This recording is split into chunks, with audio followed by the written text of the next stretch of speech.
She's apparently able to read the room. I don't think so, because you brought a homophobe into a lesbian's house. I don't think you know how to read a room, bitch. Whatever.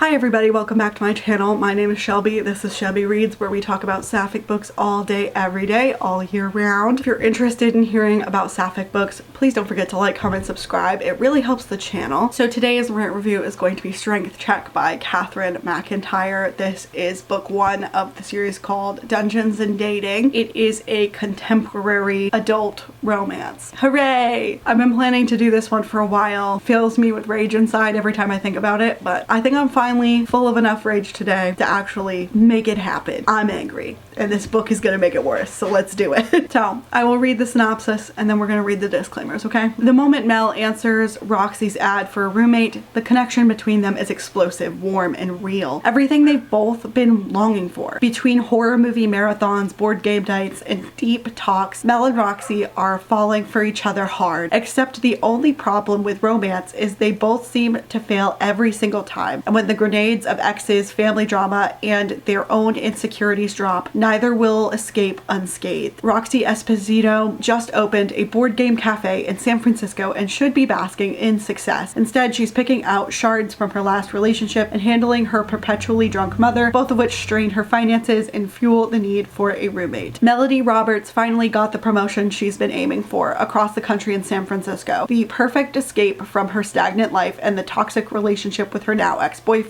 Roller derby, board games, and love collide in this roommates to lovers romance. Roll the dice on romance at Tabletop Tavern. ... Oh. Here are some trigger warnings from Storygraph. Alcoholism, emotional abuse, sexual content, lesbophobia, alcohol, toxic relationships, biphobia, fat phobia, homophobia, infidelity, misogyny, grief, religious bigotry, death of a parent, gaslighting, addiction, body shaming, cancer, injury/injury detail is in the minor category. Okay, before we get this show on the road, I want to give my usual disclaimers, okay? Number 1, this review is not intended for the author or friends or family or stands of this author's work. This review is specifically for readers, and so we can have a tee-hee-hee little time, and so I can be angry on the internet, okay? Number 2, this review will contain all of the spoilers. Nothing will be unspoiled. You have been warned. Number 3, I'm not bashing sapphic books. I adore sapphic books. It's all I read. However, we do have some serious duds in the community, okay? You can't pretend we don't. And if the straights and the bisexuals get to come on here and complain about all the terrible books they have, I'm allowed to do the same exact thing,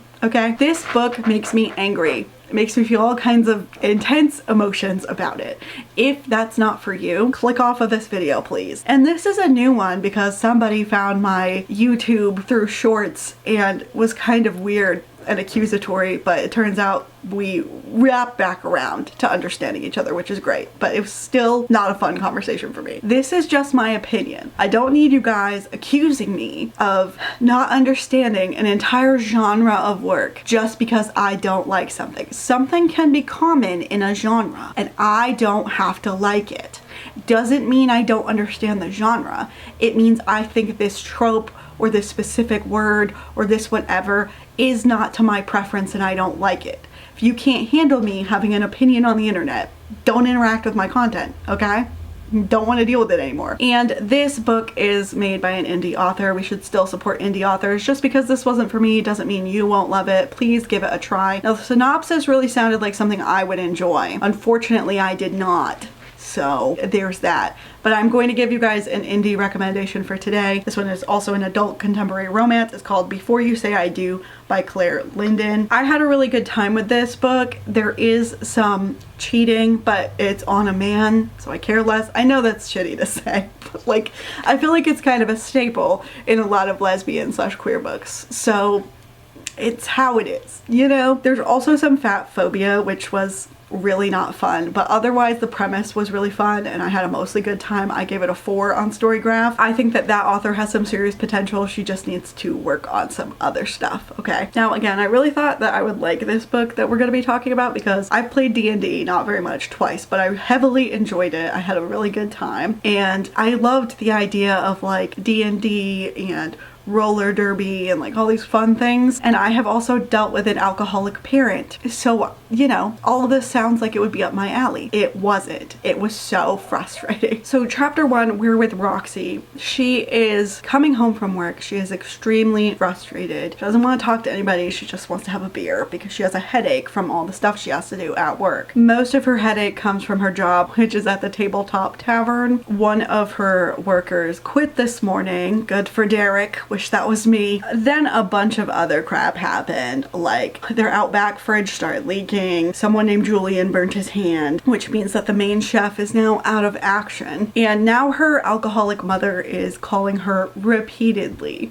because that's how those people act. Because her mom wants to meet up, which just means she wants money. So she has a beer and she thinks about all the things that she needs to get done. She just wants an hour to sit down, decompress, and eat. And then she will look at the prices of commercial fridges and reviews for them. She, by the way, owns this business with some of her friends. After everything I've seen and been through, I wouldn't own a business with my friends. That's just me though. But don't worry guys, she normally loves working at such a nerdy business with geeky, like-minded people. And she's lucky that she shares this business with her 2 best friends. We're just 2 friends, 2 good friends, 2 best friends. Maybe it's because I'm angry, maybe it's the autism, who knows. But like, do people really feel that way about their jobs? Because she's listing like all these extremely stressful things and she's saying, oh, it's just like the odd day that I feel like this. I'm like, I feel like this all the time. Maybe it's mostly because I don't own a business and I work for somebody else and I can't just fuck off and do whatever I want. But like, no. And of course she can't just be upset about work. She also has to be upset that she's single. Days like these, that hollow thump she tried to ignore grew stronger than ever. She'd resigned herself to singlehood, but goddamn, sometimes the longing threatened to tug her under. The idea of having someone to come home, I think you mean someone to come home to, but okay, made her ache like a fresh bruise. I'm jaded this year and I don't know if I believe in love anymore. And books like these are not helping. Not helping. But we all know what she's talking about, what she means. It's whatever. And then her doorbell rings, so she races to get it. And she's hoping that the visitor will be literally anyone but her mother. She also has some kind of pet. I can't really tell if it's a dog or a cat, and it's been a long time since I read this, so I'll update you, but his name is Belmont, which is a town right near me, so I think that's weird. Weird. I know a lot of towns are named, but I don't feel like that one is. Is it? I don't know. I'm not Googling it. You guys can just tell me like you always do. But instead of her mom, it's somebody else. A hot as sin redhead who looked to be about her age stood in front of her. The woman couldn't be more than an inch over 5 feet, but her gaze burned with intensity that screamed, "Don't fuck with me." With a skin-tight tank top and jeans ensemble placing those sinuous curves on full display, Roxy couldn't help but linger. Flame hair fell in cascades down her shoulders, and when she offered a smile, all the formidableness melted with the way she lit the room. Damn. Do I know what she looks like from this though? No. She's a redhead and she has a resting bitch face. It doesn't tell me anything else. Oh, and she's like 5 foot. Sorry. Roxy's like, "Can I help you?" And the girl goes to handshake her and she says, "I'm Melody Roberts, but you can call me Mel. Pleased to meet you." And Roxy's not really remembering the name right away. And then she goes, "Oh shit." And then she's like, "Oh, you're here to rent my room." How do you just forget that shit? I don't know. Look, I know people have busy, crazy jobs and she's a business owner, so it's extra crazy busy, blah, blah, blah. I just think it's kind of lazy and weird when a character forgets something like who they're going to maybe be living with. I don't understand what that's about. She introduces herself back, yada yada. After searching for weeks, she'd settled on an applicant who passed the credit check, had a decent job, and via email seemed like she wouldn't snort coke in the bathroom. The one she'd invited over tonight to get situated. Okay, so I feel like this is very, I'm just gonna say it because I'm pissed the fuck off. I don't really care. I'm having a bad day and I'm about to make it everybody's problem. This is classist as fuck. Credit checks and credit in general is a bunch of bullshit that was created by a bunch of boomer assholes to keep literally everyone after them down. I said what I said. Makes me infuriated. And then I feel like the conflating the credit check and a decent job, which is like so subjective, by the way, and then being like, and it seems like she won't snort coke in the bathroom. Who do we think we're talking about right now? Because it feels classist as shit to me. is what it feels like. It feels like you were just trying to base it on some classist, weird, innate feeling. Made me so angry. Also, it's a room. It's not an apartment. You're doing an entire credit check for somebody for a room, not even a full apartment. You are a weirdo. You're a weirdo for that. I didn't even get credit checked for my apartment, which is good because I didn't have any real credit after college. So now I've been here for 10 years and it still sucks. And Roxy's like, please forgive me for being so rude. And Mel's like, did I have the date wrong? Like, what's going on here? No, you didn't have the date wrong. This person is just a forgetful jerk. But don't worry, the dim amber lights on her foyer placed her freckles on clear display. Like those details didn't make her more adorable. God, she needed to stop staring like a creeper.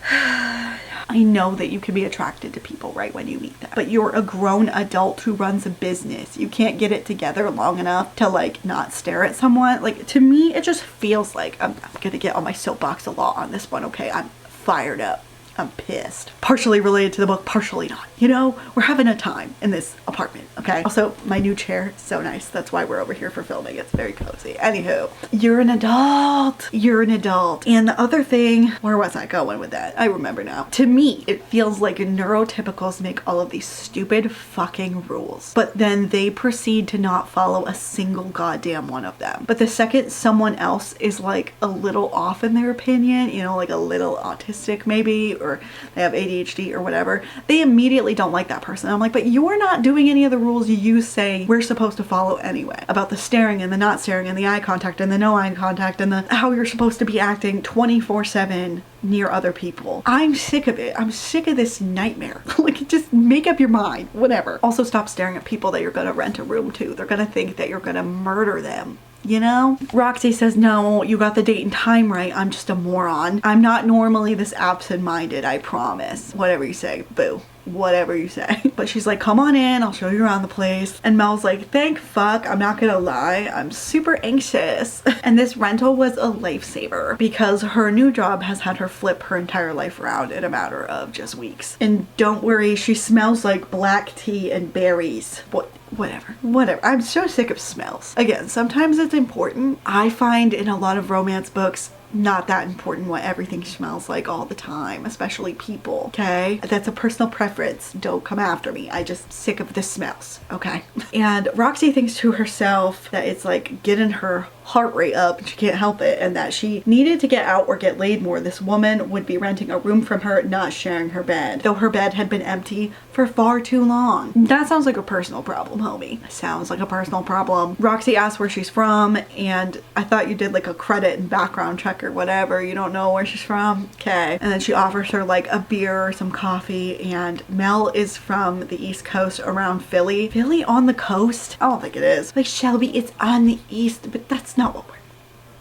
I get to be as nitpicky as I want today. I'm having a bad day. But the fact that she probably has an accent like Sabrina Carpenter is funny to me. The brisk accent made sense now. So close she couldn't help but notice the height difference between them, or the woman's petite features from her button nose to her rounded shoulders. Even though she'd been seconds from passing out on the couch before, her body woke up like she'd chugged a 5-hour energy shot. Roxy tugged at the hem of her shirt, hoping it didn't ride up to expose her too wide hips. Too wide for whom? For losers? Like, I'm so sick of this. You guys know that, like, I know not everyone has kids and I'm never going to, but like the idea evolutionarily is to push a baby out of that thing, and we already fucked all of that up by deciding to stand upright and make it even worse. Too wide of hips for whom? Certainly not Henry VIII, okay? And we're trying to be bantery and jokey, but it doesn't do it for me, so I'll just read it to you. Right, let me get some coffee prep so I don't end up a human sacrifice, she said, offering a grin in Mel's direction. The woman's eyes crinkled with her smile, the friendliness like overdosing on sunshine. I'll spare you, Mel responded with an impish grin. For now. People talk this way to people they just meet, because like, I never know what to say to new people. Just like, hey, what's up? Like they'll introduce new second shift people to me at work because our shifts barely overlap. An hour to 2 hours max, depending on if it's my long week or my short week or whatever. And they introduce them to me. Number one, I don't know why they're introducing them to me. We don't do the same things remotely, but also I'm just like, hey, how y'all doing? Like, I don't, like, what am I supposed to say? We both work here, we're both trying to get money, and we probably pretty soon are both gonna think this business is a sham, okay? Anywho, I just wish banter was more bantering and it actually worked. You know what I mean? Like when you just meet somebody, it's kind of weird to be trying so hard to do bantering. Anyway, she's actually grinding the coffee beans. They're locally roasted. Okay, we get it. You're rich. You live in California and you're rich. Like again, what a classist weirdo. It's fine to grind your own coffee beans. Just why are we making such a big deal out of it? I don't know. And once she gets the coffee set up, she's like, do you want to see the rest of the place while the coffee's starting? But of course Mel is intensely staring at her now because they're both into each other immediately for no apparent goddamn reason, because insta love is a plague and I am never going to get well soon. And anyway, Roxy wishes that she had looked hotter because she's just in like a sweatshirt and she doesn't look all hot or whatever. And I'm like, girl, this is your roommate. Why would you want to mix this business and pleasure? I don't understand it. And she's like, crap, like I should have asked before, do you have anything you're moving in today? And Mel's like, nah, we're figuring out the details today. So I left a mixture of my stuff in the car and the hotel. But I'd love to see the rest of the place. This Victorian looks adorable outside and in. Bitch is from California and has a Victorian. That has to be inherited because that's like probably more than $1 million at least. Who are you talking to right now? Oh, I was right. See, it's been so long since I read this book that I was like, there's no way that you just bought it. And I was right. She got it from her aunt after she passed away. And her aunt was a lesbian, and she says she figured the lesbians of the family needed to watch out for each other. Yeah, I wish I had one of those in my family, but I am the only one. Yay. Although I have suspicions about one of my great grandmas, I can't even lie to you. Like, my guess is asexual or lesbian or both. That's my hot take. She almost stopped mid-step, realizing what slipped out. Fuck. Her cheeks burned as she waited for the reaction to hit. Either folks didn't blink or she'd see the telltale recoil. It's just being a lesbian and you're in California. Now, I know there are places in California that aren't as cool. I know that, okay? California's huge. Not stupid. I understand. But like, you're in, I think, San Francisco. Am I crazy? Like, you're probably fine. Also, you have all the power here. Just kick her out. She's a weirdo. I don't fucking get it. I understand that, like, hesitant, like, but that might be something you want to screen your potential roommate for instead of just flying blind. Anyway, Melody's like, your aunt sounds like an awesome lady. And Roxy feels a lot of relief immediately. And yeah, her Aunt Mandy was her safety raft growing up. She was an out lesbian when things were a lot tougher around here. Yeah, she's a lot older than you. Although when I'm like, what, 50, 60 or whatever, and the younger kids are like, it must have been so hard being a lesbian in 2025. I'll be like, you bet your ass it was. With the literal fascist in office. Yeah, you bet your ass it was. But her aunt died of lung cancer, which is sad. Anyway, she's showing off the house and she's thinking about stuff she did with her aunt when she was a kid. I don't care. She shows her room first, like her own room first. I'm like, well, she's moving in. I think she probably wants to see her room first. She's like, if you need anything, I'll be here. She's like, that kind of sounds like a come on. I'm like, probably because you're being creepy. It doesn't really have anything to do with the words you said. It just sounds creepy because of who you are as a person. You're insta love. It really is insta love. I know people will be like, oh, it's just insta attraction. No, it's not. Unfortunately, it's so sad. But she wants to, well, just read it. I'll just read it. Hot damn. Damn if that didn't sound like a come on. She was 2 seconds from slamming her head through the plaster wall and hoping the collision would erase the memories of her awkwardness. Yeah, but Mel will still remember. You little freak. And Mel starts trying to guess which room is hers because she wants to go to her new fucking room. Obviously, she's come from the East Coast to live here. And she's just like, no, I'm not really a fan of keeping people in closets. I'm like, Roxy, I am going to reach through this tablet screen and strangle you. Shut up! She's like, in case you weren't able to tell by the lesbian about me. And Mel just snorts at this. And her eyes are sparkling with amusement. I'm not amused. Do better. Be funnier. Do something for me, please. And Mel's like, good. I don't like being stuck in any. Ha ha ha ha ha ha ha ha. Roxy's heart stuttered at the quick response and how Melody's piercing gaze swung her way. Was that a hint? If her new roommate was into women, she might die on the spot. Get it together, Esposito. Even if she was into women, Roxy never topped anyone's attraction list. Maybe because you're annoying as shit. She shows her to her room. hooray. And then their arms brushed against each other's and electricity arced up her spine. I know that things are common in certain genres, and that's fine, but I don't have to like it. And even if I did like it initially, which I can't remember, I've been reading shit I shouldn't have been reading since I was like 11. Okay, like I was reading Interview with the Vampire and that whole series by Anne Rice when I was 12. I shouldn't have been reading that nonsense. I absolutely shouldn't have been. But like, even if I had liked it at one point, it is so overdone. It is so stupid. It is so infuriating. Come up with something else. Like, the entire point of writing is to be creative, right? Think of something that other people haven't done, or they at least haven't done as often. Like, please just think of something else. If you say it's a live wire, I'm about to riot in here. Mel strides around the room, checking out her new place. It's great in there. Woohoo. Roxy says you can do whatever you like to the room. Yeah, if you were living in my Victorian house. No, you're not touching that. Don't even look at it. She's like, you can make it feel like home. Mel's like, thanks. Oh, and don't worry, her eyes are cerulean. We're learning right now. Hooray. Yeah, they are in San Francisco. I'm right. I wasn't hallucinating that. See, I read this almost a year ago, but the rage is still with me, and I still remember pretty much everything that happens. I just have like decent-ish notes on this one, so yay me. I didn't even have a channel then. But she's like, with everything shifting so fast, I just haven't really had a chance to breathe since I got to San Francisco. She's like, I really wanted this promotion though, and the transfer was my shot. And Roxy says, congrats on the new gig, and is clutching her door frame. Stop feeling up her door frame. And I was like, let's hope I made the right call. Roxy chewed on her lip. The woman broadcasted her emotions like no one she'd ever met. She took a few steps to close the distance between them and placed a hand on her shoulder, even though her nerves jangled. She half expected Mel to shake it off. Instead, the woman lifted her chin to stare her in the eyes. What in the presumptuous bullshit? Like, if you were doing this to me, I'd be pepper spraying your ass. No. I'm moving into your house and you're already touching me, and this is the first time we've met and it's on purpose? No. No thanks. No. People need to remember that boundaries exist. You know, like, boundaries exist. Please respect them. I'm sick of it. But she's like, I've spent my whole life here, so if you need someone to show you around, I'm your girl. And change is terrifying, I get it. But you took this risk for a reason, right? Mel's gaze warmed, and the smile returned to her face. The look swirled through her like whiskey on a cool night. Roxy realized her hand still rested on Mel's shoulder. A flush rose to her cheeks as she snatched it back. Okay, I've had whiskey, I've had booze, you know. Does it swirl through you on a cold night? No, it fucking doesn't.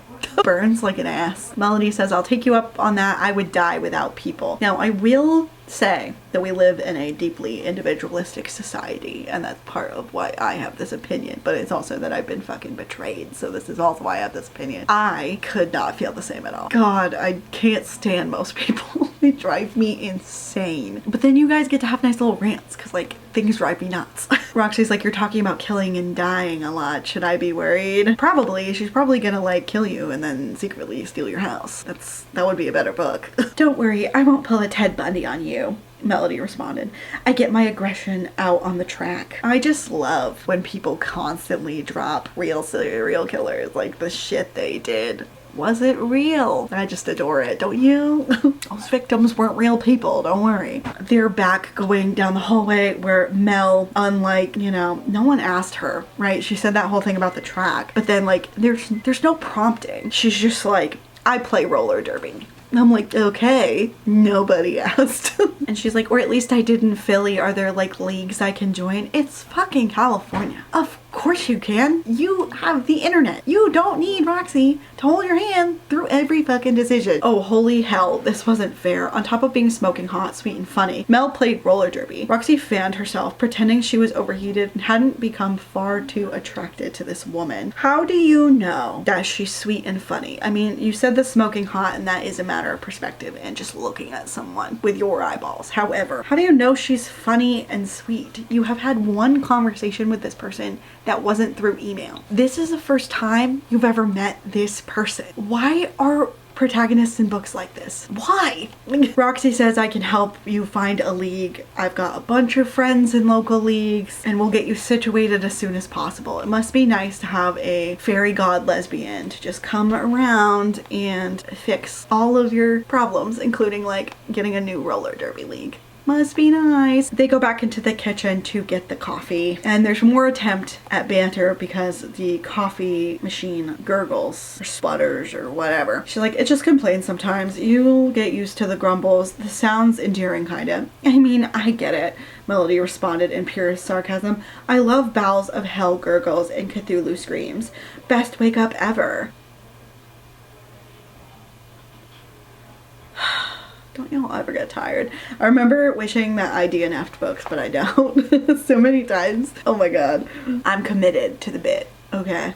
Roxy's like, how do you like your coffee? But the thump thump of her heart is getting desperate because she's really into her new roomie. Hooray! And then she's like, you have any questions about rent or bills or whatever? And Melody's like, we went over that in the emails. I feel like it's pretty solid, alright? But I do have a question. And Melody isn't as cool as me because she puts a heaping spoonful of sugar before tapping in a splash of half and half. No, that shit needs to be at least like half creamer and like way more sugar than it should have. I said what I said. Melody's like, what do you do for a living? We went over my job security and financials in the signing the rent agreement, but I don't know anything about you. Do you need to? Is that super important? I don't know. I don't think it would be to me. Like, I've never looked at my neighbors or my landlord and gone like, what do you do? Like, I don't care. And maybe it's just because they want to bang. That's what all of these books are about. I don't feel like most of them are actually about love. See, that's the thing. That's the other thing, okay? Where is the yearning? Where's the yearning that's actual yearning and not just carrying the plot way longer than it needs to go? Where is the yearning? Where's the pining? Where's the passion? Where's the stuff that isn't just about sex? Because this is a romance.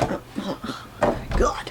This is a romance book. This is a romance book, not just erotica. So to me, it feels like a lot of romance nowadays is just setting up for the bang. It doesn't care about the actual love story or the romance. It's just setting up for the bang. And if you want to write erotica, you should just do that. You should just do that. But instead, everyone is writing these romance books where it's secretly just trying to get to the spot. And I can't stand it. I want yearning. I want pining. I want like one of the books I'm thinking about that I just read that I really loved was Kiss Her Once for Me by Alison Cochrane. That had yearning, that had pining, that had colossal misunderstandings that weren't from just not communicating. I loved it. It was great. Right? More books like that. Any hoozles. She tells her that she just opened her board game cafe with a few friends this past year, so they're pretty much there all the time. She's like, in case the Star Wars t-shirt or the vast collection of board games were gonna tip off, I'm a huge geek. This is another thing I don't understand. Again, soapbox moment. I don't know. You guys must love it because you keep coming back. You keep coming back. I hate people who like use their geekness as like their whole personality, and like I love weird shit, and yeah, it's like my whole personality, but also I just feel like some people, like these characters, are stuck in high school, because I was a geek in high school, been a geek this whole time. I was just emo for a bit. It's so annoying. It's so annoying that they're not out of high school and they're just like, in case you couldn't tell, look at me, I'm quirky and geeky and I'm just like, can you be normal? Lots of people like Star Wars. Lots of people like board games. Lots of people like D&D. This is contrived. Anyway, it's okay if you make being a geek your entire fucking personality, but I guess my problem is that a lot of them, including some of these people, have like a weird persecution complex where because they were bullied in high school or middle school or both, they're just weird now. They're weird about it now. And that's fine, I guess, but I don't have to enjoy it. Like, I was bullied in high school and middle school. Don't see me being like, I'm oppressed now because I like nerdy or creepy things or whatever. Some people aren't gonna like what you like. Some people are gonna be shitty to you. It's part of life, I suppose. I don't know what else to say about it except that this is annoying to me. You tell I'm extra mad today? I don't know. Anyway, Mel says, this is perfect because a board game cafe sounds like an amazing spot to get to know people. Like, I haven't played a bunch or anything, but I'm hoping you guys teach newbies sometimes. And Roxy leans back against the counter and is like, I'll teach you anything you want. And she's like, Christ, everything came out of her mouth suggestively. Yeah, well, maybe you can control your own mouth. How about that? How about fucking put a padlock on it.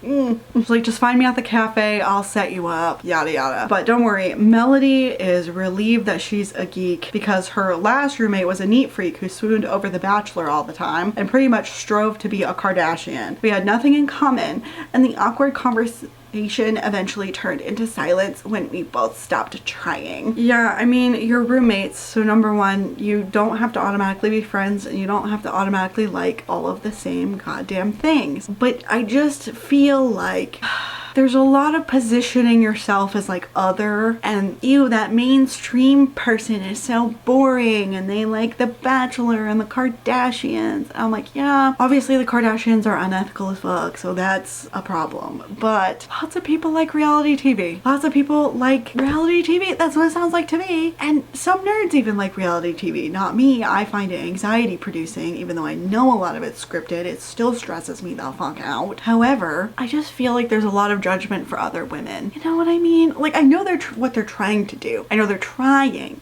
to be like, oh, thank God we have so much in common. Yay. But that's not how it comes across to me. Okay, I'm just saying, I feel like sometimes you're just beating a dead horse. And Roxy's like, I can't promise award-winning conversation, like I'm awkward on the best of days.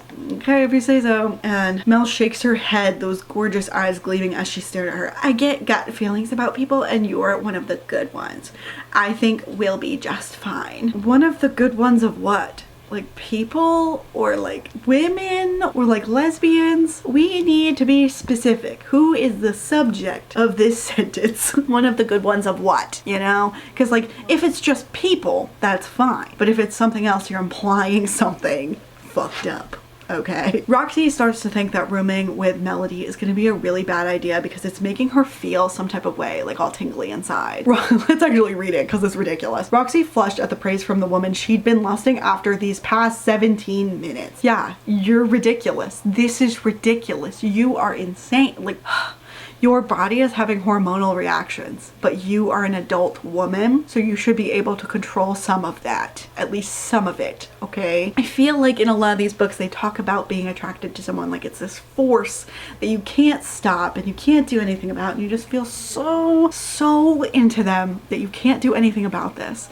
And that's just not how any of this shit fucking works. Or at least it's not supposed to. I feel like that's rhetoric that leads to some fucked up places. You know, I know they're trying to communicate to me that this is like a greater force that is pushing them together, and that's why they're so into one another. But to me, it feels like it's insta attraction. It's gonna turn into insta love real fast. That is just trying to be explained away by being like, well, isn't it so quirky? Isn't it so quirky and different that I'm into this girl I met 17 minutes ago? And I'm like, it's a little weird, actually. It's a little weird because you're about to be her landlord. I don't know, man. Like, I know sometimes things like this happen in real life and that's fine, but like maybe it's a you have to be there situation. I don't know.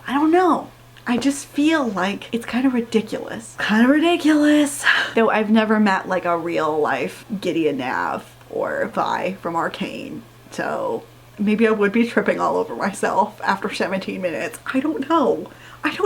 Mel's like, I hope it's okay if Will comes to visit me in a few weeks, by the way. And Will is the boyfriend. And she's like, when I first made the call to move, I promised to fly him out so we could spend time together. And Roxy's stomach sinks. Yeah, because you just met this person. And she's like, Will? And she's like, oh yeah, my boyfriend.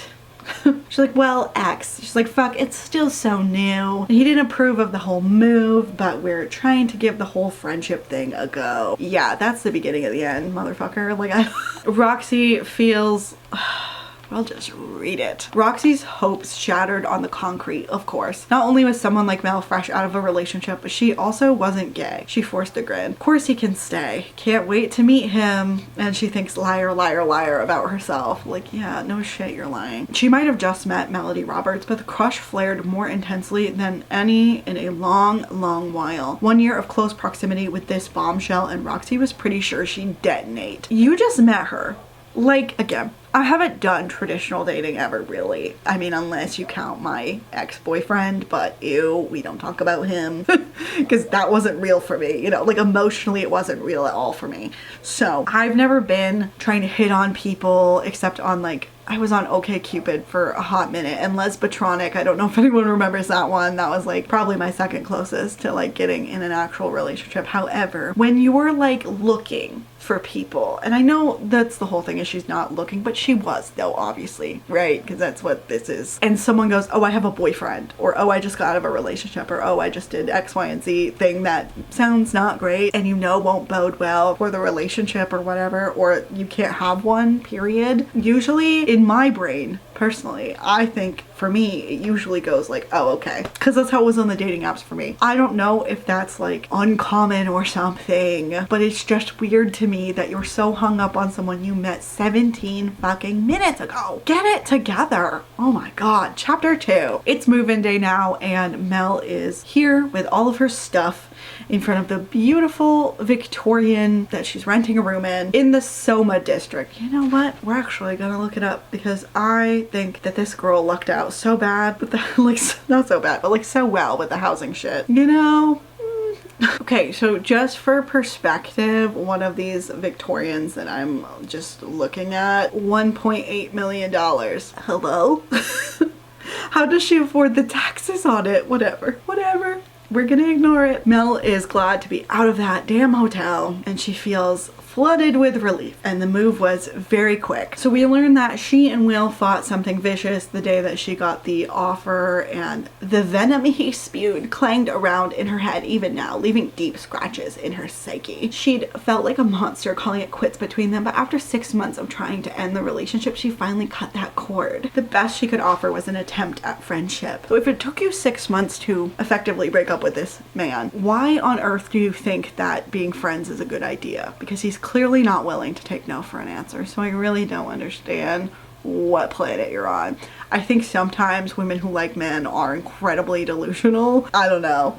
Just an observation from the outside looking in, you know? So the front door opens and it's Roxy stepping outside, and the breath snagged in Melody's throat from this bitch you met one time.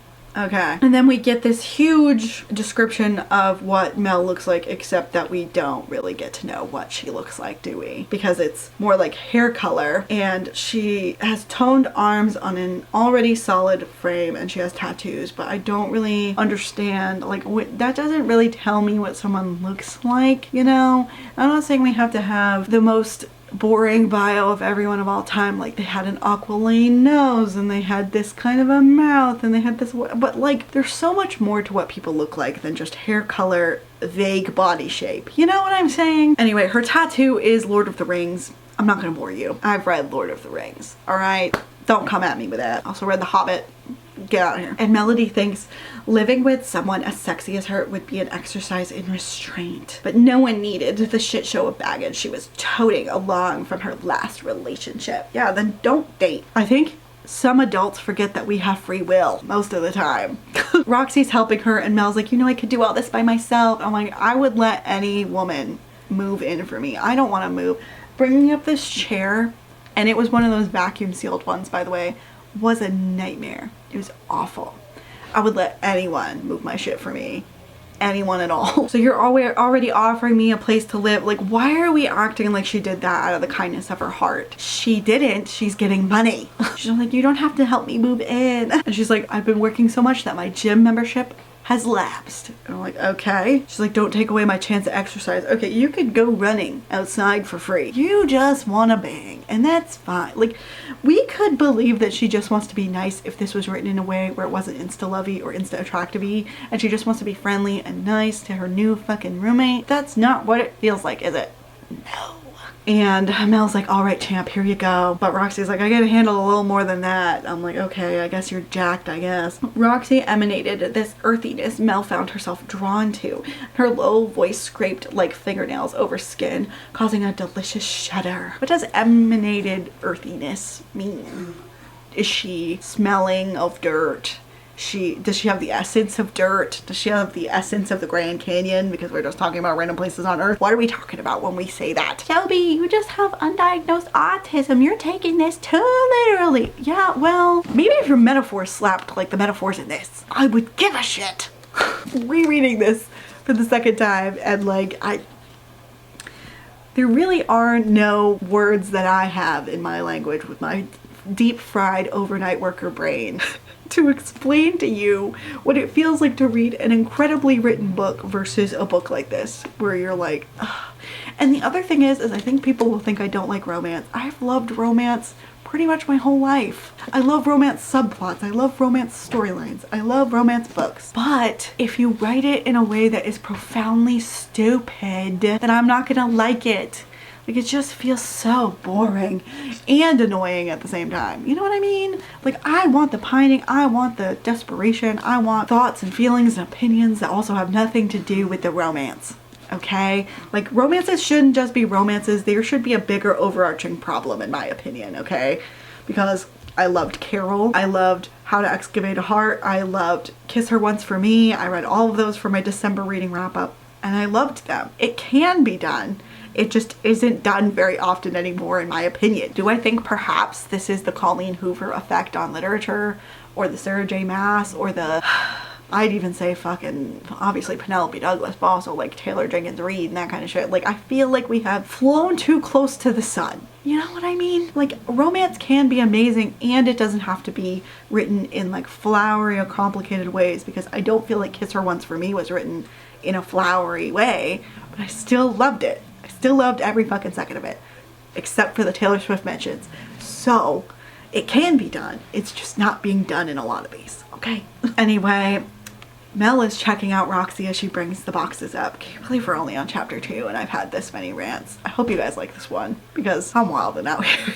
And Roxy's just like, we'll be able to knock this out in no time. Hooray. And Mel is trying to keep up. She's trying to scamper with the box she has because she doesn't want to look like such a loser. And Mel is trying to take the stairs 2 at a time, which was a temptation for falling on her ass. I mean, I'm not gonna nitpick all the word choices. I'm not. It's whatever. Anyway, Roxy's killing it though. But Mel's having a hard ass time with the one box that she has for some reason. Sorry if you hear chewing, it's nighttime and that means it's Aaliyah's time to shine, apparently.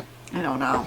And Mel ends up dropping her big box, but Roxy helps her, keeping her upright or whatever. Hooray.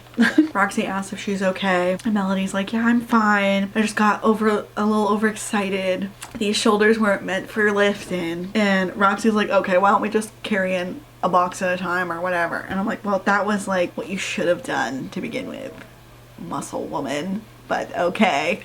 And Mel's blushing, but she's like, oh my god, she's so sweet. She's gonna give me a toothache. Why? Just because she doesn't want you to hurt yourself? Isn't that basic human consideration? Am I losing the plot? Because these books feel like they're losing their plots. Alright. Anyway, once they're done, Melody's like, please tell me you know a place to grab food. I would murder someone for a burger right now. I just feel like it's doing too much. Doing too much. But Melody's been checking out the house and sees that everything feels like it has a place, it has an order, and she's worried that she's gonna fuck that up because her last roommate hated that she wasn't great at that. And I'm just like, yeah, a lot of people have different relationships with cleaning. I have ADHD, so it's difficult, and I bought the ADHD planner on TikTok and it's working great, mostly. Also, buy a steam cleaner. I just bought one of those bitches. Changed my damn life. You think something's too hard to clean? That thing's gonna do it for you.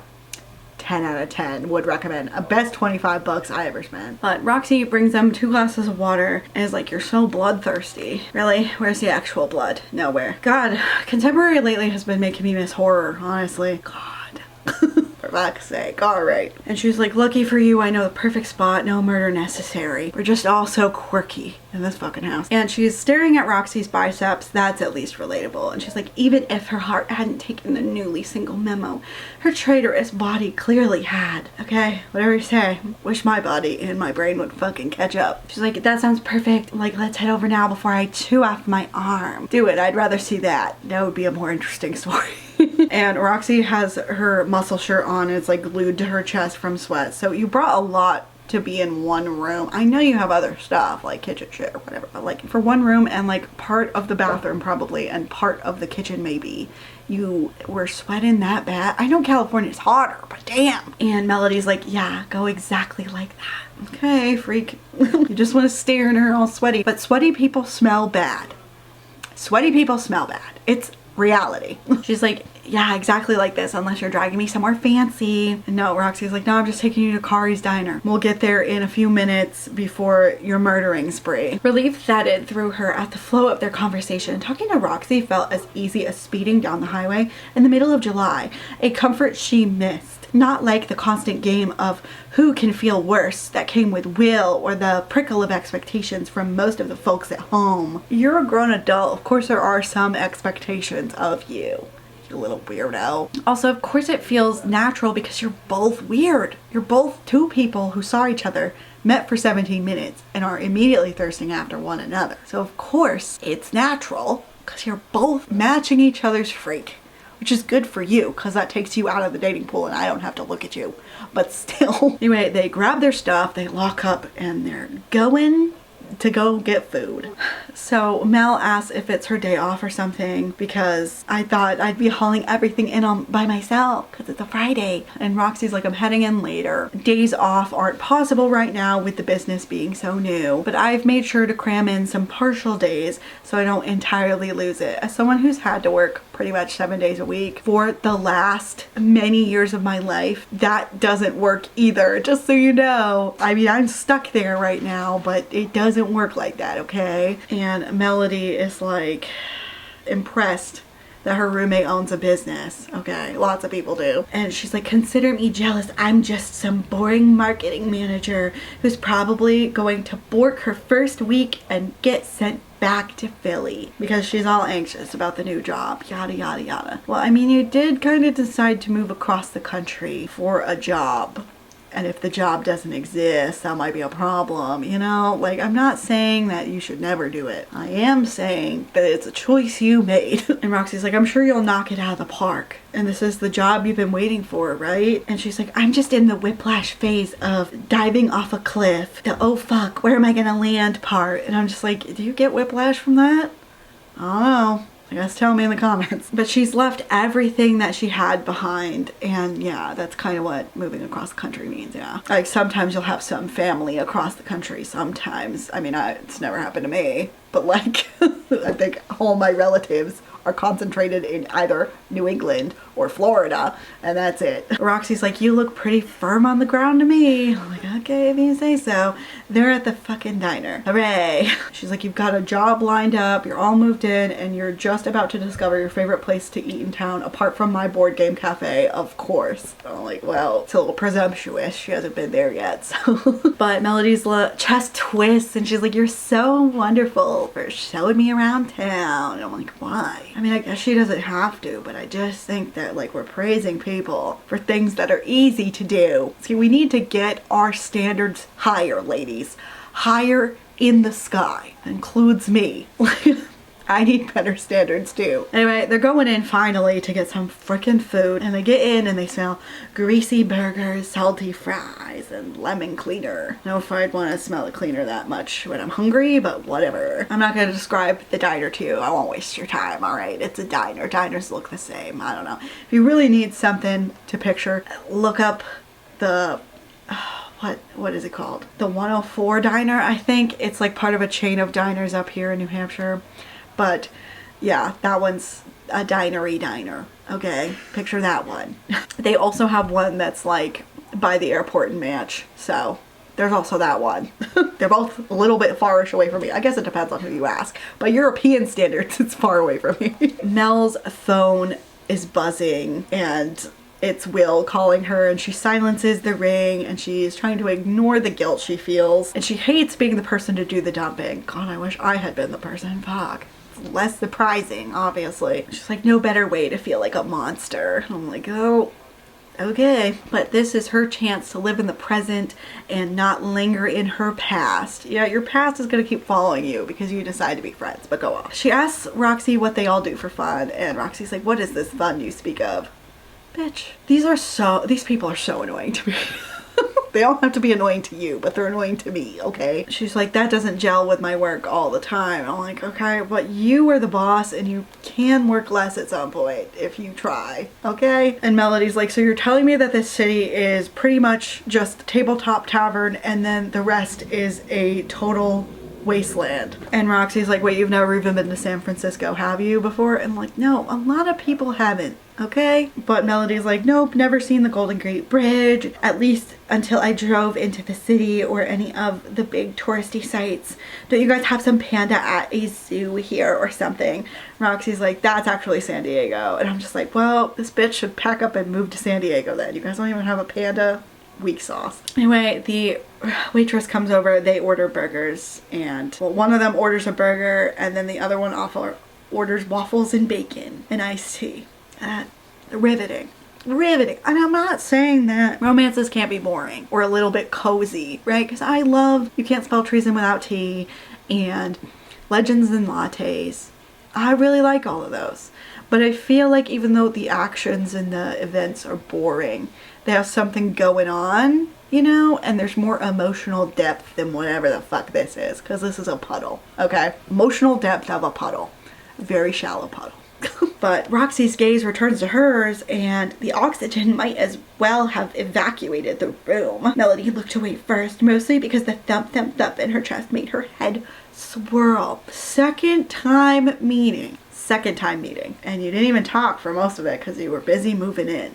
Can we, like, calm the hell down? This just feels like anxiety to me. It doesn't feel like it's romance, whatever. And Roxy's like, okay, once you're settled in, we can do the whole tourist thing, which is Fisherman's Wharf, Ghirardelli Square, and the Golden Gate Park. Does that sound good? Spending all that time with her hot roommate sounded dangerous. Dangerous for who? Nobody. And Melody says, I'd love to. Even only knowing Roxy a couple of days, she felt like they'd been friends for years.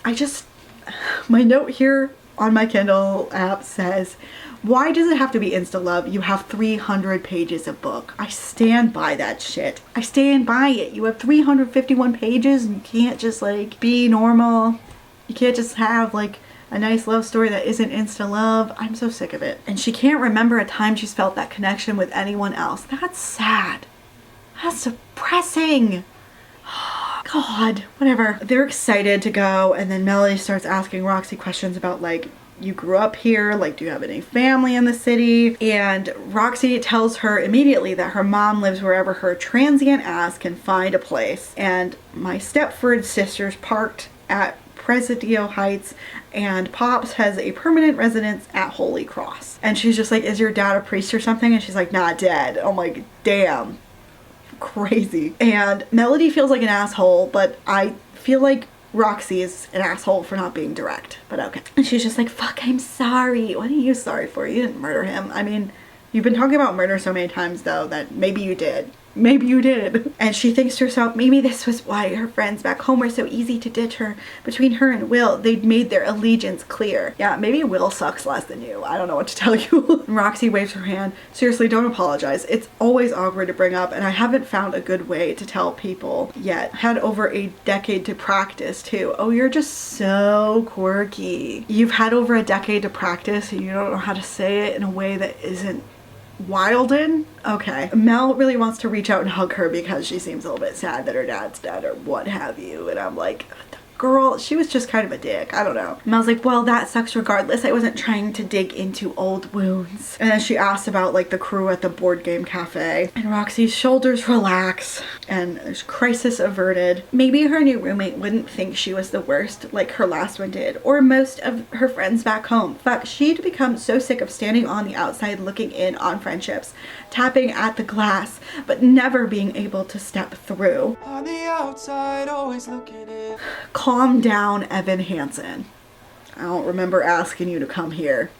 Anyway, Caleb and Jazz are amazing. They're her friends. She's known them for almost a decade now, and they pretty much keep each other from drowning, and everyone's got their damage, you know? I'm like, yeah, that's normal human life.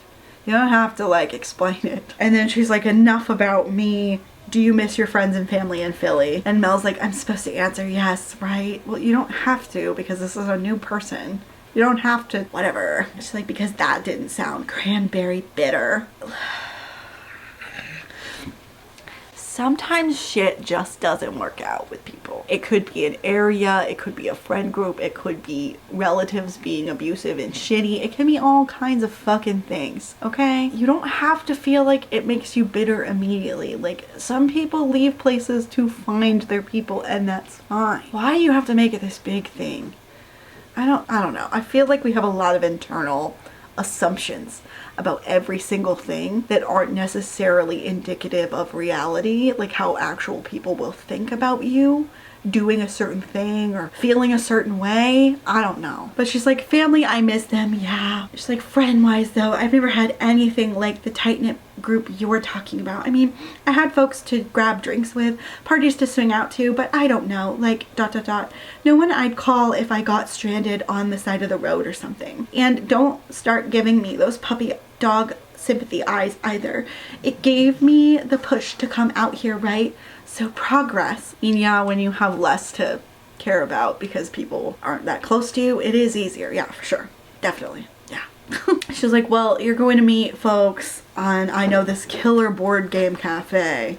Haha, Roxy, so funny. And Melody thinks this is hilarious and it's like, you're shameless. You know that? Well, yeah, I mean, she's already having you spend money on rent for her building. She also wants you to pay her more money for some reason because all landlords are greedy. She's like, guilty as charged, but seriously, my friends are your friends. I'd be happy to introduce you to people. And I'm like, I think it's weird to just say that your friends are going to be friends with someone that you just met because you said so. That's weird. Melody swallowed hard. No one had ever welcomed her in like this. I gotta break the news to you that it's probably because they didn't want to fuck you. That's the reality of this situation. She wants to fuck you. And that's why. You're welcome. I personally feel like that's much more betraying than just being a genuinely nice and interesting person and having a real genuine friendship connection. I think her just wanting to bang you and trying to like ingratiate you into her life just so that she can maybe have the chance to bang you is weird. Anyway, there's some more banter now that the food's here. It's like, are you sure you don't have enough syrup on your waffles? And she's like, I'm gonna take my sugar coma over nasty mushrooms. Would you have to go and ruin a perfectly good burger? So I don't eat cow, but mushrooms are the best part about that damn burger, let me tell you. Ew. And they fight about whether mushrooms are delicious or not, but Melody's right, and mushrooms are damn delicious. My favorite is maitake, which is a Japanese one, personally. Anyway, this is great, and Melody's heart is thudding harder because we just have to rush into all this, huh? Sitting here in Carrie's diner, sinking her teeth into a salty, delicious burger and laughing with Roxy, she might survive this after all. The woman might be hot enough that she needed an extinguisher, but she needed to pump the damn brakes on her libido. Your libido will survive, not fucking the first person you meet in San Francisco. Anyway, chapter 3. Hooray. It's gonna be a long one. I can feel it in my bones. Roxy's at work and someone named Kelly is asking if she has a second. Roxy was hunched in front of her computer doing some work. She's like, I'm all yours, what's up? We learned that Kelly is Guatemalan and she has long legs and her tattoo arms drew eyes with her levels of stunning. Unfortunately for everyone else, she was already scooped up in a committed relationship. Not like it mattered. After her crash and burn with Brittany, Roxy had sworn off dating entirely. Yeah, that's not kind of what you've been saying when you're thinking about your roomie, is it? Anyway, Kelly's like, Derek showed up demanding his paycheck and he's making a scene. And Roxy's like, fuck me. Thanks for coming to get me, doll. I'll get this situated. Why are you calling her doll? That's weird. Are you like an 80-year-old man? Or like what? Or are we implying that Kelly is trans? I don't think so. Anywho, he had quit in a storm of drama apparently the week before, and they're training this new guy, Hunter, who is a very promising hire. And she's just like, thanks, Roxy. I have orders to rush out because, you know, this is a fucking business. And she's walking towards, you know, the scene of the crime, which is out front. And we learn more about the massive space that is out there for all the people to play their board games. And there's a lot of nice chairs, and there's a 6-tier bookshelf with board game collections. There's vintage Dungeons and Dragons posters, yada yada. It's a nice place, allegedly. And it was an old warehouse which had been a bitch to renovate, but now it's nice. Hooray! And they also have the loft, which is rented out for private Dungeons and Dragons Pathfinder or LARP games. So hooray. She gets to the main area and she hears the raised voices which are pinging her internal alarms. Well, yeah, it's raised voices. Duh. Julian is at the front desk arguing with Derek, and Derek keeps slamming his hands on the counter to try and make his point. When she gets closer to him, she's like, oh, he smells like natty ice. Ugh. Uh-oh. Roxy says, hey, we're already cutting you your paycheck and it will be in the mail tomorrow, Derek, okay? And she's like, showing up, making demands while you're drunk isn't gonna get things done any faster, okay? I can't believe like somebody would quit and then come back into the place of business demanding their check or whatever, but I've also never met most people. I know that a lot of people are terrible. I understand that. However, if it was me, is all I'm saying, no. Call them repeatedly if it's not there, maybe. Go in, probably no. Especially not drunk, like, that's nuts. And Derek is like, I'm not coming back again to pick it up, okay? Like, he's pissed off. And she's like, that's fine by me because I'm gonna mail your damn check. And Julian's like, come on, man, stop making a scene. This is ridiculous. See, this is the kind of stuff, though, that would make me stop going to a local business because I would be like, this is so awkward. I can't be anywhere near this. We get to hear about Julian and his guy liner. He's not the fucking plot of this story, though, so I'm not gonna tell you because it's dumb. And Derek's like, well, I'm not at that address anymore. I need to get paid now. And Roxy thinks entitled prick, but at the same time, I'm like, if you're gonna write it and mail it, can you just write it right now? I'm not trying to be a dick, but like, I'm for workers' rights, okay? Like, he doesn't live where he used to. Why can't you just write it now? I don't understand that. And she's like, we'll send the check to whatever address you give us, okay? And she's like, if you keep this up, we're gonna have to call the cops, Derek. And nobody wants that. And he's getting all mad, but he's like, just send me my check before he stomps off. All right. And Roxy apologizes to Julian, is like, sorry you had to deal with that. You're a real lifesaver. Thank you. And he's just like, thanks, boss. I appreciated you assisting. The way you handled him was nothing short of badass. I don't feel like it was badass. I feel like it was pretty standard, but okie doke. So Mel comes in right after this and she's looking all office professional chic, just business casual. What are we talking? Do I know? No. They've lived together for a week. Hooray. With easy conversations and zero awkwardness. Well, it sounds really awkward to me because you're both eye fucking each other from across the room. Mel's auburn hair was pulled into a low chignon and she wore mascara even though those gorgeous blues didn't need brightening. The whole glasses thing worked for Roxy, as did the slate pantsuit with a cream blouse highlighting her petite frame. Roxy needed to pick up her jaw from the floor. She didn't miss the way Julian glanced at her. So, I don't think mascara brightens your eyes. What are we talking about here? Anyway, Melody's like, who's that big drunk guy who just ran out of here? She's like, he was shouting to himself, cursing about asshole employers the whole way to the end of the block. Now, just because I've worked for many fucking people, I'm including myself, by the way, I'm gonna go with, he's probably right and they probably are assholes. I just gotta say it. And Roxy's like, that was the employee who we fired last week. Why did I think he quit? I don't know why I thought that. I'm too tired for this. Anyway, even if I got like fired, I don't think I'd run back in drunk demanding my last check. I think that's a little weird, but people are weird. And I live in this horrible planet with all of those weird people. And Mel's like, this is exciting. You said this is a happening spot, and it definitely is, because that guy was like happening. And I'm like, girl, what the fuck? And Roxy's just smiling about this. I'm like, okie doke. And her smiling around Melody has become a reflex. It's been a week. Also, like, people smile at each other. I don't understand. I know that because they're gonna fall in love or something, allegedly, that it's special to them. It's not special to me. You have to convince me that this is special and you're not doing it. And Roxy's like, don't worry, I won't throw you to the wolves. Lila and Rose are looking for an extra for a 3-player game and I'll introduce you. Like, if you don't stop being so sweet, I'm going to think you're a secret serial killer. Serial killers are not sweet or nice people. Hello? Like, I know that in a lot of documentaries, their neighbors will be all like, oh, they seem like such a nice person, but like, they don't know them. And also in an equal amount, in my opinion, is people being like, this is a fucking weirdo. Example, Ted Bundy. People didn't think he was nice. What? And also like Israel Keys. No one thought he was nice. What are we talking about? who are you talking to right now? Also, what is with the many serial killer references? What's up with that?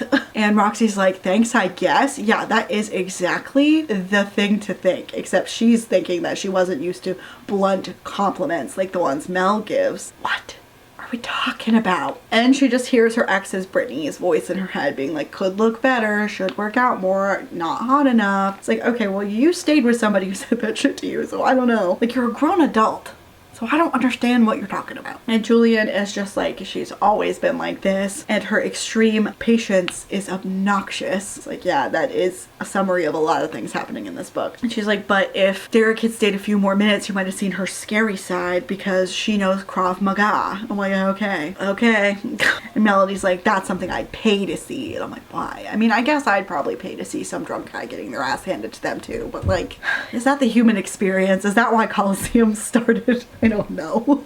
But anyway, Roxy's thinking to herself that she needs to get back in the dating pool for a distraction because Mel is really hot or something. But she didn't think she was ready to face the slew of rejection she knew came with online dating.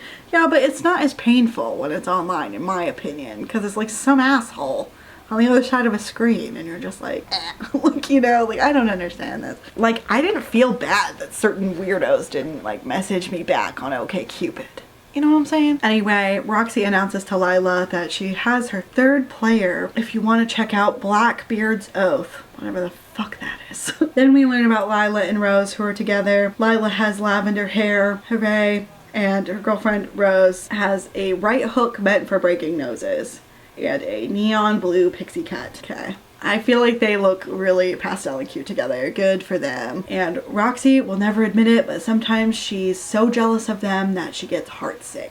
Okay, okie doke, okie doke. And Melody's like, hey, I don't know how to do any of this. Like, I'm a newbie. Like, why would you announce that to them? I'm scared. And she introduces them to Melody and is like, this is my new roommate. And like, hey, they don't mind teaching. And this game is a really good starter one. And Rose agrees with her immediately. And she's like, as long as you're learning, we are happy to teach. We don't give a shit. And Melody's like, thank you, seriously. Like, I promise to try and not suck too much, you know? And Roxy is like, I need to get my crush under control. Girl, you're not even trying. I don't want to hear it from you. But she's like, I've got to leave a note for Caleb about the Derek situation, but I'll swing back to check in when I can. So Roxy is off doing shit at this tavern. Woohoo. And she thinks to herself that someday she has to stop herself and be like, wow, we made this. I'm like, well, yeah, you did, okay? It's all right. It's fine. Like, all right. But she keeps getting distracted by Mel sitting with the other two. They look like they're having a good time, but she's thinking tonight she needed to take a cold shower and reactivate her Tinder or something. Anything to distract her from her very hot roommate, who was now learning how to game. They roped her into their Dungeons and Dragons game. She was a goner. I'm like, okay. And then we learn that her self-esteem still hasn't recovered from Brittany. We know. We keep going over it. We're gonna keep fucking going over it because that's how it is. These books don't come up with like insightful things to say or do. They're just like, what if we made this repetitive as fuck? So Lila comes over to talk to Roxy because she's being obvious as fuck. And she's like, so is she your roommate or your roommate, you know? And they were roommates. Oh my god, they were roommates. And Roxy's like, she just got out of a relationship with a guy. And I'm like, yeah, okay, bisexual and pansexual people exist and they never stop telling us about it. So you should know that too, Miss Lesbian of the book.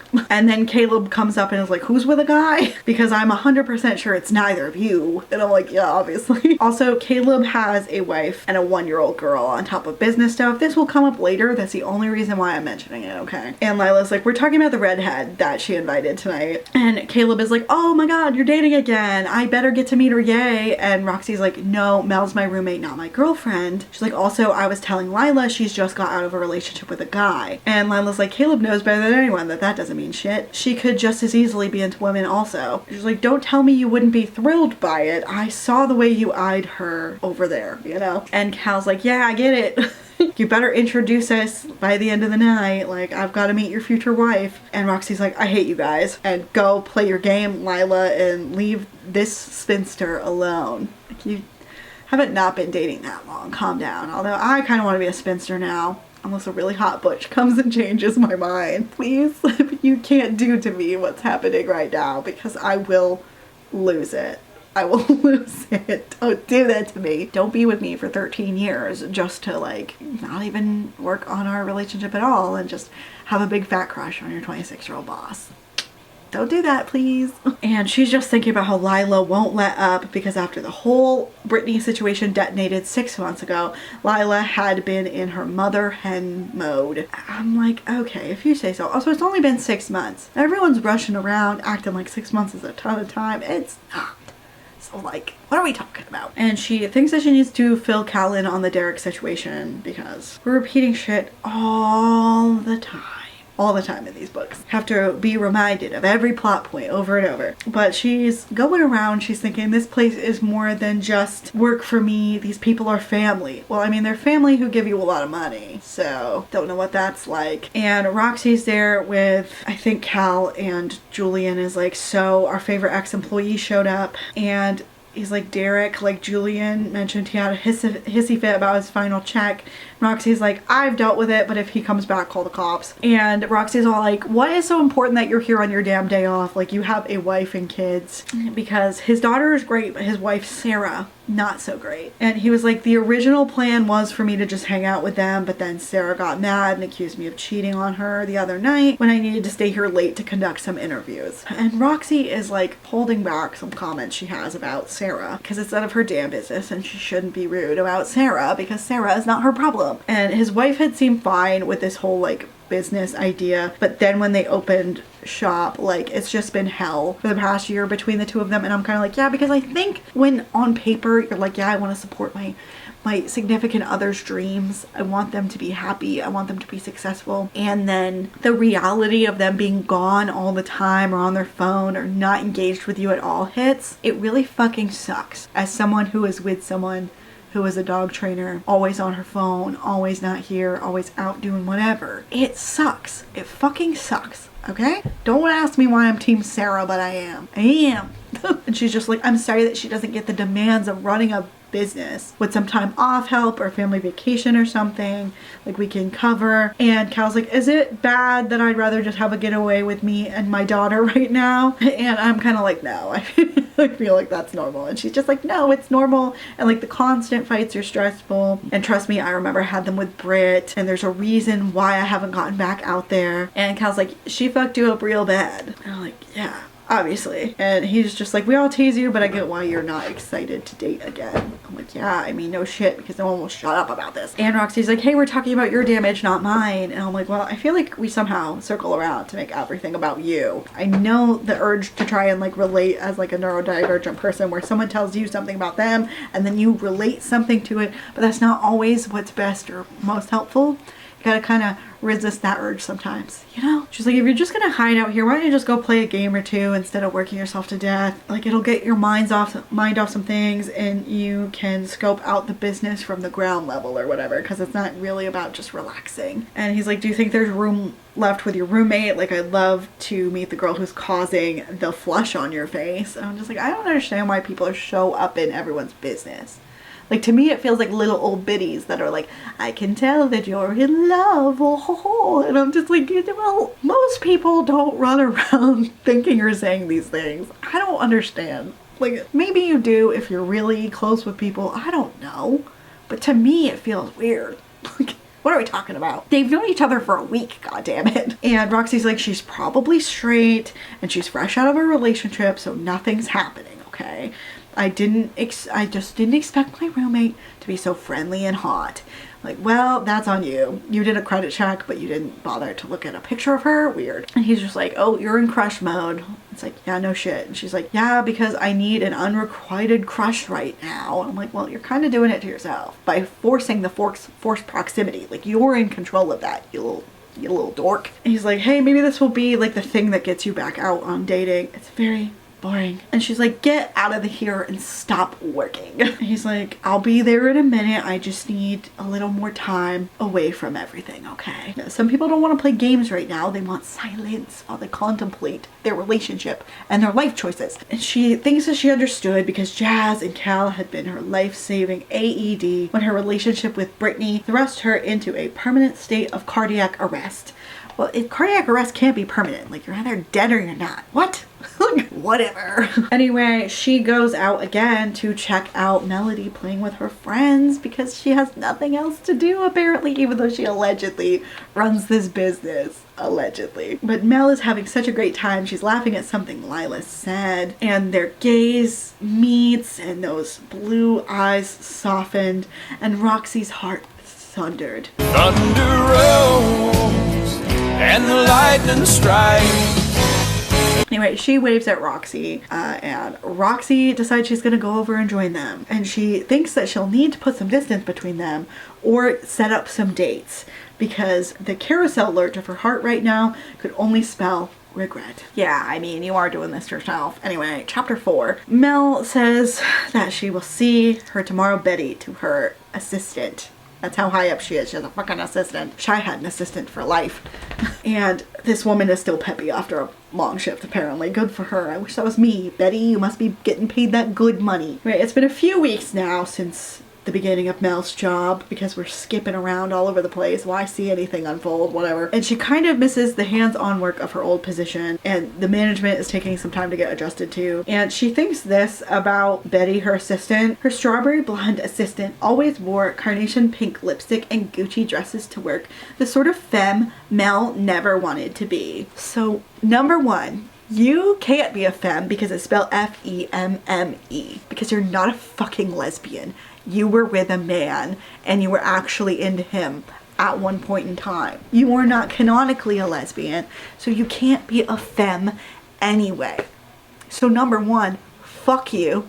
Shut the hell up. Like, there's so much about femmes and butches in this book for a book that has like no femmes nor butches that are main characters or like really part of the cast, and they also treat it as though it's a fashion decision instead of it being a complicated, complex queer identity that has been around for a long fucking time. Shut the fuck up. Shut the fuck up. Like, keep us out of your mouth. Keep us out of your mouth because we're not for you. I'm not any of your business as a femme. You know what I mean? Like, I'm not any of your business.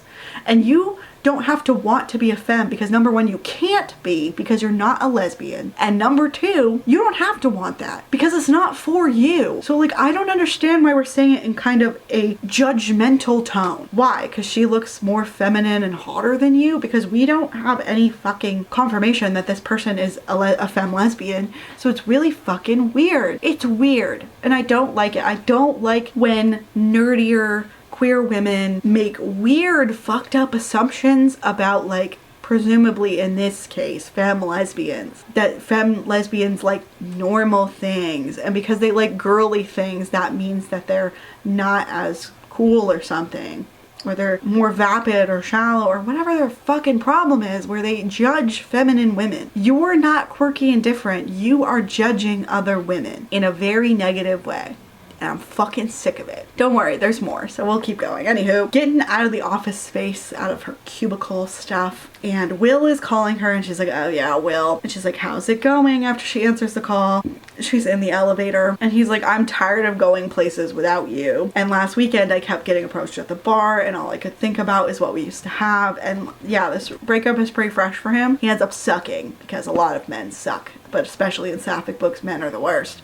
So I don't really have any empathy for him because I know how this goes. And she's swallowing her irritation, but I think she should just use the block button. It's not that hard. She'd wanted to try for friendship, but the passive aggressive guilt trips got longer and longer with every phone call to the point she barely wanted to answer anymore. And she's just like, well, go flirt then. And she's like, we're not together and you deserve to be happy. And he's like, right, I guess you've moved on. I'm like, yeah, unfortunately that's usually how it works when you make it really difficult for someone to break up with you for like 6 months, but okay. And she's thinking like, what part of broken up does he not understand? And I'm like, well, she's like, first off, no, I'm settling into my new house and job. And secondly, yeah, I'm going to move on eventually. And that's why we're working on friendship, so that when that future happens someday, we'll be okay. She's like, I like it here, Will. San Francisco's great. And he's just like, yeah, but this is where your friends and family are. Don't get too attached when you could probably get a transfer back here within the year. I'm just like, well, are they her friends or are they your friends? Because based on this, it definitely feels like they're yours, but okay. And he's bothering her a lot, and she just thinks about how she loved his mom, and when his mom died last year, she promised that she would be there for him, and that's kind of made things like really difficult, you know? She promised she'd stay in his life. Yeah, maybe don't promise that. I don't know. I'm sick of people making promises they don't fucking keep, you know?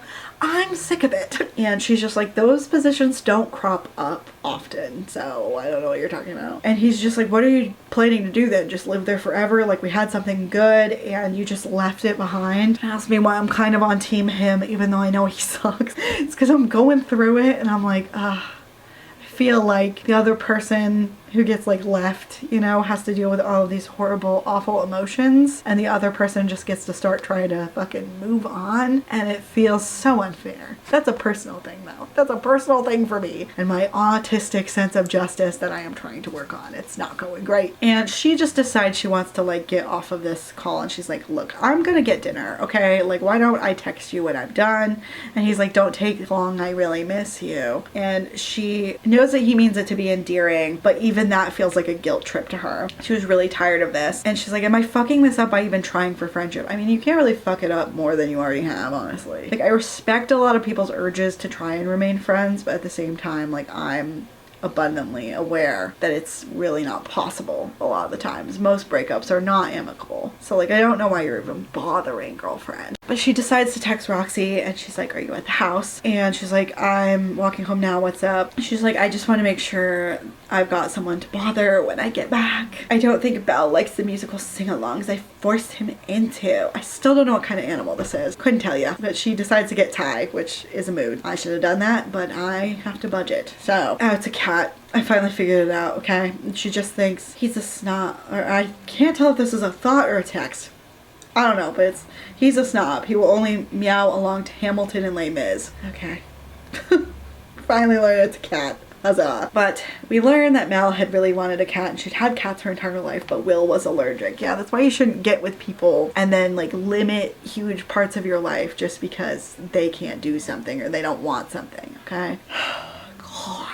She is getting her order, and she is ready to go home to see Roxy, who she's obviously gonna fucking stare at. And she announces that she's home, and Roxy's like, I'll be right down, I'm just getting changed. And the cat comes to see her immediately. I had one really friendly cat, so that would happen, but I haven't known that many friendly cats. I still love them. Like, my cat from my childhood was evil. Her name was Persia. I wanted to name her Persian from Pokemon, but my mom said no. So she let me name her after Persia, which is a country, but okay. Or it was, you know, it's Iran now.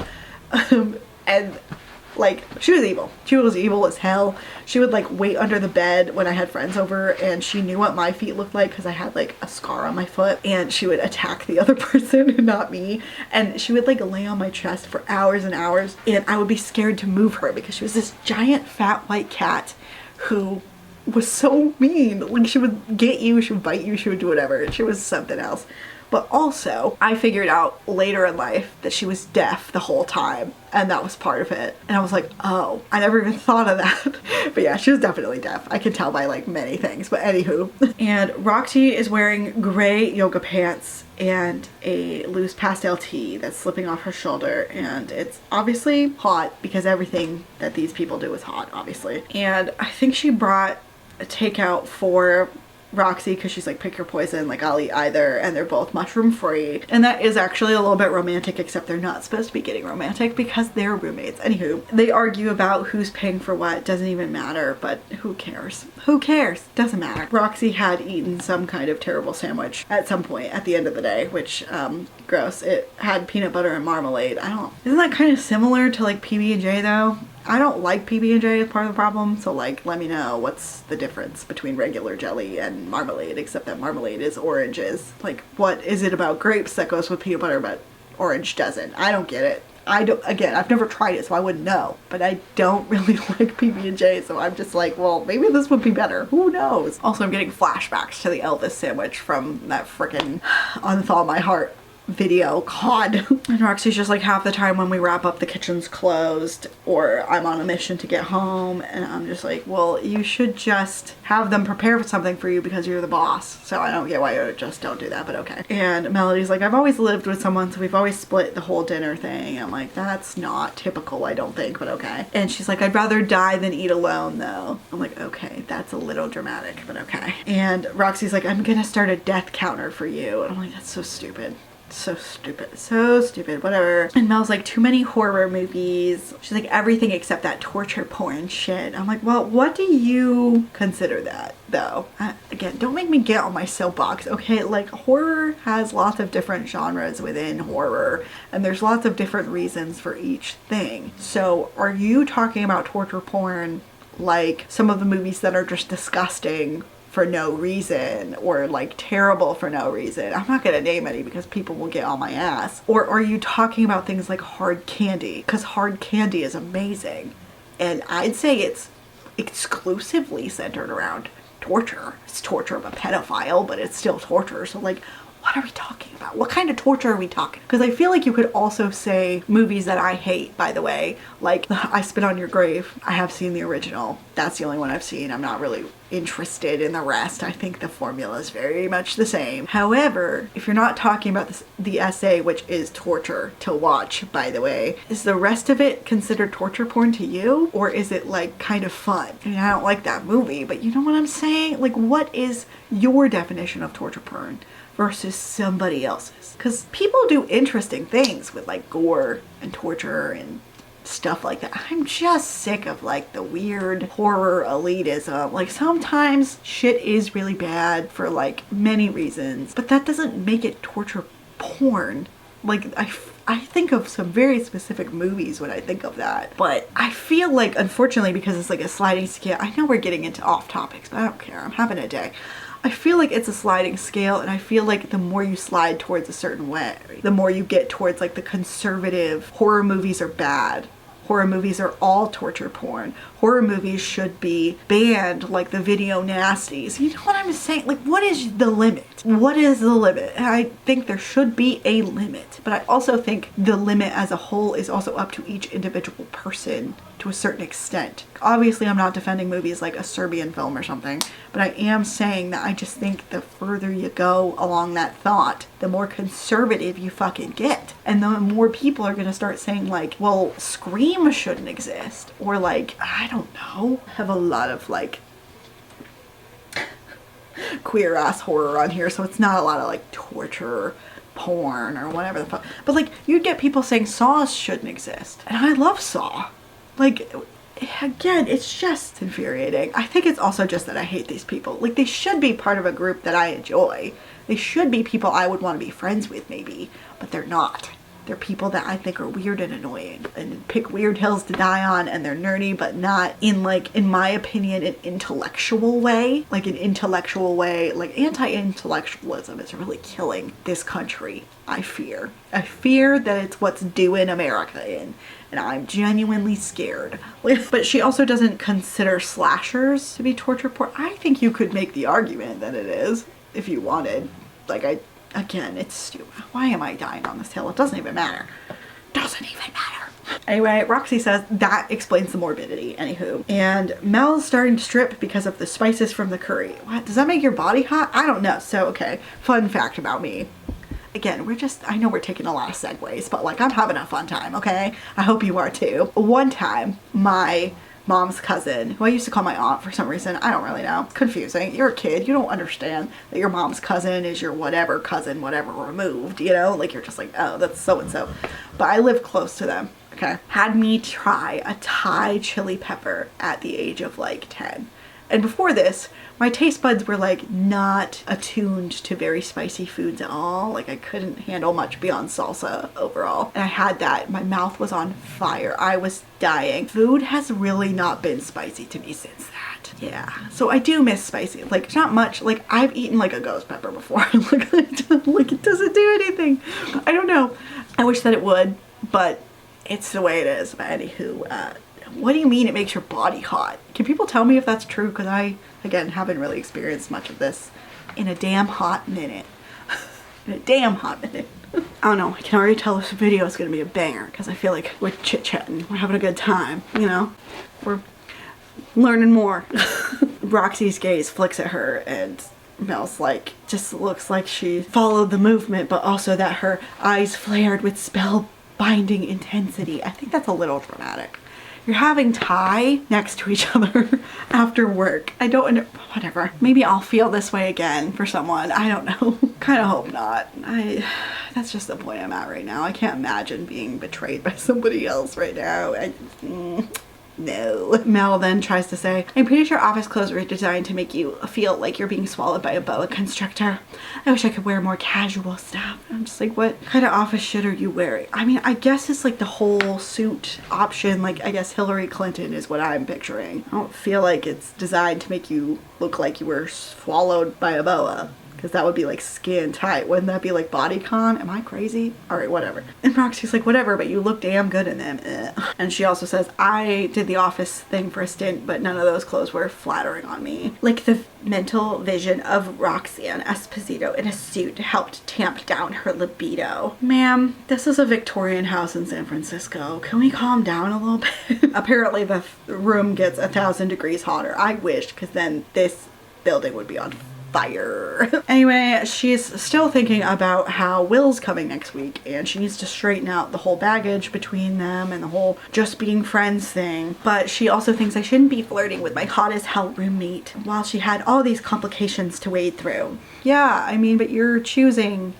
to still do it.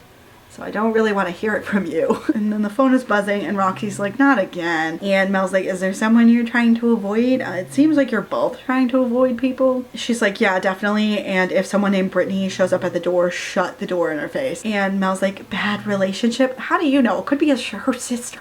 What are you talking about? It's just, I know it's a good assumption because it's right, but like, crazy assumption. Like, not everything is romantic relationships. Like, if my brother showed up, I wouldn't be thrilled about it. Like, oh. It's you.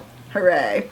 And Roxy's like, this is one of my worst relationships. Britt was gorgeous and totally out of my league, which she never hesitated to remind me. And Mel's chest tightened. No one deserved abuse, especially not someone as caring as Roxy. I feel like that's a little bit of a stretch. I mean, we know because of context and because of how the book goes that it was kind of abusive. However, sometimes someone just saying like they're hot, like acknowledging that they're hotter than other people doesn't necessarily make it abuse. Sorry, my slipper is pissing me off. There's something going on in here and I don't know what it is, but it feels funky. Doesn't feel right, you know? Whatever.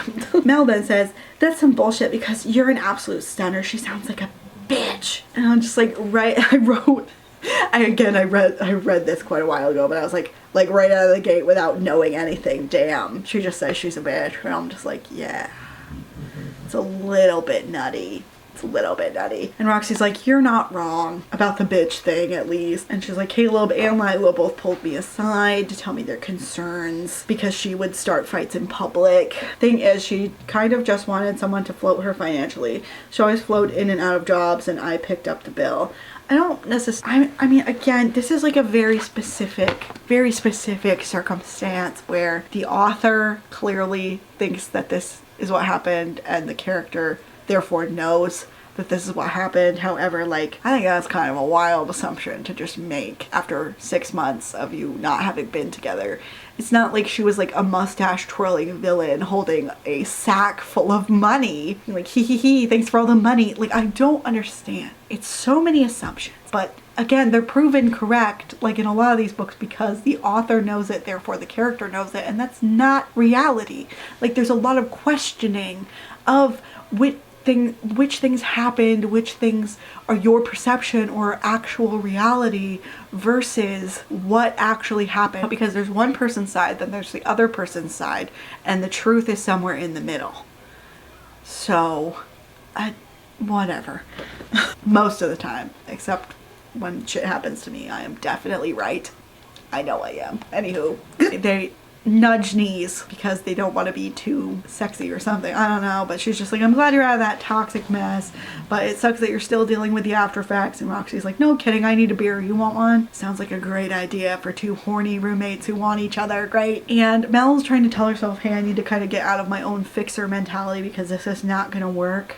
And it wrecked up shit at home a lot, like it's not a good idea. Britt fucked me up so badly I can't even get back out there and try to date. Every time I come close, I feel sick to my stomach, and all the shit she said to me starts clanging around in my head, killing my self-confidence. And I'm just like, that's fair. That's kind of fair. I am not having problems with my self-confidence right now. I mean, it's only been like a month since my breakup announcement. Hooray. But I did have problems with self-confidence because I feel like her brain's trying to fill in the blanks, you know what I mean? But really, I'm not right now. It's more like, I'm like, I don't know how I'll ever trust anyone ever again. I don't know how I'll do it because this has been a literal shit show. Like, I would rather not do it again. I don't know. That's just me. But Mel decides, fuck it, I am gonna give her a hug. And she's like, do you want a hug? Like, it might be weird, but like, I just hate that someone made you feel so shitty. And then they decide to hug. Yay. But we get to think about the smooth skin and all that, so hooray. And Roxy's like, I'm really glad you're my roommate, Melody Roberts. People say people's whole names outside of media. I don't feel like very often, but okay. And she's just like, back at ya, Roxy Esposito. Or Roxanne, whatever. Roxanne. She's like, if you ever want to talk about that stuff, we can talk. It blows that Brittany came in here and wrecked your life and went on living when you have these scars. And when you're ready to head out there, I'll be your wingman. Wing lady, whatever. Like, okay. But even as she makes the offer, her stomach twists because she wants Roxy, because we're not stupid and we weren't born yesterday in this apartment. But Roxy's gaze went distant because she wants to fuck you back, okay? That's obvious. But anyway, she's like, that's really sweet of you. And Cal and Lila have been on me for months. And I'll probably reactivate my dating profile sooner rather than later. And I can't let her win, right? Yeah, exactly. Spite. Spite your way through this. Get loaded up on spite, okay? And Mel's like, that's the spirit. Now let me introduce you to the wonders of George Romero, my Miss Zombie Movie virgin. Like, how did you miss the bubble on this? There are at least 12 different zombie board games on in your store. And I'm just like, what? She probably plays The Last of Us, like a normal queer lesbian who likes horror. Okay, zombie movies are kind of boring, all right? I said what I said. Roxy's like, I've never dipped my toes in a horror that much anyway. Like, I'm more of a sci-fi fantasy girl. And I'm like, that's fair. May I interest you in fantasy horror or sci-fi horror? Mel is like, we're gonna remedy that. Consider this the beginning of your education in horror. And I'm scared to see what her education in horror would be because, again, the torture porn comment worries me. And they put their phones next to each other on the coffee table, and she feels this connection with Roxy, this friendship that was everything she'd been searching for. It made her want to drop the attempts at keeping in contact with Will. Okay, good, then don't talk to Will. But she's dreading the upcoming visit. Chapter 5. She is going over her dating profile with Jasper, one of the other co-owners at the tavern. He's Japanese, by the way. We talk about his Japanese heritage, giving him gorgeous cheekbones and thick black hair. Okay, not all Japanese people look the same, just so you know. I've been to Japan. Not all Japanese people look the same. This is so weird. I don't know about that. I feel like you could just say he has nice cheekbones. You don't have to say it's because he's Japanese. Whatever. He's just like, do you want pussy or not, about the picture he wants to choose. And he's like, this one will get you laid. And I'm just like, I personally wouldn't take a man's opinion on what would get a lesbian laid. All right? Stupid as shit. It's like going to a mechanic and asking them how to fix your dishwasher. Do they know what they're looking at? Probably not. Anyway, she's like, this is false advertising because this picture's like 5 years old, whatever. And she's like, I'm not looking for a casual hookup, which is fair because I don't do that either. Fine, perfectly fine. And she thinks about the potential of her dates judging this much of her body before they've even met, which is totally fair because I feel worried about that too. I don't like I'm trying to do drink outfit books. I've done one, but I already feel so weird about my body, but I need to keep doing them because it was fine and people were nice to me and they said I looked like a goth librarian and that was nice. Okay. Anywho, it's because she has wide hips and thick thighs. Same, bitch. Lots of people like those. See, this book is really down on butches and femmes. You know who would love that? A hot ass butch, for sure. I hope. Pay attention to me. I'm so cute. Pay attention to me. I'll make your house creepy. And Jazz is like, life's better when you're getting some. And she's like, that's your mantra, not mine. I'm like, well, it kind of depends, doesn't it? Anyway. And she's thinking about Mel's boyfriend coming to visit this week. And she needs to stay away from that, which is fair. And she's like, that whole situation screams unresolved. And I'm like, I agree. Yes. Okay. We can. Broken clock is right twice a day. We can agree. Anyway, everyone's like, we need to start finding her a date ASAP. And she's like, guys, 6 months isn't all that long. I agree. It's not. And she's like, you are all acting like I'm being a celibate recluse for the last decade. I'm like, exactly. All of you, including you, have been acting like that, and that's stupid as hell. It's been 6 months. Jasper's like, I'm just trying to perfect this profile, and she's like, fabricate lies, you mean? I'm like, well, everyone lies a little bit on their dating profile, I'm pretty sure, so. He's just like, hey, like, you had a really bland paragraph before, like, it's crazy that you got any hits, like, you don't know how to sell your strengths, and we all do. And she's thinking to herself about how she hasn't found much to love about herself since, you know, the whole Britney thing, and I'm like, oh god, go to therapy, don't start dating, go to therapy. Anyway, she then also starts thinking about how all her friends are gay again, because that's the mantra of this book. And she also thinks about how, like, when her dad was still around, which is a little sad. And then there's a knock on the door and Mel is on the other side and she's excited to be there.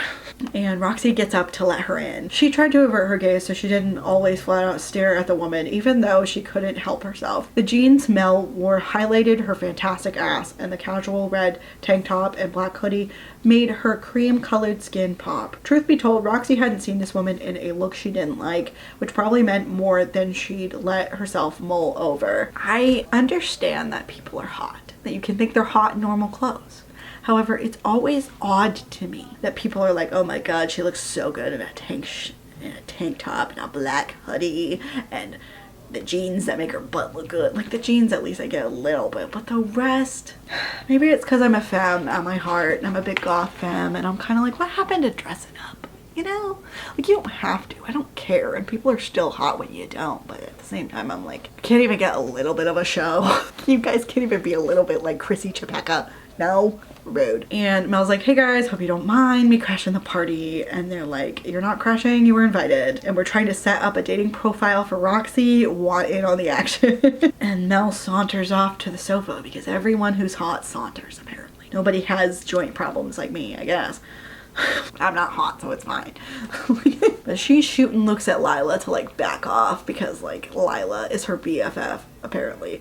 And she's like, don't try to set me up with her, stop it. And I'm just like, well, stop making goo-goo eyes at her then. Mel introduces herself to Jazz. I don't care. And Jasper's like, where'd you get this one? She's 1,000 times better than Britney. And Roxy's like, not that kind of roommate. I'm like, it's just everyone kind of ignoring what they're saying because they're that obvious. They're that obvious that it's annoying. She says sorry to Mel and she's like, what, for thinking that I'm like 1,000 times better than your shitty ex? Like, I'm very flattered, thank you. Well, 1,000 times 0 is still 0. So I don't know why you're saying thanks. Anyway, she wants to kiss Mel. Hooray. Why? I don't know. And Mel's like, you better put on there that she's afraid of Little Shop of Horrors. And she's like, people go nuts over niche facts. You're afraid of Little Shop of Horrors? That is pussy material. What are you talking about? And Roxy's like, the talking plants are not my thing. They're weird and creepy and they shouldn't be singing. Do you have the same complaints about Beauty and the Beast and all the silverware?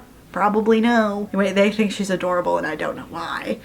And it just keeps going, who cares? And Mel's like, is that the photo you're gonna use? Damn girl. And Roxy's trying to be like, it's just a compliment because her heart rumbled. Rumble. What are we talking about here? Anyway, she keeps thinking about what Brittany said about her. Like, who gives a shit? Shut up about Brittany. She lives in your head rent-free. Someone calls her and she picks it up because she doesn't recognize the number. I would just let it go to voicemail, whatever. But it's a sheriff. His name is, well, no, it's not a sheriff. Jesus, my brain is frying.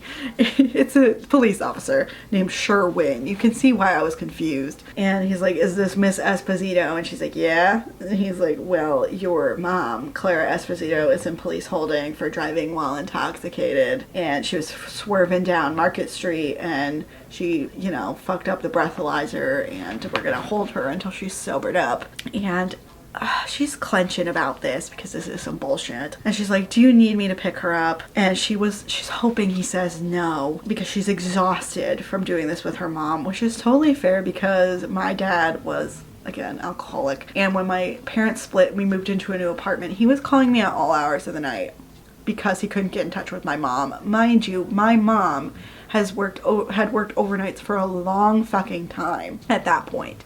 And I was like, she's not here. You should know that. And it's 2 a.m. and I have school. So I don't know what the fuck you're doing. So like, I do feel for her. But they're gonna release her from jail as long as she makes bail, but they're going to be looking at some real jail time on her. And she thinks to herself that it's been a miracle that her mom hasn't gotten jail time for a DUI before. Yeah, I don't think that's typical, just so you know. I don't think that's normal, but okay. She'd already apparently stacked up some misdemeanors for her antics because she's a mean drunk. Yeah, it sucks when people are like that. But she's like, no problem, just let me know when she needs someone to pick her up or to post bail or whatever, okay? And she feels like hollow and resigned to this. And I'm like, you don't have to support your alcoholic parents. That's a mistake my brother's making. But I continue to live with my alcoholic father and just kind of enable him, to be honest. Like, you don't have to make that decision. That's a decision you make. You know what I mean? She's thinking about her mom's like drinking herself to an early grave and that her sister just kind of stepped out once she got married to a man. And so now she's like seen as reliable, which is a term she's come to hate because it meant deals with everyone's shit. And I agree with that. I hate being reliable. It's the worst. Right? He's like, thanks for your time, hangs up. And she's like immediately annoyed. And then Cal is like, hey, what's going on? And she just says it's normal family bullshit, like I'm gonna have to post bail for my mom's latest offense and she might finally be in enough trouble that she might face jail time. And he's like, oh damn. Like, you can leave her in a cell and we won't judge you. Exactly, you can. And she knows that they wouldn't judge her, but she's just like, my sister won't pull her out and someone has to. Hey, nobody has to. Nobody has to. She's a grown adult. She can suffer the consequences of her own damn actions. Whatever. Anyway, she sags into Cal's chest because she's upset about this whole thing. And she thinks if she didn't have them, she might be like her mom, just drinking her life away. And I'm like, damn, that's dark. Okay. And he's like, hey, let's like kick back, play a game or two. Get your mind off some things. And she's like, I'm guessing like you overheard me anyway about my mom with the DUI. And Jasper is like, let her rot. And I agree. And Lila's like, oh honey, I'm really sorry. And I'm like, yeah, well, it's what it is, you know? And she was like, hey, this isn't gonna ruin after hours Sunday, which is the thing they do. She's like, let's play some games. I'm gonna kick your asses. And they're like, you get to pick first, okay? And she decides whatever the new Jack the Ripper one is. What is up with this book and serial killers? Calm down. They're fascinating in a morbid way. But like, can we stop name dropping all these motherfuckers all the time? I know Jack the Ripper's dead as hell, but still. Calm down. Anyway, she's thinking about how her mom's probably gonna have to sleep off the booze, blah, blah, blah. And they are like, are you ready to play some games? And they're like, yeah, please and thank you. And Mel's like, also, we finished your dating profile and picked a more on-brand picture. Do you want to see? Roxy's like, sure. And she doesn't want to go out and date. I'm like, okay, so you can tell them no. You don't have to. You don't have to. Peer pressure.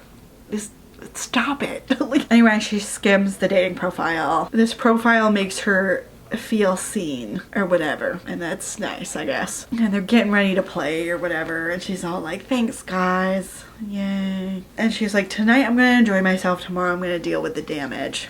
I wish I could do that. I cannot. Anyway, chapter 6. Mel is pacing back and forth for the 1000th time tonight because she and Roxy are hosting something at their place. They're having their monthly Dungeons and Dragons game, which Roxy wants her to try out. See, this book made me feel like maybe I do hate Dungeons and Dragons. I don't. I know. I'd love to do it again. But everyone has been so damn welcoming. And Roxy's like, are you ready for your first game? And she's like, do you guys really want me to be weighing down your game? Like, I don't know how to play at all. She's like, part of the fun of Dungeons and Dragons is welcoming new people in. Like, there's no prize for knowing the most about D&D, and no one's gonna give you shit for having questions. I don't know with some of your friends, but alright. And she's like, I have so many questions I can't even pick one.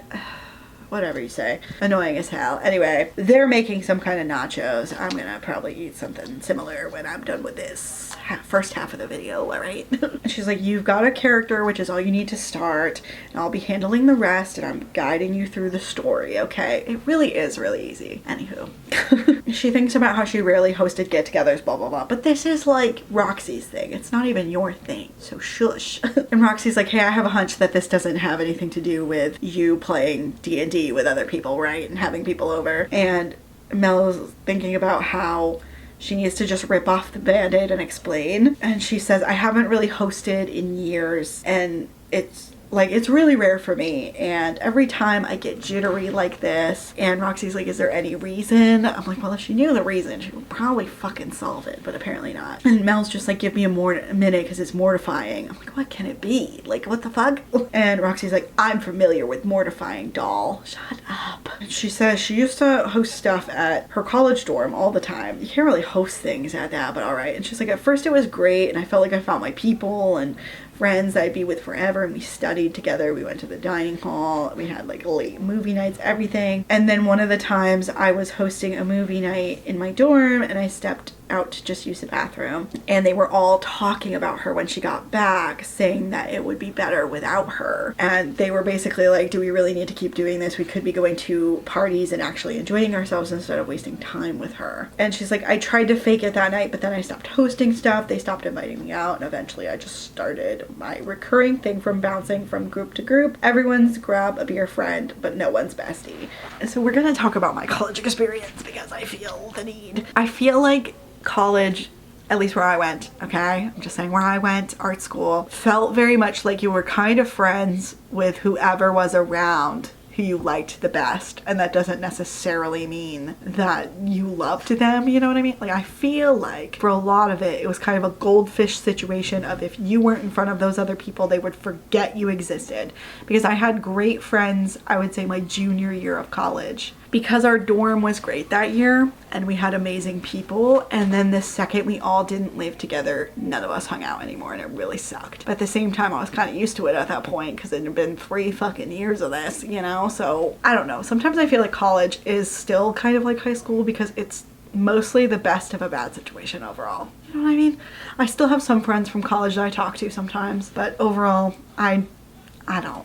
But what ifs. And Roxy is just saying the usual shit that anyone would say, which is those girls are assholes. Like, I know how hard it can feel to be welcome, but my friends aren't humoring you. They're too opinionated for that. And Mel's like, well, what if I like suck at Dungeons and Dragons? Like, can I still be on your bestie roster? And she's like, especially if you suck at Dungeons and Dragons, like clever players are a bitch to DM for. See, you wouldn't like me. I played twice with some teenagers at work. None of them are at my work anymore. They all moved on to greener pastures, which is great for them. I love that for them. But they were a great group of kids. I miss them dearly. And one of them like killed an old man, which was hilarious. And then my character was like a heavy necromancer, so they just gave me the guy's bones. Also, it was a very important person that they murdered that we needed for the quests and shit. I just had his bones in my pockets. It was great. Anywho. Ugh. And Mel's just like, you're one of a kind, and like leans closer and she says, Roxy Esposito. I'm like, she knows her own name. How many times are we gonna do this, Grandma? I'm tired of this, Grandpa. That's too damn bad! You keep digging! And she thanks her, and Roxy's like, no need to thank me. Like, if anyone understands what it's like to feel like an outcast, it's me. And I'm like, why? huh? Okay. And she's like, hey, can you like tell me what a DM is? It's really dumb anyway. It's the dungeon master, blah, blah, blah, blah, blah. Who cares? And then she's like, oh, fuck the nachos. And it's fine because they were just getting a little crispy. So they're all good now. Hooray. And they're like, are we ready? Yeah. And then it's everybody gonna be getting ready and they're all excited and there's character sheets, blah, blah, blah, blah, blah. And they place down the nachos and everyone's excited that she's joining the game. And he's also like, how boring did you find it? I can't remember which friend this is. Cal, it's Cal, sorry. He's like, did you read the rule book? How boring did you find it? Blah, blah, blah. Rose and Jazz apparently are the rules lawyers, but Jazz is closing the store tonight and they trade off who's doing the game when. I get it. I like rules sometimes. I don't know. Anyway. I like bending rules, it's fun. Just talking about who's working at the store, who cares? It's that new guy Hunter and they're probably from another fucking book from the series and I don't care. Can't express to you how much I don't care. Talk about some kind of LARP, who cares? And they're like, let's get down to business. And Mel says to defeat the Huns. I wish the Huns would come and beat your ass in this book. I wish Shan Yu from Mulan would come and beat your ass. Anyway. But Cal's like, I like her. Are we keeping this one? And I'm like, stop trying to set them up. I'm sick of it. Anyway, blah, blah, blah, blah, blah. I don't care. There's more banter about teasing each other about D&D and about rolling for shit. Who cares? I don't. Again, this book made me think I might hate D&D for a hot second. Gotta roll for perception. I'm not gonna bother because all of this is stupid. Like, I feel like there are more interesting ways to talk about a game of D&D than just actually sitting and making us like see the D&D, you know what I mean? I don't know. And they're like, should I make more nachos? And they're starving apparently, so yeah. And like, we'll take a 5-minute bathroom break and Roxy is gonna help with the fucking nachos. Okay, I don't feel like that's a 2-person job, but Mel is like booking it and Roxy is not far behind her. But when they get in there, Mel's like, what's got you so happy? And Roxy's like, you're doing great. Are you having fun? She's just like, yeah, I love the fact that you're guiding the whole things. It keeps you from overthinking too much. Blah, blah, blah, blah, blah. And Roxy, she thinks to herself that Roxy has been this way since Mel moved in the apartment. Blah, blah, blah. I'm like, okay, whatever. And Roxy's like, see, you fit right in. It's fine. And Mel's fighting her own grin. Woohoo. And this time she felt like she was part of something instead of an outsider, and she had Roxy to thank for that. Okay, huzzah, good for you. Chapter 7. Roxy is driving her mother to prison. Like, legit. And she hasn't done any kind of enclosed space with her mom because it's hellish. Yeah, I bet it is. She still also smells like booze right now, so that's lovely. She thinks she's past the disappointment, but her mom keeps proving her wrong at every turn. Yeah, I mean, that is your mom. She's gonna continue to be disappointing. Hate to break it to you. Like, I remember my dad being a great dad when I was really little, like 1 to maybe 9 or 10, like 0. Well, I don't remember 1, obviously, but you know what I mean, like 0 to 10. I remember him being pretty good and kind of emotionally self-aware for a man with a middle school education.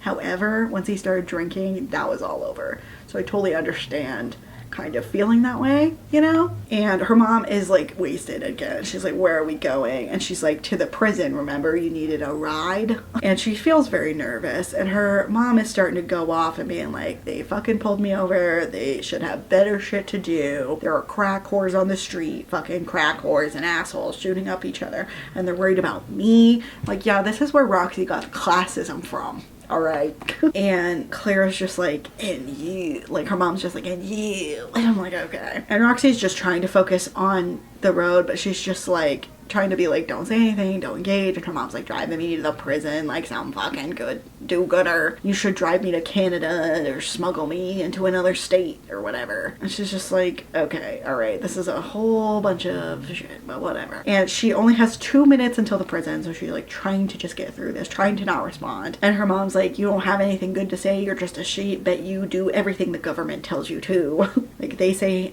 how high and you jump. And I'm just like, well, I think your lesbian daughter probably isn't the biggest fan of the fucking US government. However, I know you're drunk, so you don't know that. And she just thinks about the longer she stays in the car with her mom, the more she wants to drive them into a wall, which is fair. She's just trying to calm herself and ignore the less and less coherent rants that her mom's doing. And then they finally get there, and the guards are waiting in the front, and her mom has started like a screeching rant, and the volume is so loud that it's like reverberating through the car. And Roxy's like, we're here. Okay. And Roxy's like, she's in the passenger seat, have at it. go ahead. And the guard opens the door and her mom's trying to make a break for it, which is hilarious. And Roxy just like pulls the passenger door shut and she watches them take her mom away. And she feels like relieved that this has happened. Every time she was in the same car as that woman, she felt like she was one pill away from an overdose. I feel like that's a bit insensitive, isn't it? Because,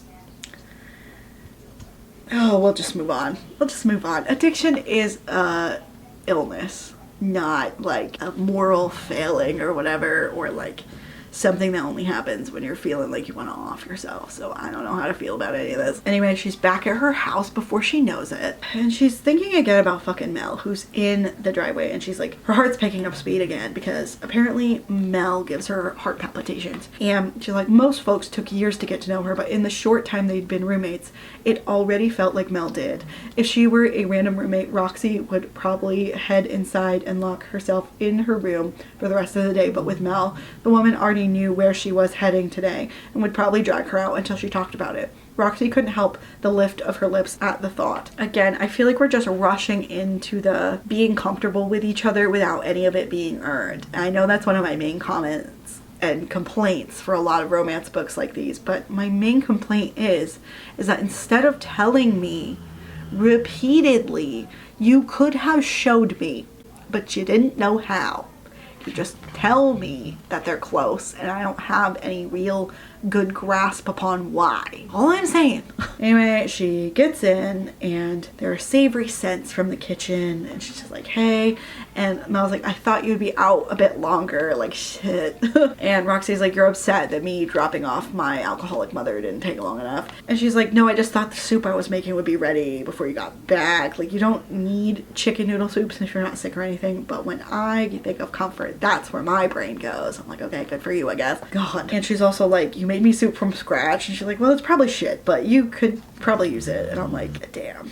She's like, after you like cleaned up your mom's mess. And I'm like, making soup from scratch isn't that hard. I make my own stock now too. What the fuck are we on about? I like to save money, alright? Any hoozles. She's like, I've been cleaning up my mom's messes for years, it's whatever. And Mel's like, okay, well the soup isn't ready and I'm suspecting that us chit-chatting about it isn't gonna help, like, cheer you up. And Roxy is like, it's not your job to cheer me up. And Mel's like, bullshit, it's my current quest and I'm a competitive motherfucker. Shut your fucking face, Uncle Fucker. You're a cocksucking ass licking Uncle Fucker. How I feel about all these characters, shut up. Anyway, Mel's like, okay, we're gonna do jumping jacks. Okay. And she's like, why? She's like, I think it's not possible to be gloomy while you do them. Yeah, well, apparently you've never met anybody with a joy disorder. Those used to be the bane of my existence in school. I don't know what you're talking about. And Roxy's like, do I look like the exercising type? She's like, doesn't matter because you're obliging me anyway. Mel, you're so annoying. Anyway, she's like, 50, that's all I'm asking you to do. And Roxy's like, I'm not gonna do them by myself. And Roxy's caving immediately though, so hooray, same shit, different fucking book, you know? Same shit, different book. Same crap every single time. It's making me a big crabby woman. Like, anywho, they're gonna do fucking jumping jacks together even though Roxy feels stupid. Okay, we're doing those billion jumping jacks. And then after 50, Mel's like, that was a mood booster, am I right? No, I would be on the floor. What are we talking about? I do exercise, I just don't do that. But Roxy's unable to tell because her heart's thundering and it's not from the exercise. Yeah, we know. It's probably from watching the bouncing badonkadonk and the front badonkadonk that you're like thrilled about this, whatever. Anyway, Mel makes her smile like nobody else. Huzzah. Chapter 8. Will's here and Mel feels like shit because he's here because she shouldn't have done this. What was she fucking doing inviting her ex-boyfriend to hang with her for a week? Why the hell had she thought it'd be a good idea? Because she's stupid. That's why. Because she has a hard time telling people no, apparently. Anywho. Jesus. Anyway, she's like trembling because of this whole thing. Anyway, and then Will's coming. He's tall and lanky with features more effeminate than he liked, even though it had always worked for her. Okey-doke. Thank you so much for all of that. I needed to know about that. Anywho, and he's like, hey babe, and she's immediately like, this was a bad idea. I'm like, yeah, no shit, Sherlock. Dear God, this is turning out to be a behemoth. We gotta start scooting along. It's really stupid and it starts to get repetitive, so we'll be able to skip some shit, I think, okay? Just know that they're repeating the same stupid ass shit to each other over and over. In their heads, to each other, same shit, different fucking paragraph, okay? So, bad idea. Duh. She balls her hands in a fist. She's like, hey. And she hugs him, but I don't really know why you would do that when you don't want to give a certain impression. You know what I mean? I'm not trying to victim blame, but still. And she remembers some things about him, like their yearly Evil Dead marathon, blah, blah, blah, blah, blah. Evil Dead 2013 is the best one. I said what I said, although I do love Evil Dead 2. I do. So, I also think the show is kind of fun. Just saying. And he lifts her a little bit and she laughs. Tee hee hee. Yeah, definitely not confusing for him at all, but okay. And he's just like, let's get going. Like, the plane ride was miserable. And I had some kid screaming in my ear the entire flight. And you're lucky I made it out to see you. And I'm just like, oh God. Also, like, my flight, there were 3 all around me on the flight to Florida. And I only felt bad for one guy because he was trying his damn hardest, all right? He was trying so hard to keep that kid entertained. I only cared about that guy, okay? But I also had headphones because I'm not a dick and I know that kids have to be on planes sometimes. I don't think everywhere should be a child-free space, even though I don't particularly like children. They're very sensory-wise. They're overwhelming, okay? That's not what I said. She asks how everything is going back home, but she's like, oh my God, he's trying to guilt trip me again. Same shit. He's like, work's understaffed, blah, blah, blah, blah. Yeah, I exist in that realm too. And he mentions someone named Zella, and she's like, who's Zella? And he's looking at her all coy like he expected her to be jealous. She's not, obviously. And she's some coworker and she's sweet and she's a marketing exec too. And the driver of their freaking Uber is like, where are we heading? And he's like, back where we came from. And she's like, no, actually it's this house. Oh, it's not even the house, damn it. No, she's like, this one, I came from Tabletop Tavern, which is like a 15-minute walk from where I actually live, so. And he's like, what's that? Like, were you hanging out at a bar while I flew all the way to see you? That's pretty rude, but whatever. And she's like, it's my roommate's business, and she opened a board game cafe, so I'm going over there in my free time. And he was like, oh, I didn't think you were into board games. Although I guess you've always been a geek, Mel's. And I'm like, can we just like calm down? It's so annoying. She's like, yep, that's me. I'm geeky. I've never played any of these games till now and I'm not great, but the company is good and I'm having a lot of fun. And he's pissed off. He's like, glad to see you're enjoying your new life here.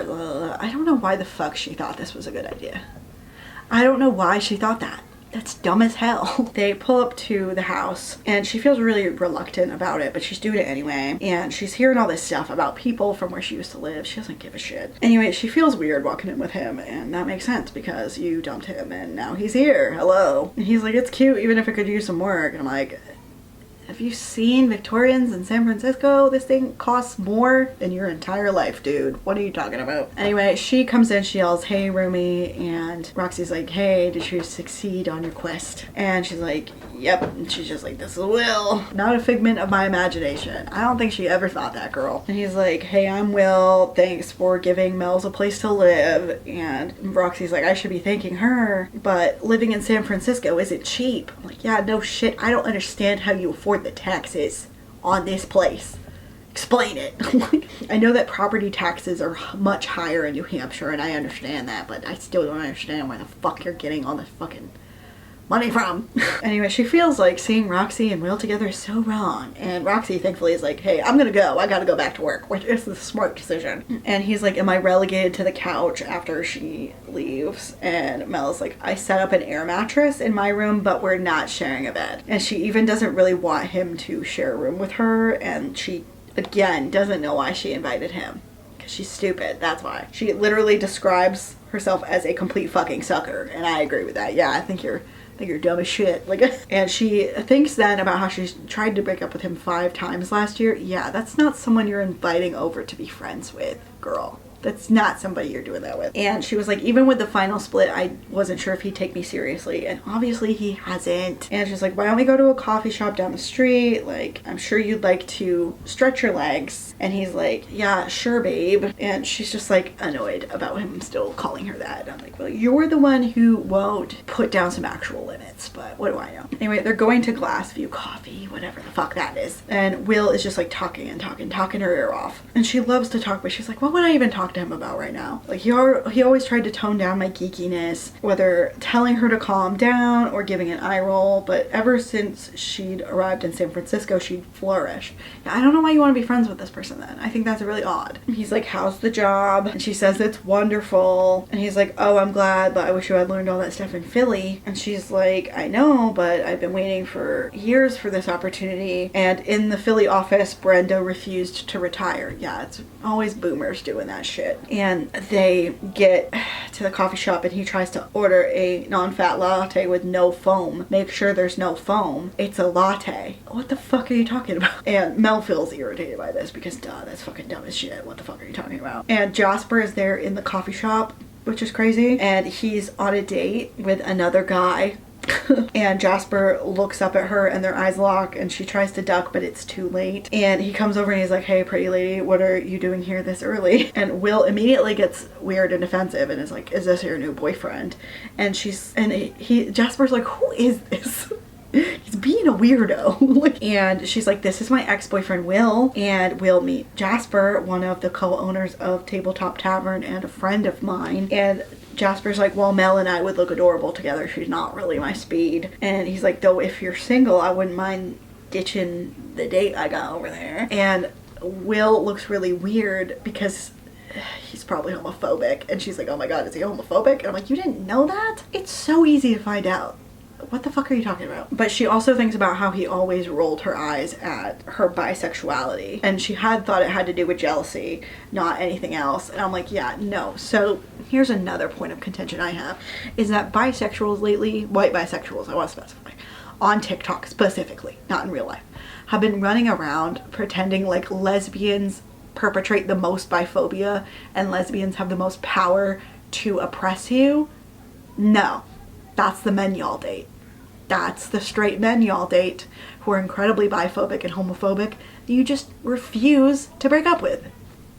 Hope that helps. We're like the smallest group in the LGBT community, I'm pretty sure, except maybe trans people, and there's some overlap there. You really think we're the ones oppressing you? Get a fucking grip. Like, ugh, shut up. I'm so sick of it. Anyway, Mel is like, are you on a date here, Jasper? And he's like, yeah, one that's going horribly. And this guy is so pretentious, I want to gag. And not in a good way. And Mel's like, can I help? Like, what can I do? Like, what can we do, I guess? And Jasper's like, you're a lifesaver. At least, like, can you, like, act like you told me some bad news? And she's like, okay. And he's like, okay, that's convincingly miserable. I will be back in a flash and you can pretend to walk out. And Will's like, why don't we just go sit down over there and your friend can deal with his own problems? She's just like, you pick a seat for us. He's probably on his way over and it'll just be a minute. And Will's still being a dick, but he goes and does it. And they figure it out and it's all good. And Jasper's like, so that's your imaginary ex? Because I guess everyone thought that he wasn't real. And he's like, he's pretty. I'll give you that. That's all. And she's like, but? And he's like, you want me to be honest?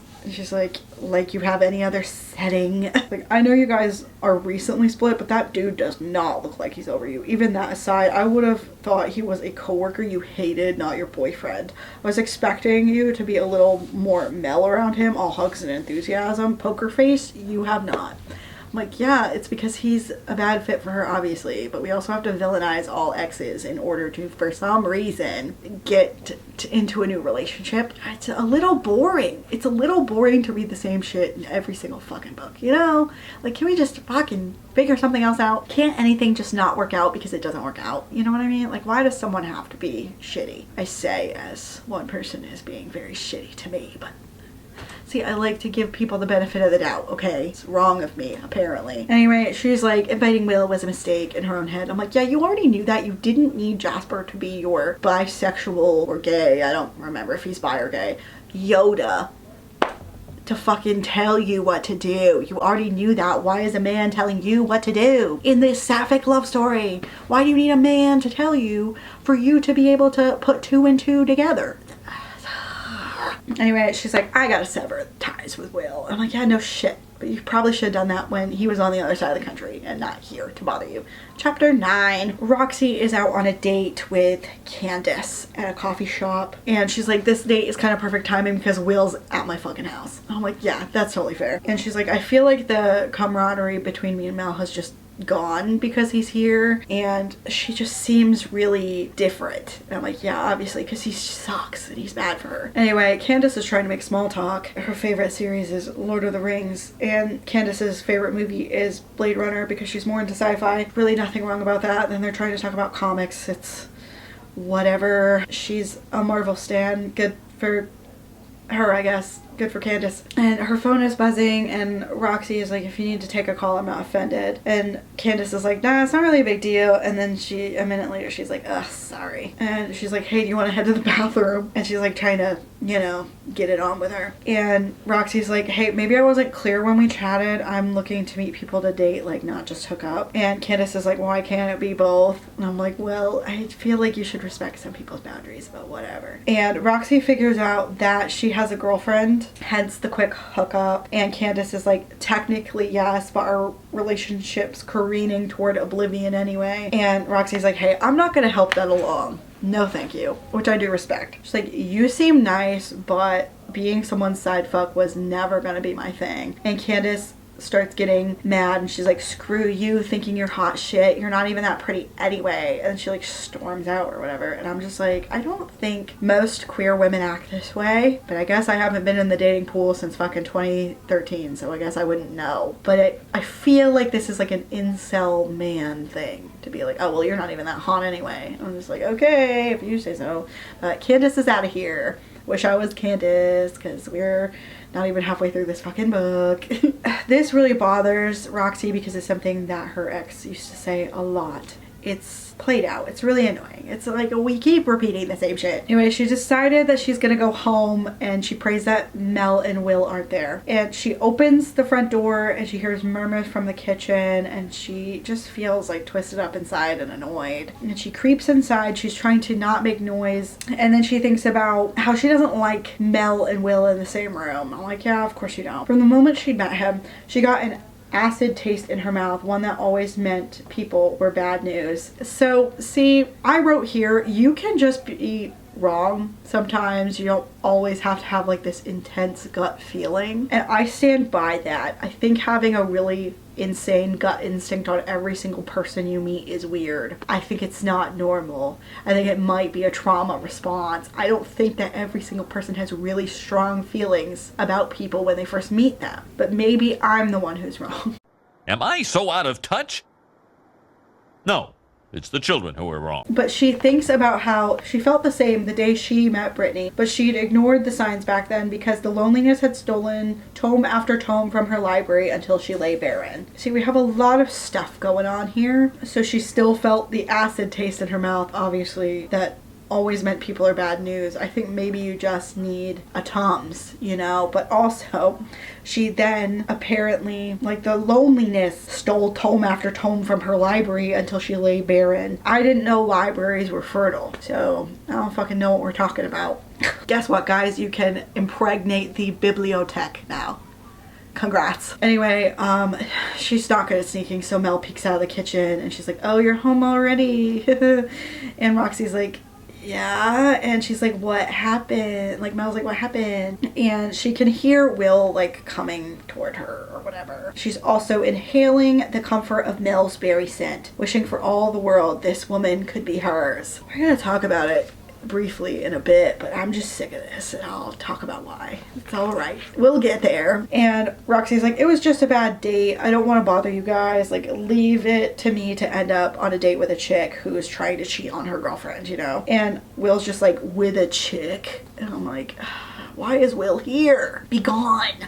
Also, I feel like she didn't care that he was homophobic until it directly started to impact her. And I think this is another kind of shitty thing that some white bi women do, where they ignore their boyfriend's blatant homophobia or isms or whatever, and then when it becomes a problem for them, that's when they don't want to be around it anymore. And I think that that's morally reprehensible, personally. I think that because it's not affecting you right this second, because you're in a relationship with a man but you're bi, it's fucked up that you don't stand up for everyone else in your community. I think that's wrong. But also, you're not standing up for yourself because they're invalidating your sexuality. which is something you blame lesbians for all the time. But when it's a fucking straight white man, it's fine. Like, I don't fucking understand this nonsense. Make it make sense. I don't know. Like, whatever. Anyway, Will is like, we need to talk, and he like tries to tug Mel toward the steps, and Mel is like, don't you dare, I've got this. And Roxy is nervous because Will's face is full of rage. Yeah. Anyway, they're going probably to have a big ass argument, and Roxy is going to her room, and she's like, she thought she mentioned she was a fucking lesbian, or at least assumed Mel would have told her ex at some point. So now Roxy gets to feel unsafe in her own fucking home because Mel's a piece of shit. Because Mel lived in this like privilege of being with a man, and now that she's not with him, now it's still causing problems still because she didn't think about this. She didn't think about this at all. And I think that that's disgusting. I said what I said. Think about people who aren't you. You know, think about people who aren't you. I don't know. But she's already like not feeling great because of the date and because of this now. And she has to hear them yelling because we get to hear their whole fight because Mel is like, what are you freaking out about? And Will says, you can tell me your roommate was an effing Diesler. Is that why you've been pushing away any chance of getting back together? Is she who you've moved on with? Which, yes, actually, unfortunately. I mean, not unfortunate because they're both queer or whatever, but unfortunate because this is stupid. And Mel's like, don't you dare fucking call her that. I won't sleep with you because we broke up, you fucking asshole. And he's like, really, after I came all this way for you, you're still clinging to that. And it's just getting louder and louder. And Roxy is like trembling. She doesn't feel okay. She doesn't feel okay. And this is her own damn fucking house. I would be evicting her because this is absurd. No. Anyway, the cat's there to comfort her. Yay. And there's more fighting. It's reverberating through the house. And please remember, this is San Francisco, where the houses are probably fucking connected. So like, what the fuck? Anyway. And she's just like curling up. And she starts crying. And her mom's in jail. Her sister won't talk to her. And now her roommate is gonna hate her too. And I'm like, I don't think her roommate's gonna hate you. I think her boyfriend is a piece of garbage. And I think you need to kick him out immediately because this is your house. Part of her wants to call her friends, but she doesn't have the words. And her limbs are like frozen. She's in like the freeze stage. And she thinks about how her first foray into dating was a disaster. And it's time to consider being off the market for good. I don't think it was that bad. But whatever. Chapter 10. Mel feels exhausted, like she got the flu the next day. And she hasn't fought like this in a long time with anyone. And she thinks about how they'd been together for 3 years and they'd been friends before. And he'd been a huge part of her life. And she knows she promised his mom she would stay in his life, but after last night, she doesn't fucking think so. And I'm literally like, okay, so you were together 3 years and you didn't have any inkling that your boyfriend, your man's, was a homophobe? I don't fucking believe you. I think that you saw what you wanted to see. I think you did whatever you felt was best and most convenient for you, and you didn't want to let go of those teehee feelings you felt inside, but when it wasn't against you, you didn't care. That's what I think. I hate these fucking people. I hate these people. Anyway, oh, she feels this relief now that they're like strangers and they're gonna be on the opposite side of the country. He slept on the couch downstairs last night and she's half expecting to see him and she's not excited about it. And she's thinking about the fight. And I'm like, I think that you should be on your hands and knees apologizing to Roxy right this fucking second. But are we doing that now? And she was thinking about how she was gonna talk to Will before Roxy came home, and then it just like spiraled out of control. Like, I don't really think it did. I think that you, again, saw what you wanted to see. I do think that. And she's like, I regret inviting him here in the first place. Yeah, no shit. No shit. What are we talking about? This was always a bad idea. This was always a mistake. I don't understand why we're doing this. Ooh, we're thinking more about how great Roxy is and how she welcomed her in the house and blah, blah, blah. I don't want to hear it. I'm sick of it. It's the same shit over and over and over. You don't have to think the same things over and over and over. Unless it's about dinosaurs. And then we will think about how Suko Mimus is great. I got a little figure of one in my little cabinet from Universal. I love her. Suko Mimus is so cute. I said what I said. Roxy's door is still closed even though it's been way past kind of normal waking time, and Mel feels bad and she wants to knock and check on her and ask about the date, but she knows that she has unfinished business with Will downstairs. And so she goes downstairs and Will's already up and moving. She's like, I owe Will a final goodbye. I'm like, do you? I think you should just send him on his way and block him. but he does know where you live now, so that's unfortunate. He's like coming over to her. He kind of looks like shit, and she feels like she sort of recognizes the guy she first became friends with and eventually fell for. I don't think so. I don't think that guy exists. I think you inserted whatever you fucking thought was what you wanted him to be like. I don't think that's how he is, but okay. And he tries to be like, we can still try to be friends, and she's like, we can't. Like, we tried, and you can't seem to accept that we're broken up, and maybe time and space will help this. And I'm kind of like, I think you should have more words than this, but all right. And he's like, don't make me a monster for trying to fight for our relationship. I think that you aren't trying to fight for a relationship. I think that you just want what you want. You know what I mean? And he's like, everyone thought that I would be able to win you back and that we'd be coming home together. And she was like, that was never gonna happen. We broke up before I ever moved here. And he's like, don't, you're the one who chose to leave me behind. And he looks very upset, but I don't really care about a homophobe's fucking feelings get wrecked. And she thinks that she understands why he held on, but they didn't stay together for the right reasons. I'm like, I don't think you even got together for the right reasons, to be perfectly real with you. Again, your homophobic ex-boyfriend, I don't care about him. I don't care about his life or his feelings. Anyway, then we get more shit about how she decided to move here, blah, blah, blah. I don't care. And she's like, with time, you'll realize we weren't happy and you deserve someone who fits with you, and so do I. I think he doesn't deserve anyone because he's a raging homophobe who said a fucking slur in said person's home.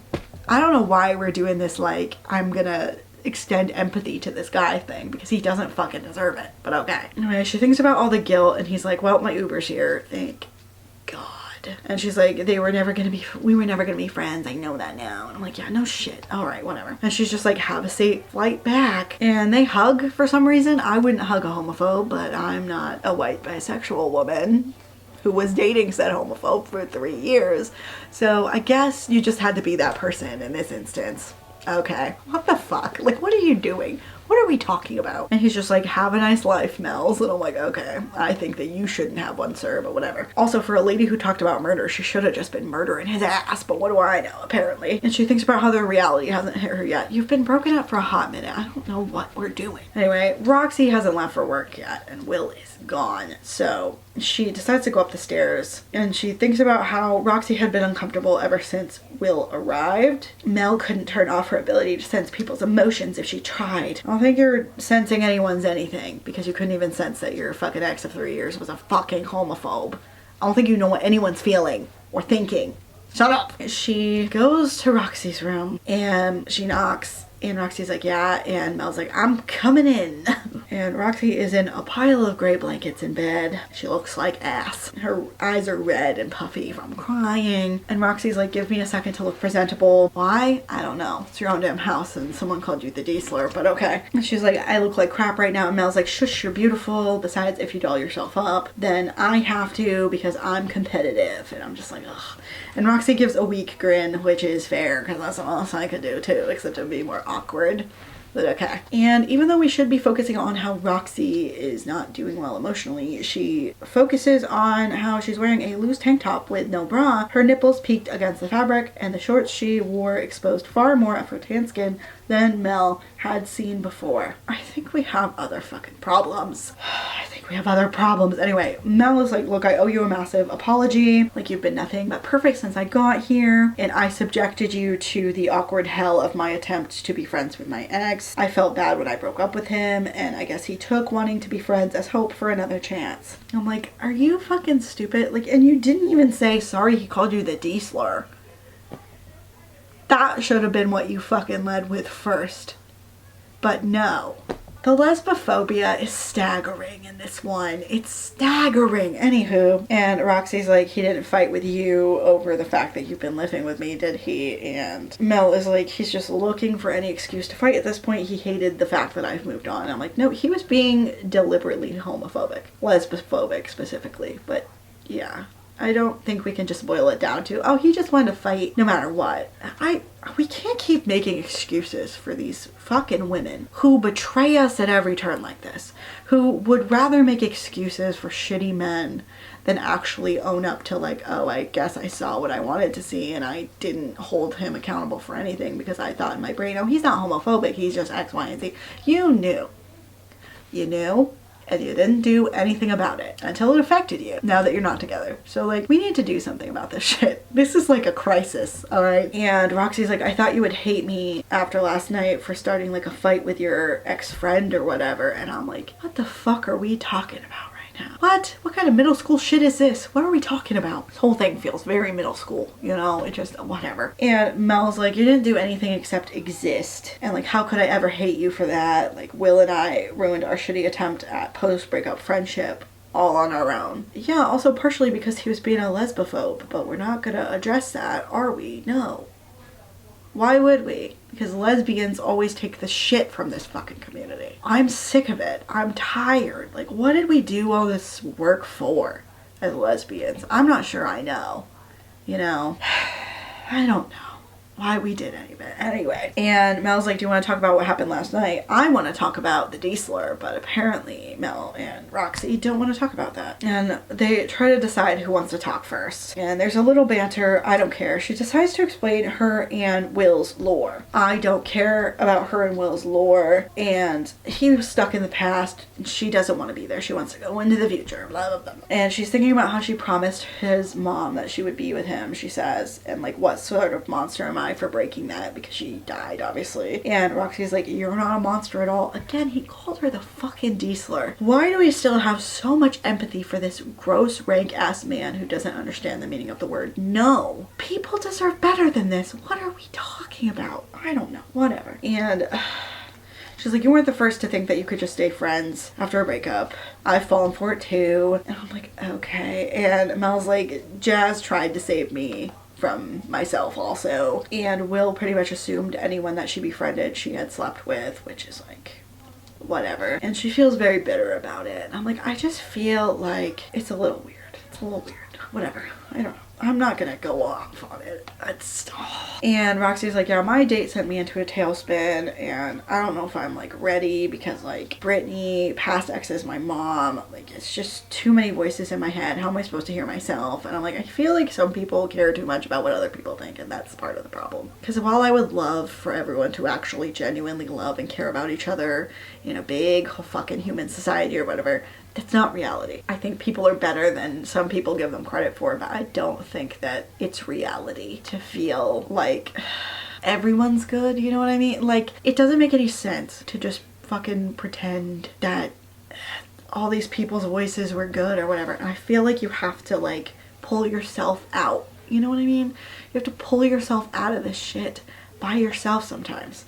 And that's okay. Mel says, you start listening to yourself instead of them. It's easier said than done, I know. It takes a lot of practice. Yeah, definitely does. Roxy's like, you're telling me I'm so tired. But don't worry, Mel feels the heat coursed from the other woman warming her like flames in a fireplace as she sat on Roxy's bed. Why can't we ever just have a normal conversation? Why do you have to be so hard up for chicks all the time? Anyway, Mel's like, if we're exhausted, there's coffee. Like, I'll go brew you some, which is nice, I suppose. And Roxy's like, hey Mel, thanks. And Mel's like, I'm glad we're okay. I'm like, I wouldn't be okay with you after your ex called me the D-slur and you didn't say anything to me about it. Yeah, you might have called him out. Not even in the best way, in my opinion, but still you did. Fine. You didn't talk to me about it. You didn't ask if I was okay or if I heard that. It's a little fucking weird. But anyway, Mel's like, we'll be better after we have coffee. And after she leaves Roxy, she feels the warmth, the comfort, the ache of relief. Okay, whatever you say. Chapter 11. Been a week since Will's gone. Huzzah. Roxy's thinking about how Mel is kind of still acting weird after the visit. Like, she's much more subdued. And she hasn't been sitting in the living room, like, staring at her phone or whatever. You know, she has been sitting in the living room staring at her phone much more than normal. Okay, whatever. She switched with Caleb for some shift or something. I don't know. And she has some kind of plan. Roxy tried to look away before she focused too much on the snug fit of those Levi's or how perfect Mel's ass looked in them. Yeah, Mel's doing amazing and is definitely not miserable, so let's objectify her. Sure, let's just like check out her ass while she's miserable. Makes a lot of fucking sense to me. I don't understand people. I think that's the thing. I don't get people anyway. But I was like, hey, roomie, and she's like, what are we doing today? Roxy says to Mel back, and Mel's like, it's my day off, so heaping pile of nothing. Like, are you gonna go to work? And Roxy says, nah, I traded shifts, but do you want to go to Golden Gate Park? If only they would run into the Golden State Killer. I'm just kidding. But oh my god, this book. And I was like, yeah, I've been dying to get out into nature. Like, when do you want to go? Do you want to go now? And Roxy's like, calm your tits, finish what you're drinking, and if you need to change into clothes to tromp around and do that, like, we're not in a rush. And Mel's like, maybe you're not.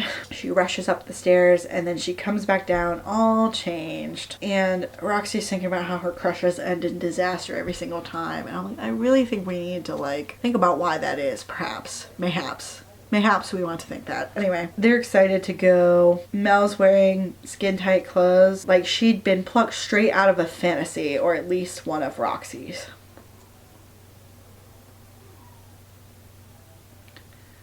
Again, I understand being attracted to people. I'm not saying that I don't, but I am miffed about this.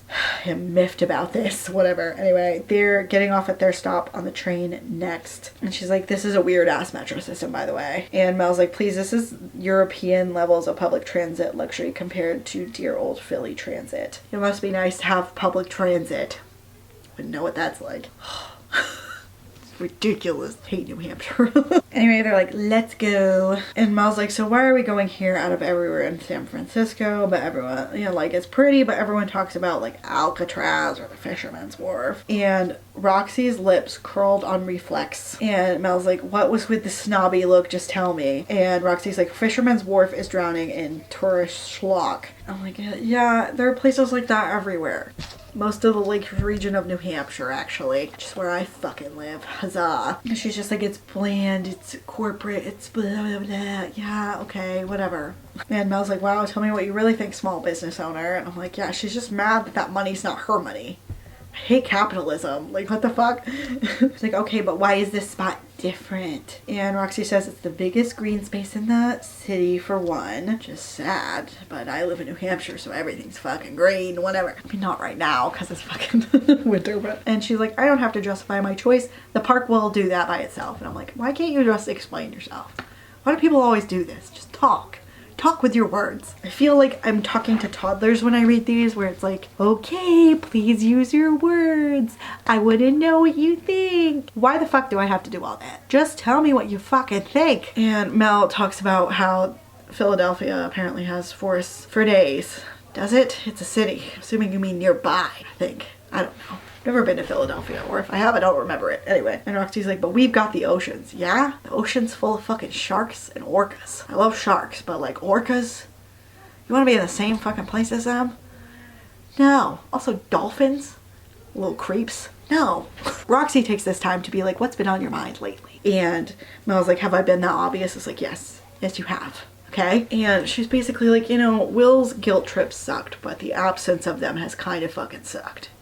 Kind of sucked. And she's like, apart from the once a week phone calls with my family, barely anyone texts me. She's like, my phone used to buzz like all the fucking time. And I loved noise and I need people to survive. I can't agree, but to each their own. And Roxy just feels like she feels the opposite. She'd feel great if her phone stopped ringing. I'm like, why are you a business owner then? In a specific business that requires you to talk to a lot of other people. Fucking stupid. Why do you do that to yourself then? Anyway, Roxy fucking texts Mel right next to her. Why? It's fucking stupid. Whatever. And it just says we can always talk. And she's like, thanks, Roxy. I'll make sure to text you more when I'm lonely. And I'm like, I think you need other friends. I think you need other friends that you don't live with and that aren't just Roxy's friends. I feel like you're falling into the same trap you did with Will. What are we talking about? Anyway, she's also like, Jazz and Lila would love to hear from you. Like, I know you're getting to know everyone, but you're a great fit for our friend group. They keep saying it. Shut up. Anyway, they get to some roses, and she's like, are all of those roses? And she's like, yeah, no, other flowers, you want to see them? And they go up, and they fucking see them, and they're going across the lawn. Who cares? Let's start skipping some of this shit, because I'm tired of this. It's like 12:30 a.m. I'm still going. I started late, though, so it's my own fault. Anyway, she loves the flowers. Hooray. And Roxy's getting all blushy. Who cares? I don't care. Stop blushing. What is wrong with your face? Do you have lupus? What are we talking about? And now they're gonna go somewhere else. They're going to Strawberry Hill, apparently. She starts thinking about before her dad died, because her family disintegrated the moment her dad died. I think my life would have been a little easier if mine had done that, but no. Of course not. Anyway, she's thinking about before she lost her mom to alcohol and her sister to bigoted views. Like, okay, if you say so. Anyway, they're going up to the pavilion. Who cares? Who cares? I hope you guys, because obviously I'm telling you about it, but like, this is one of my main complaints with this book is it's dull and it's repetitive, alright? And I was like, this is where the cool kids hang out, I guess, or something. And Roxy's like, you know that I wasn't a cool kid. And she's like, let me guess, you are goth. And she's like, bingo. Prove it. I'm so sick of people saying it's goth. It's kind of like the femme thing, right? Where you're saying because it's an aesthetic, but it's not necessarily. Goth isn't just clothes and makeup. It is a music-based subculture. But I feel like people just throw around goth willy-nilly like they throw around femme willy-nilly in these books. Prove that you were goth. Pay up or shut up. Anyway, Mel was a band geek. She's like, if you say one time in band camp, I'm gonna slit your throat. Shut the fuck up. I was a band kid, so I get to say it too. Shut up. Who cares? Also, no one did anything at band camp because we were all exhausted. It was all day, and a lot of it was outside. So I don't know what the fuck any of y'all are talking about. Anyway, Roxy finds Mel's kiss very kissable. And her lips very kissable, and it's mesmerizing. If you say so. Anyway, they get to the pavilion and everyone's thrilled about it. And we learn about how Roxy's dad used to sing a song. I'm not gonna try to pronounce it because it's not in English. And oh wait, it's Italian. I thought it was Spanish. I was worried for a second. Papavari e papere. I got it. Which is an old Italian lullaby. Her dad was apparently from Naples and her mom studied abroad, and that's when they met and they fell in love, and he moved to the US to be with her. Why did I think she was Latina? I don't know why I thought that. That's a good fucking question. I don't know, but apparently she's Italian. I know a lot more about Italian people, quite honestly.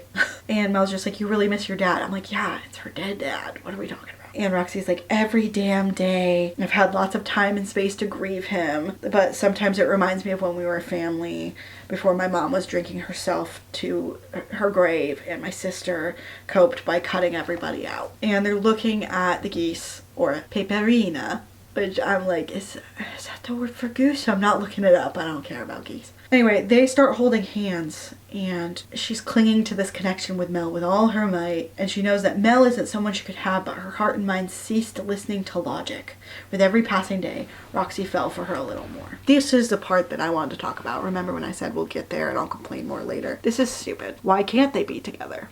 There's no reason now. It's convoluted and stupid. She broke up with that guy quite a long time ago, and yeah, she had to really, really wrench him off her body. But that doesn't mean that they were actually together. You're both adults.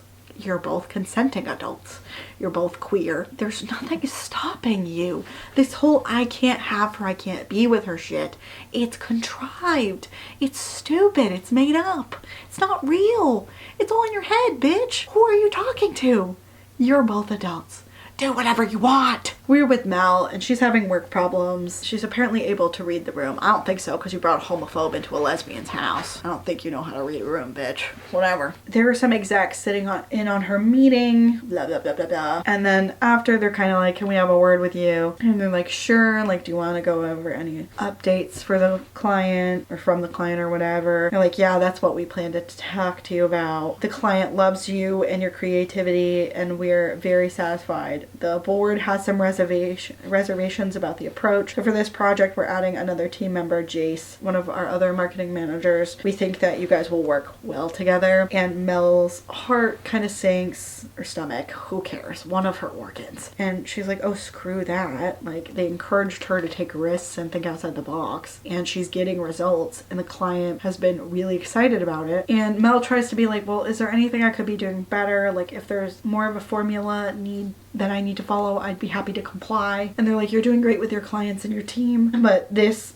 client has become more of a priority and we wanted to make sure that you had help for the upcoming responsibilities. And they're like, i.e. they didn't want this large of a project going to the new kid. Okay, well, why are you offended by that? I mean, they should have thought about that before they gave you this, but at the same time, like, why do we give a shit? I don't know. And she's like, sure, I'm looking forward to working with him on it. And they're like, great, Jace will start with you guys tomorrow. And they're like, thanks, Mel, keep up the good work. It's more corporate crap. You know, the corporateness of some of these is really boring to me. I understand it's something that people deal with. Doesn't mean I have to care, you know? Anyway, she's pissed off about it. And she just feels really bad because she had been feeling, you know, really excited about success and rising in the ranks or whatever. And now she feels like shit. Yeah. She's thinking, maybe I shouldn't have torched my old life for this. And I'm like, well, I mean, that's on you. I don't know, whatever. And she texts Roxy about it because apparently they're joined at the hip now. And she's trying to be like, moving here wasn't for nothing. Roxy had become her best fucking friend. I'm like, no, you just want to fuck her. You just want to fuck her. It's fine. It's whatever. It's a romance book. It's fine. Don't lie though. Wait, she's in the passenger seat of Roxy's car because they're going to roller derby and they are going to meet the Bay Badasses, which is a local roller derby league. I'm not into sports, but if a hot butch who's into roller derby wants to hit me up, that's totally fine. I will watch. I'll watch with popcorn, but I won't do it. I mean, I do like roller skating, but like I'm not very coordinated and my joints are bad, so and sports aren't for me, but I would watch very supportively. She thinks about kissing Roxy for some fucking reason. The idea of kissing Roxy got her so hot she was liable to combust, but considering Roxy had sworn off dating, Mel didn't know what to do with that fact. Friendship was good. Roxy's friendship was even better. She couldn't risk that by indulging in some stupid fantasy. Her stomach squeezed. Head in the game, Roberts. I still think this is stupid. I still think it's contrived. I still think that they're telling each other they can't be with each other for stupid fucking reasons. That's what I think. That's my opinion, and I'm allowed to have it, goddammit. Okay? Okay.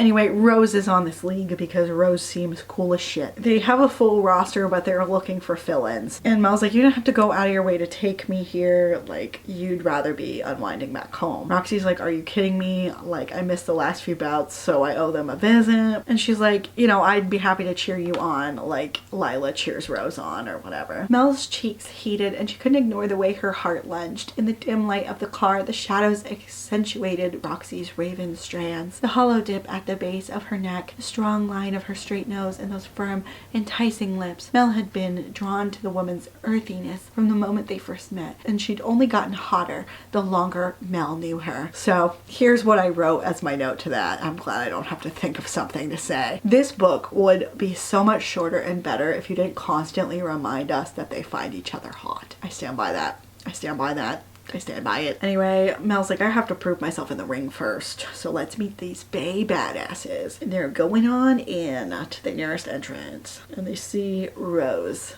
and she's worried she's gonna skate like shit. Yet the moment Roxy stepped beside her, those fears ebbed away. Something about this woman's presence always soothed her. And I just wrote, but don't worry, we'll never know what that something is. Your Gomi was great. Anyway, Rose is like, about time you got here, the girls were thinking you were made up. Roxy's like, you guys owe me for finding you a new jammer. And Mel's like, they've got to see that I'm good first. And she's just very insecure. They both are. They're both so deeply insecure, but not in a way that feels relatable. Anyway, Rose tilted her head toward the door and flicked her cigarette to the ground, crushing it under her heel. Let's roll, ladies.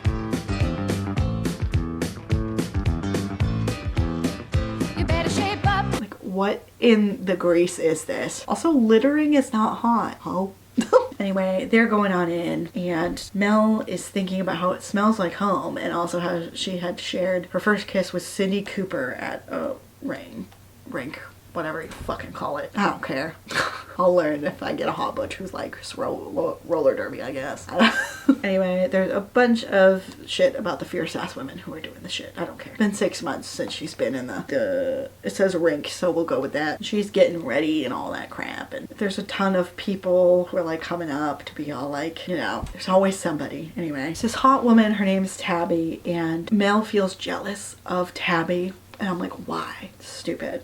And she introduces herself. She's like, I'm Tabby. Are you dating our Roxy? And Roxy immediately is like, it's not like that. She's my roommate, Tabby. Mel swallowed. Right, roommates, friends, nothing more. Too bad her heart refused to take the memo. See how this plot can be summed up in one section.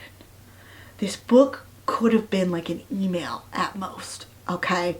And Tabby starts to kind of hit on Mel because hell yeah. And Rose is gonna ref, I guess. Again, I don't really know how roller derby works, but the idea of it is very sexy to me.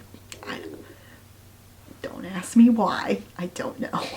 Anyway, Mel's like, I can do this. I'm like, okay, if you say so. And they do some laps and then it's showtime. Blah, blah, blah. Sports. Skate sports. Sports. I'm not gonna bore you. Okay. She does great. Okay. Sports ball. Oh, wow. Sports. Anyway, everyone did great and she has her chest thudding with exhilaration and adrenaline and she's hoping that she can have a home here after all. Chapter 13. It's very busy at Tabletop Tavern because it's very exciting. Their business, like the name, has been spread all over town with the locals and they have like themed nights, like they have Magic the Gathering, they have RPG nights. Good for them, I suppose. And then Hunter's bothering her and he's like, hey boss, like the new guy. And Roxy's like, what's up? And Roxy also asks him if he's gonna stay and hang out for the rest of the night with them because it's after hours Sunday again. And he's like, yeah, I hope so, but there's a woman up front who wants to see you. And Roxy's like, okay, thanks, I'll go handle them, I guess. It's definitely not her mom because her mom's still in prison and her mom might get out before Christmas if she's good, but who knows how that will go. And it's a blonde woman and guess who it is? It's Brittany, bitch. It's Brittany, bitch. And she's just really hot. You know what? Hell yeah. And I'm gonna imagine her like, oh my god, what is her name? What is her name? From Scott Pilgrim. I don't know, but Brie Larson plays her. I'm gonna imagine her as Brie Larson, okay? From that movie specifically. And Britt is like, babe, I can't believe what you've done with the place. Like, I heard you've been packed. And Roxy is immediately like, what do you want, Britt? Like, the fuck? Like, we're about to close. And Brittany's like, yeah, you're having like your thing after though, right? Like, I think we should talk, you know? And Roxy thinks no. Instead, she's like, won't Janice be pissed that you're over here talking to your ex-girlfriend? And Brittany's like, no, we split up last week. She can't handle the excitement of living with me. It didn't help that she was as bland as unsalted grits. I'm like, okay. The hot blonde girl is automatically evil and mean. Shocker. What fucking nonsense is this? Jesus. And Roxy's like, yeah, I was waiting for her to say that shit. I was like, well, okay. But you take all your self-esteem cues from this woman, so I don't understand. Like, do you care or do you not? Let me know. Anyway, she's like, Roxy was her ATM. Roxy thinks that she was her ATM, and I'm like, I do understand how that feels. Looking at certain people. Roxy's like, that's not my problem. I don't really give a shit. And Brittany tries to be like, okay, but you got me in a way no one else had. Like, the breakup with Janice made me realize that, blah, blah, blah. I made a huge mistake. And Roxy's like, at a time, I might have fallen for this, but not now. But it's really because she's just fucking into Mel, her roommate, but whatever. And Mel's coming on inside to meet up. And she's thinking about how hot Mel is again. And she's like, are you ready to get these after hours started to Mel? And Brittany's like, who is this? Another one of your staff? And like, it's really fucking stupid. And Roxy's like, this is my ex Brittany. And Mel's like, I'm Mel, Roxy's girlfriend. Because of course she is. Because it has to be that trope. And look, I love fake dating, but this isn't good fake dating. So I'd like for it to stop immediately. Roxy's mouth dried the moment those words left her lips. She was mortified at the number of times she'd masturbated to the idea of Mel saying those words. Girl, what the fuck? That's pathetic as shit. Who is into this? Somebody tell me, please. My god, I was trying to focus on my Daughters of Darkness poster. That's a good lesbian horror movie. I don't care what anyone says. And Mel shoots her a devious glance, and she's like, oh, it's an act, of course. I'm like, yes, you dumb bitch. She's not asking you to date. These characters are so annoying. Can't even lie to you. Can't even lie to you.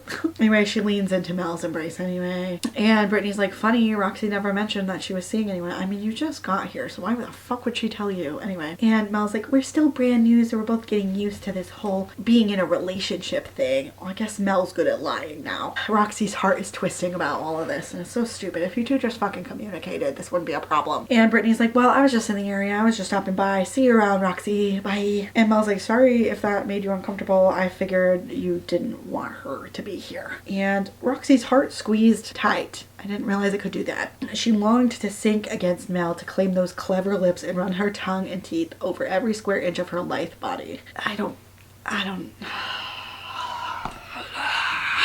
I'm even in the comfy chair and I'm still pissed off. What are we talking about? Why are we like this? Again, I love romance, just maybe not this tripe, okay? Like, I'm so sick of it feeling stupid. But Roxy's like, thanks for the rescue there. I was worried she was gonna make a scene. And Mel's like, what are roommates for? And she boops Roxy's nose. I didn't know we were children, but okay. And Roxy is still upset about the roommates thing. It's so stupid. This is so contrived. Contrived and stupid. I mean, in real life, I don't feel like this would last long. But what do I know? Anyway, they were waiting for the last group to leave, and they did. So Roxy's gonna lock up, which is great. Mel hugs Jasper, and Jasper's like, worst ex-boyfriend, like, I couldn't run fast enough. And Mel's like, must be in the water today because Brittany fucking showed up. And Jazz was like, let me guess, she's single again, and her old relationship made her realize how much she missed you. Damn, do we all just know this, Brittany? And he's like, please tell me that you're not getting back together. And she's like, no, I'm done with her. I mean it. And Mel came to the rescue pretending to be my girlfriend, and it sent Britt off in a fucking huff. Why do we have to reiterate everything to everybody? I don't know. Could have just said she told him about what happened. That's one sentence. That's one fucking sentence, and it describes exactly what happened.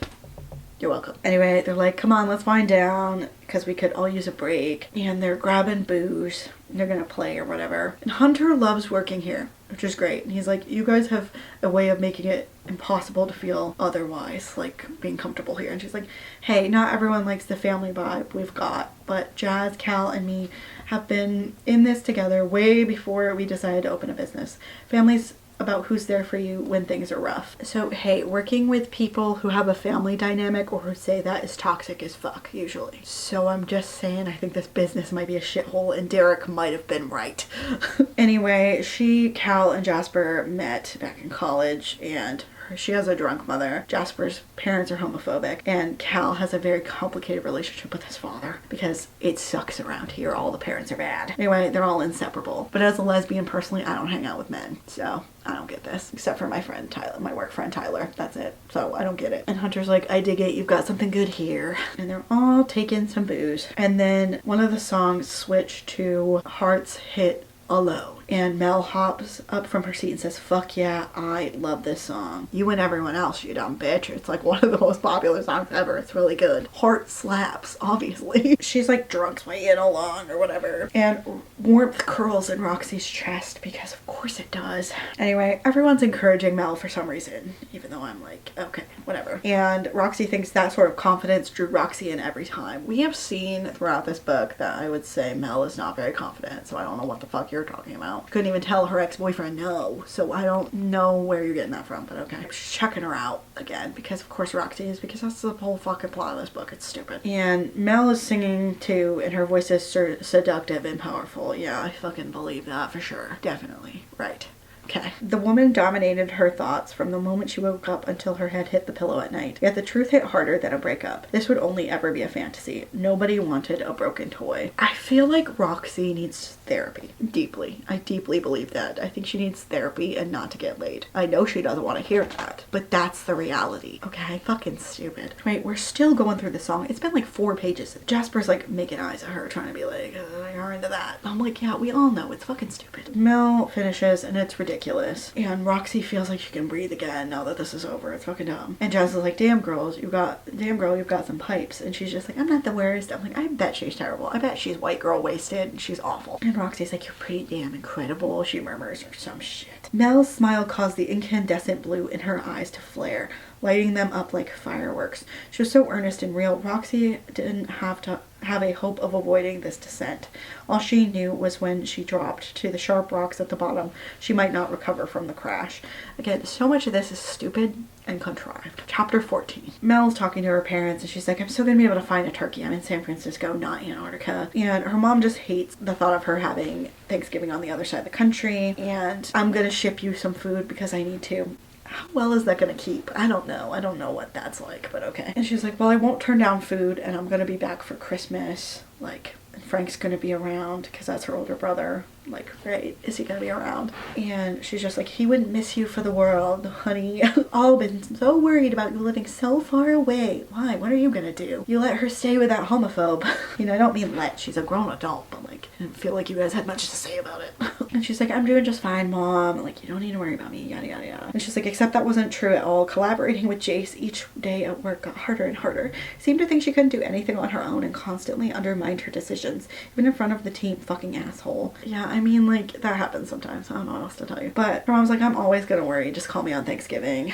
And she's like, of course, I love you, Mom. But Roxy's coming down the stairs, so she's like, I wanna talk to her. So she's like, can we call? And she's like, I love you, blah blah blah. They hang up and Roxy's like, was that a home phone call? Mel should hate Roxy's effortless gorgeousness, but she appreciated the eye candy. I just feel like effortless gorgeousness is the most non-descriptive thing that's trying to describe something to me that I've never fucking heard, but okay. And we keep talking about her tan and shit, Cupid's bow and whatever. And I'm like, oh my god, okay. And she's just like, yeah, my mom's upset I'm not flying home for Thanksgiving. And Roxy's like, do you have plans? And she's like, I'm gonna get a grocery store rotisserie chicken and a can of cranberry sauce. Like, where's the potatoes? No potatoes. That's the best part of fucking Thanksgiving. And Roxy's like, first of all, that canned cranberry sauce is terrible. Wrong, bitch. All cranberry sauce is terrible. Thanks for coming to my TED Talk. She's like, if you're in the area, just come with me because Cal and Sarah always host Thanksgiving. And Mel is like, I don't really want to ruin your Thanksgiving plans though. And she's like, trust me, they'd be furious if I didn't invite you and they found out you spent Thanksgiving by yourself. And I need to introduce you to real cranberries. Cranberries are not that good, guys. They're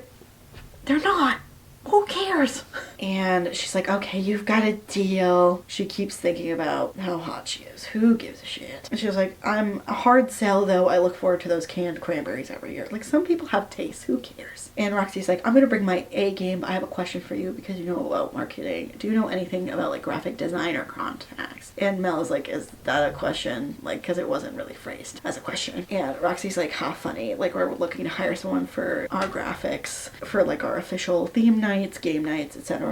And Mel is like looking over the list of items and stuff, and she really misses doing graphic design work a lot. She doesn't really get to do anything creative, and she feels like she's gone for the safe option with her friends, with partners, and with her job. Yeah, you kind of did, didn't you? But whatever, it's fine. And Mel's like, I can do all these for free. And Roxy's like, first of all, I didn't know you did graphic design. Secondly, like, let us pay you, please. We're doing really well. And Mel's just like, let me do this for you. I miss graphic design so much. Like, that's what I went to school for. Now they've inched closer and closer. And Roxy's like, what brought you to marketing then? Roxy asked, stretching her arms over her head. Mel couldn't help but peek at the way her breasts swelled with the arch. She should go to a doctor. Why are they swelling like balloons? I like to watch a woman inflate a balloon and then sit on it till it pops. It drives me crazy. And she's like, money and job availability, like graphic design jobs are scarce when I graduated. There's more for like corporate stuff like marketing. That's not true. The graphic design jobs that are like more mainstream pay for shit? Yes, absolutely, yeah. Because my second degree is technically graphic design,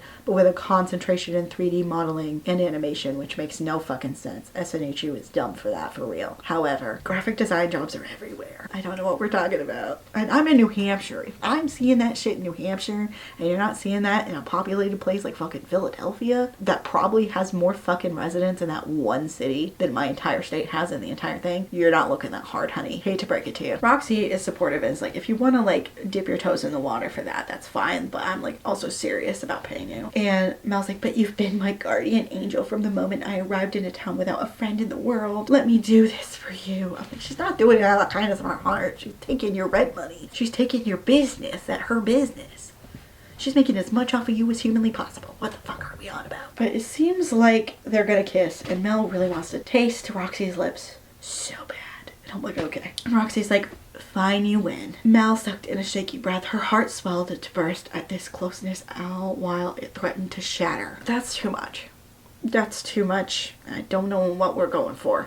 I don't know what we're going for. Anyway, Mel is worried about this because she doesn't want to wreck up their friendship. She doesn't want to ruin our friendship. We should be lovers instead. And she feels like she can't pull herself away. She's never been in this kind of a free fall for feeling for someone like that. Rip Will. You never really mattered to her. I kind of have this theory that not all bisexual women, obviously, but like a lot of bisexual women, specifically white bisexual women, I just know more white women because I'm from New Hampshire. Let's keep it 1,000, okay? I feel like they don't always love their men that much. Like some of them do for sure. For sure. But some of the ones I've seen don't like men that much, and they especially don't like their man that much. And they're literally, I feel like they're just choosing the safe option, if that makes sense. I feel like they're just along for the ride and they don't really care because it's easier. You know what I mean? Like, I don't know.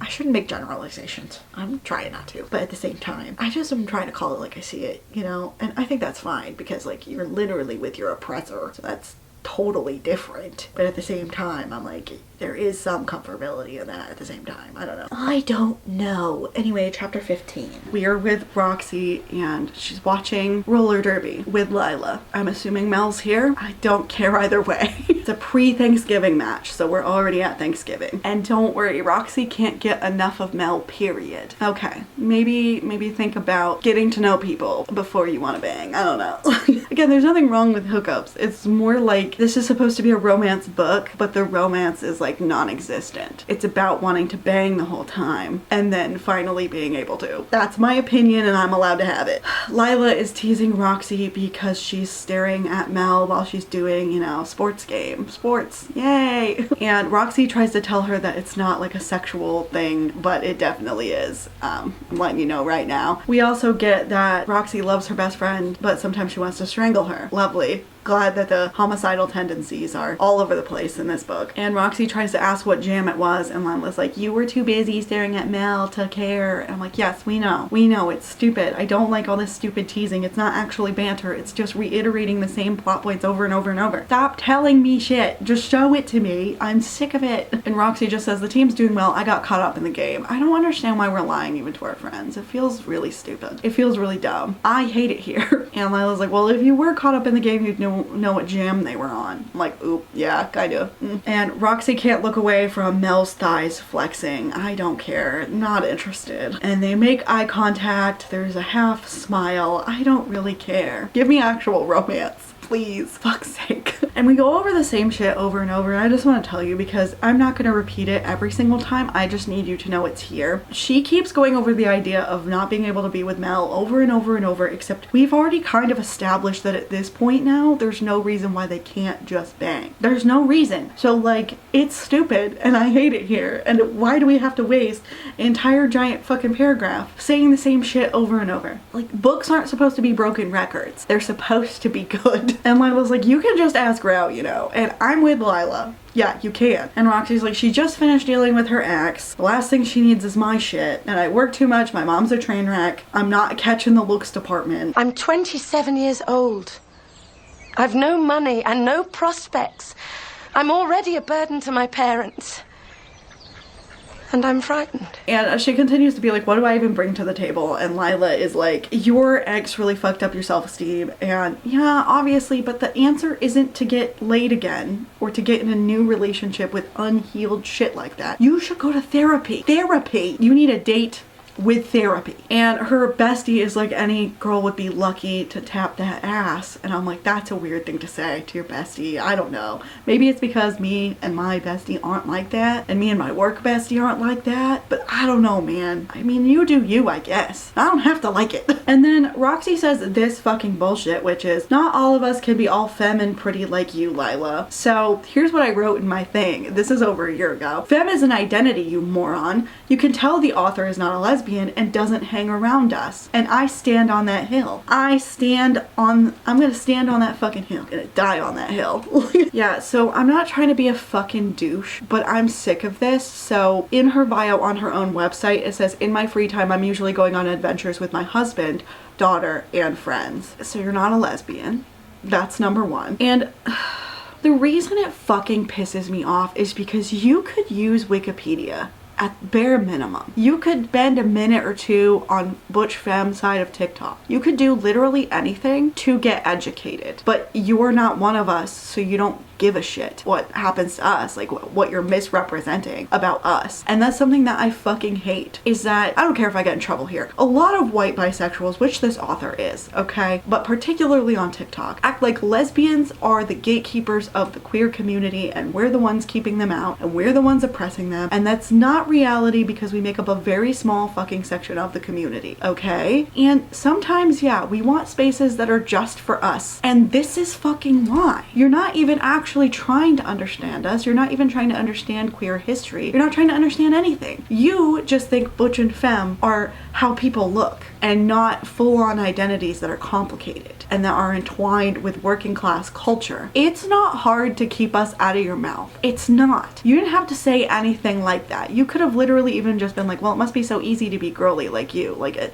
that still would have been shitty and weird to say and kind of misogynistic, to be honest. However, this is gross and this is a repeated issue, and we're gonna come back to it later because it's not just the femmes getting the smoke for some fucking reason. I hate it. I'm sick of it. Also, being a femme isn't easier. Easier in what way? In what way are we talking about? Is it easier than being a butch because you're less visible? Yeah, but we already know Roxy's not a fucking butch, so it's not that either. So who are you talking to? Who are you talking to? Ugh. And Lila's like, you're making me mad as hell. You've got your own brand of beautiful. That's all you, hun. And I'm just like, can we shut the fuck up? I wouldn't be calling her beautiful. I would be calling her in. I'd be like, hey, that's a fucking weird thing to say. Why are you talking to me like that, weirdo? And Roxy decides to try and shift the conversation off of her and her own insecurities, but I'm like, you're the person running around making every conversation about dating about your insecurities. And I get it, because I was very briefly there during this whole breakup nightmare that I'm having. However, I didn't land there. I got back in therapy and I figured it out. You're the one making all these conversations about you and your insecurities, but then you're like, I don't want to do this anymore because I'm not getting the feedback I want. Like, shut up. Anyway, blah blah blah blah blah. Roller derby. I don't know anything about roller derby except that it's hot, so I'm not gonna bore you. Is it accurate? I don't know. How would I know? It's boring, that's for sure. And Roxy's heart ends up thudding in her chest, even though she's not the one doing damn sports. She's the one in the crowd. Wait, Tabby comes over to Roxy and is like, you're joining us after for dinner. And Roxy just shakes her head because she needs to go to start cooking for Cal's Thanksgiving for tomorrow. And Mel sweeps on over, because of course she does. And she's all excited because she's like, you came. And Roxy's like, I wouldn't miss it. Like, I can kind of understand why Roxy is like, I can't be with her because of the whole ex-boyfriend thing, and because she's probably not even queer, because we still haven't like buried the hatchet on that conversation. However, Mel is an idiot if she doesn't see all of these fucking signals saying I'm into you. It's stupid and contrived and dumb. Roxy asks Mel if she's going out for drinks with the team, and Mel's like, no, did you forget about our cooking date? Like, we have Thanksgiving shit to do. And Roxy let's just read it. It's 2 sentences, who cares? Roxy's cheeks flushed. Mel always seemed to know exactly what to say to make her fall harder. She just wants to help you with the Thanksgiving dinner that she committed to. Our standards are in hell. But Mel's like, hold on, I just gotta grab my shit, you know. And Lila and Rose are leaving, and Lila mouths good luck at Roxy. I wouldn't be saying good luck. I'd be saying, I need you to read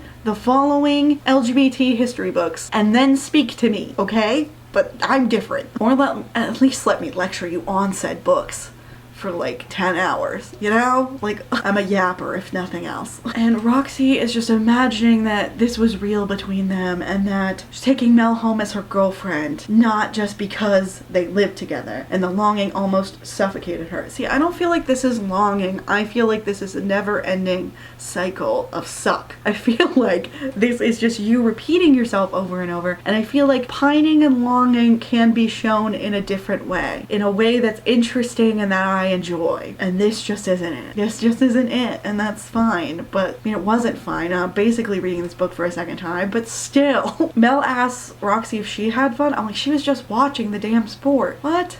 Roxy's like, you were amazing, but then she corrects herself and is like, I mean, the team was amazing. I'm like, sure, okay. That was not obvious in the slightest, okay. Oh, and then this is crazy for some fucking reason. A car speeds towards them, almost hits Mel, and Roxy just yanks Mel close because we're doing a forced touching each other crap. It's just so stupid.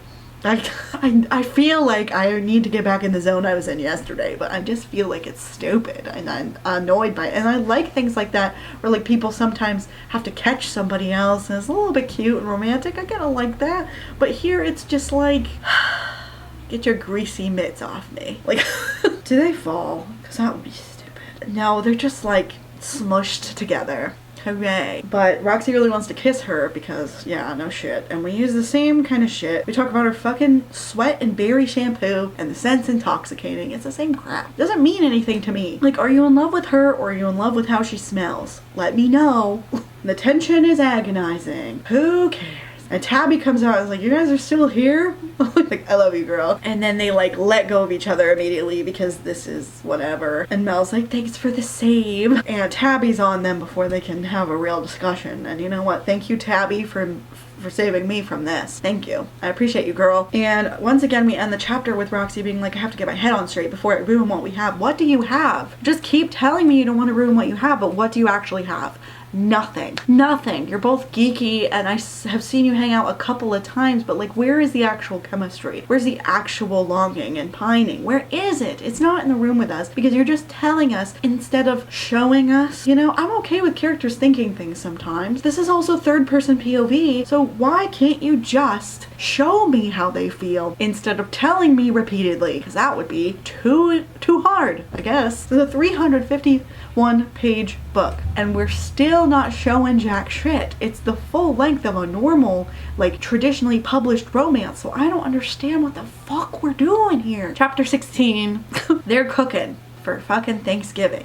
Hooray! And Mel's trying to make a casserole and she's worried about people not expecting perfection. You wouldn't have to worry about me because I don't eat that shit, but everyone else, good luck. I don't know. It's like, you know, when you go to work and those coworkers are like, hey, how are you doing? But you know they don't mean it, right? They just are like saying it because you're supposed to say it, and you're supposed to say something like living the dream or some shit like that. Like, that's what it feels like to me constantly in this book. It feels like they are acquaintances at best to me. Mel asks if there are any weird traditions for the Thanksgiving she needs to be worried about. And Roxy's like, you're gonna be shocked by this. We play board games. No shit.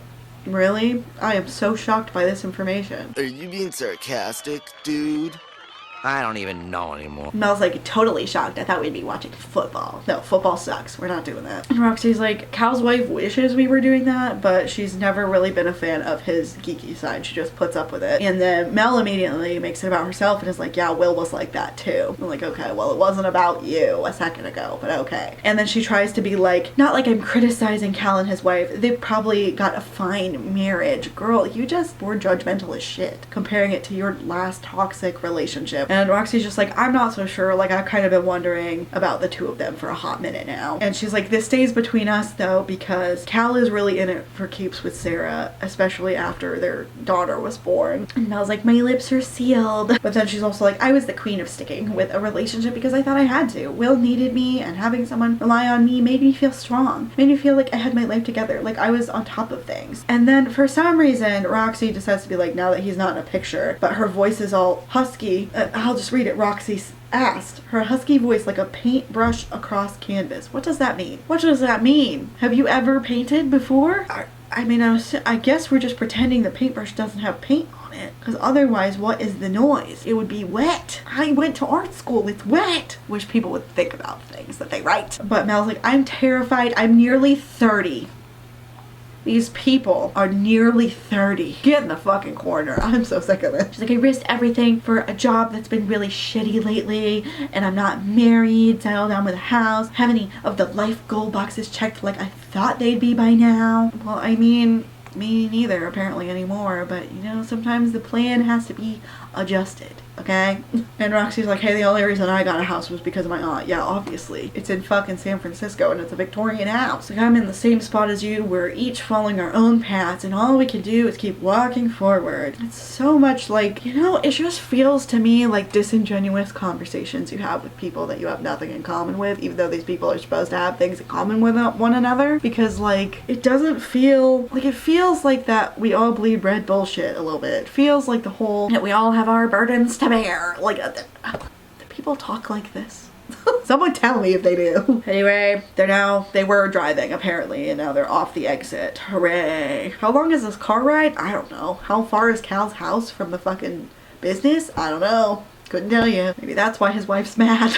Anyway, they get to the house and Roxy's like, all right, let's get this Thanksgiving started. Chapter 17. It smells like Thanksgiving in this bitch because smells are very important. This time it's fine because it's Thanksgiving and I get it, whatever. But at the same time, I'm sick of the smelling because we're gonna hear about the berry shampoo any second now, probably. They get in the house and Roxy's just like, hey, we're here. It's a beautiful ranch. I don't care. But Roxy feels like their decor clashes. That's none of your fucking business, is it? No. You're being a judgmental weirdo. Cal's like, come on in, and he tells, what am I even talking about? I don't know. Jasper's here too, hooray. And it's about time, and she's like, are we the last ones here? And Jasper's like, we've been waiting for like 5 whole minutes. And he wants a hug from Mel, annoying. Anyway, she gets into the kitchen with, Roxy does, with the sides and shit. And Roxy immediately goes for the little child, Kaylee. Poor Kaylee, having to deal with this shit. And then immediately Roxy's like, where's Sarah? Which, again, we are being very invasive. And he says, hi, she just wanted to like swing over to her folks' place before everything. And she'll be here by dinner time. Roxy says, good, it's good to have the whole family together. Like, you weren't just talking shit and thinking shit about Sarah 10 seconds ago. You lying two-faced bitch. Anyway, I'm getting fired up about this book. Jules sent a pie. Do I know who that is? No. I don't remember who the fuck that is. Oh, Julian maybe? Yeah, I don't remember. And Cal's like, did you bring Mel? And Roxy's like, yeah, she tagged along. And Cal's like, she's good for you. And I'm like, it's the same shit over and over and over and over. End my suffering. I'm gonna start seeing how much I can sum up because I'm sick of this garbage, okay? Anyway, it's the same shit. Roxy's like, a good roommate, you mean? That's all. But Mel comes in and is like, sorry, am I interrupting? And she obviously heard that shit. Obviously. This is so stupid. So stupid. So deeply stupid. And Cal's just like, nope, welcome to the Thanksgiving. And then obviously Roxy thinks that Mel definitely overheard her. And she's just like, I don't really know like which way would be worse. Like if she's actually into me and I fucked it up, or if she's uncomfortable because I have a crush, like either way, that would be bad. So I've stepped in it either way. And I'm like, yeah, like you usually do, sure. Jasper is like, hey, you alright? And Roxy's like, yeah, I'm just kind of hungry. Like, hope we won't have to wait that long for Sarah. And Jasper obviously doesn't fucking believe her because duh. Lila and Rose are here too. There's so many people here. Who cares? Did I say Caleb's here? I don't know. Wait, this is Caleb's house. I don't know who's who. It's too many people. There's a certain amount of cast that you should be allowed to have. And I feel like this is like way too maxed out for the entire cast, okay? Like, if this was a movie, it would be confusing. Imagine all those white faces all looking the same. Sarah is still not here, and, you know, Lila's complaining about it because she's hungry, and Rose is like, have a dinner roll so you're not hangry. And Mel sits down next to those two and pats for Roxy to sit near her, even though she definitely heard that bullshit about just being roommates or whatever. And Hunter is now here too. Huzzah, Hunter. Or maybe he was here the whole time. I don't remember. I don't care. There's too many people. Too many people. And Caleb's like, everyone stop saying thank you. Thanksgiving's about being with family and we're happy to welcome you both to ours. And I'm like, Thanksgiving is actually about a mass genocide.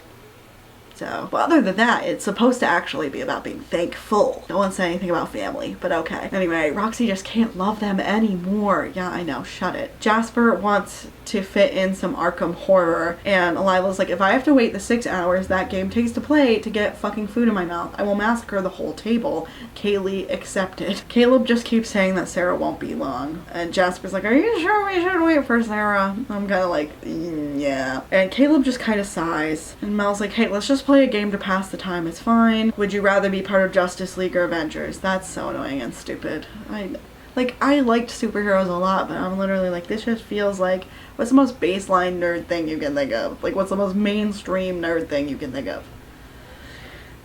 It's exhausting. I'm gonna start skipping because who cares who's on team what? Doesn't even matter. They talk about Chris Evans' ass. Like, I don't need to know about that. Poor Chris Evans, leave him alone. Oh my god, I just remembered the name of the Scott Pilgrim girl I was trying to think of yesterday. It's Envy. I'm so stupid. I don't know why Chris Evans, well, he's in that movie, but not for long, so I don't know. The ADHD mind works in mysterious ways. And I had to learn also, unfortunately, that Rose masturbated to Wonder Woman when she first met Lila. Thanks for that. I needed to know that. Thank you. Fuck's sake. And then finally, Sarah's here. Hooray. She looks elegant as fuck. Good for her. And Caleb's like, hey, we waited for you. And she was literally like, you didn't have to. I ate at my parents'. Don't you just eat at every house you're at on Thanksgiving? Like, that's what I had to do growing up. You had to eat like 2 to 3 times. And Caleb's like, I thought we talked about this. Like, you'd go over, visit, and then eat with us for our family Thanksgiving. And she was like, they're my parents, so it was a family Thanksgiving for me. And everyone else is like, okay, this is awkward as shit, let's just eat. And Roxy is adamant that Mel's gonna try real cranberries for some fucking reason. And everyone's making fun of her for eating garbage or something. And I'm like, it's okay to like sweet, stupid, canned things sometimes. Why do we have to make it a thing? And I know everyone's gonna be like, oh, they're just teasing, they're just ribbing on each other, they're just friends. I don't care. I don't care. I don't care. Anyway, the cranberries that Roxy made are good, but she likes candied cranberry jelly better. And Rose is like, I'm with ya. Isn't this so riveting? Cranberries. Hooray. And then Sarah's trying to start some shit up kind of and being like, why isn't the corn out? And Cal is like, does the corn really matter? And she's like, can you help me get the corn? Which is obviously trying to be like, can we talk in private? Which you could just say, it's your own damn house. And Cal's like, hey Roxy, can you just keep an eye on my daughter? And she's like, yeah, sure, whatever, like, who cares? And they can kind of hear their voices and they're clearly trying to keep their volume down, but it's hitting a boiling point. And Roxy feels like shit about it. And Jasper just says like, it's like a real Thanksgiving with mommy and daddy fighting. And I'm like, oh. Yeah.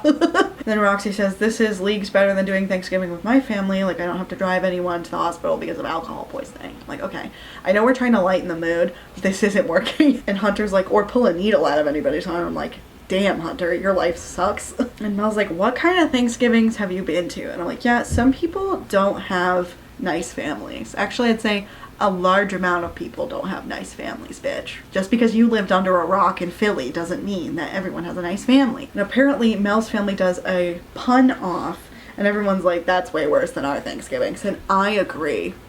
Torture. Roxy's chest flickered to life the way it always did around her. No matter what happened, she couldn't regret a single moment with this sunshine woman. Shut the fuck up.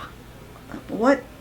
Just because she started saying puns? Puns would do that for you? I know. It's fine to be different from me, but at the same time, I can't stand it. Chapter 18. Mel has been thinking deck the halls with corporate bullshit because it's been 2 weeks leading up to Christmas already because we just get to skip everything apparently. And Mel is at work. It's been non-stop meetings and apparently Susie wants to have a word with her. And the guy she was forced to work on the project with and Susan have all, Susan, whoever, have already had a discussion about it. And she's like, can you just tell me like what I should be expecting? And he's like, nah.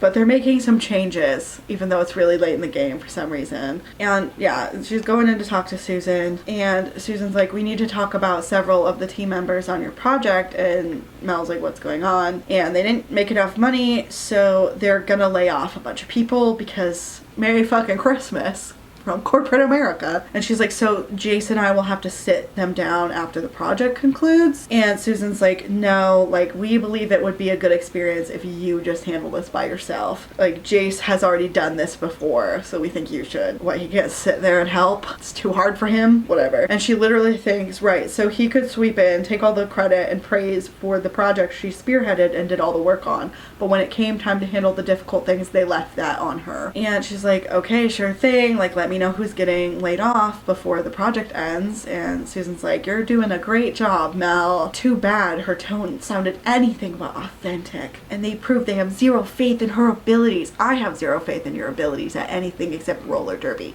Sounds like you're smashing roller derby, but everything else I think you've been sucking at, so I don't know. Anyway, she thinks she can't survive here much longer. Hooray. So she's now with Roxy after a page break, and they're going to Union Square. And they finished off the project for the client today, and Mel had to give all the bad news to 3 different employees, and she had to hand out pink slips right before Christmas like a monster. I'm like, right, you are a monster, okay. And they all looked really cryy, which makes perfect fucking sense, to be honest. And Mel's like, if you keep asking where we're going, it's gonna ruin the surprise. She also thinks that she knows that Roxy would listen to her about work, but she's not ready to talk about all of it yet, which, okay, fine. And the only thing she knows is she can't stay at this fucking company anymore. Same, I want to get out of my company so bad. It's not working. But she's heading back to Philly in a couple of days anyway. So, and yeah, they're going to the massive Christmas tree in Union Square. But Mel glanced at Roxy. She sauntered behind her, hands tucked in the pockets of her jeans. The black hoodie she wore highlighted the round curve of her breasts, and she moved with a casual comfort that stroked Mel's core. We're getting bricked up over a sweatshirt. Like, okay, I'm wearing like a cardigan. You can barely see my yits in there. What are we talking about? Roxy's like, hey, are you okay? Like, you're not seeming like yourself. And Mel's like, it's just awful at work and I don't think it's gonna get much better. And Roxy's like, I don't know much about corporate life, but those graphics you did for our business have been a big hit on our socials. Like, you've got a real gift for design. You should try that. And then Mel obviously has the thought again that that's what she dreamed of doing. So much repeating. She also hates management. We already figured that out. And Mel was like, I can look into it. All I know is that I can't stay at this job. Yeah, just do graphic design, you little weirdo. They're gonna go ice skating near the giant fucking Christmas tree. But Roxy doesn't know how to ice skate. But that's okay because Mel's gonna teach her, because of course. It's a bunch of reassuring, a bunch of like, you can do this. Like, even if you're bad at it, it doesn't matter. And then Roxy fucks up and is kind of like wobbling and she crashes into Mel and she's like, fuck, I'm sorry, Mel. Mel's grin widened. A gorgeous woman hurling herself at me. Talk about the stuff fantasies are made of. They're so obvious.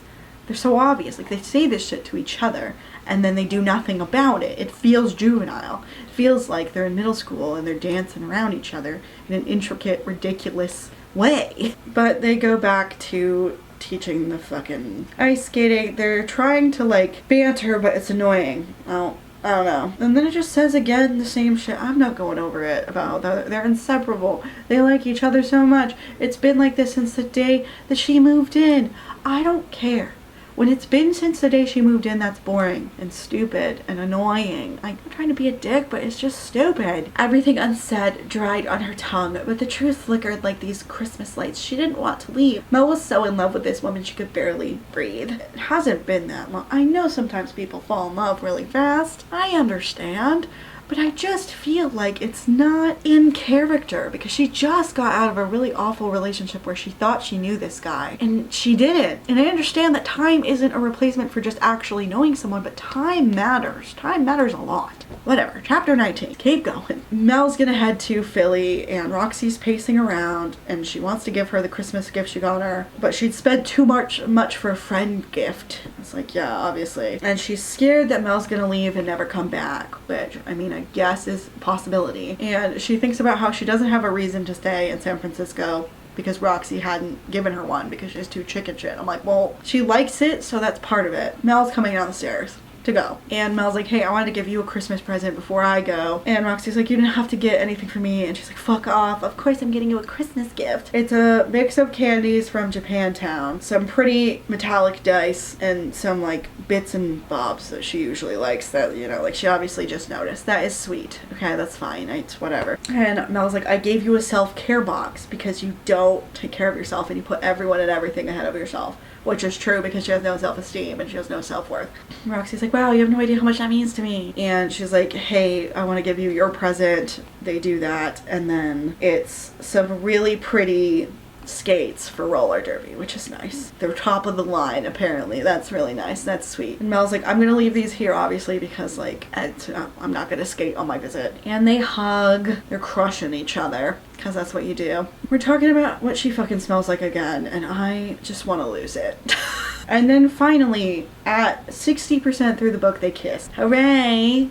This was the worst slow burn in quotes that I've ever read, because it's not slow burn. It's like you took slow burn and put it through an Insta-Love blender. Like, and every cell in Roxy's body vibrated with awareness. All of them? I really doubt it. Anyway, they're kissing, it's great. And their bodies are pressing up against each other. Who gives a shit? Kissed a second time, I guess. I don't know. Doesn't even feel like they stopped though, so I don't know what we're talking about. And Roxy really wants to lift Mel up and carry her to the bedroom. And I'm like, this is really fast. This is all moving really fast for me. Anyway, they make out. It's like a desperate prayer or something. Keeps going. It's like 3 or more pages. And then finally the phone buzzes and it's Mel's Uber is here. And Mel's like, oh shit, like my Uber's here, I've gotta go. And Roxy's worried that she regrets kissing her. But Mel's like, hey, I'll be back before you know it and we'll talk every day. And she gives her another little kiss and she's like, Merry Christmas, Roxy. I feel like that's pretty clear that she's into her back. But this book is stupid, so that probably won't last long. Roxy feels like there was whiplash. I feel like there was no whiplash. I feel like you were both making out. And then Mel was just like, well, shit, I gotta get to my fucking plane. See you soon. Talk to you every day. Like, why does that indicate to you she's not into you? She watches Mel climb into the Subaru, and Roxy's lips were still swollen from the heated kisses they'd shared. I know what you're trying to say, but like swollen just feels like gross to me. Like it feels like your mouth is huge or something. And then she touches the glass and she's like, Merry Christmas, Mel. Chapter 20. Mel is on a high from kissing Roxy like the entire way to Philly, which is great for her because planes are a nightmare for me. They're a nauseous, anxious nightmare. Where she's trying not to swoon at the memory of the kissing from her parents' house. And all of her so-called friends that she left behind in Philly are trying to like see her now, and she's like, hey, these are Will's friends, I realize, they're not mine. Yeah, no shit.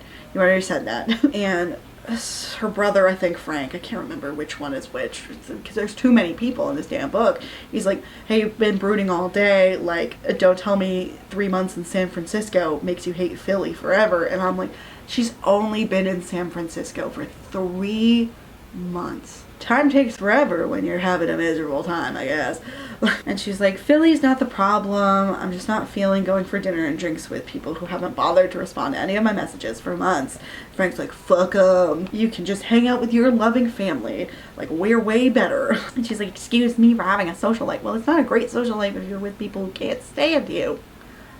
What am I missing? And she asks about the business Frank is launching, and it's some kind of IT consultant thing. And Mel's really jealous because her older brother has like accomplished something big, launching his own business, and he looks so happy. But she's wasted her time climbing the corporate ladder, getting it more and more.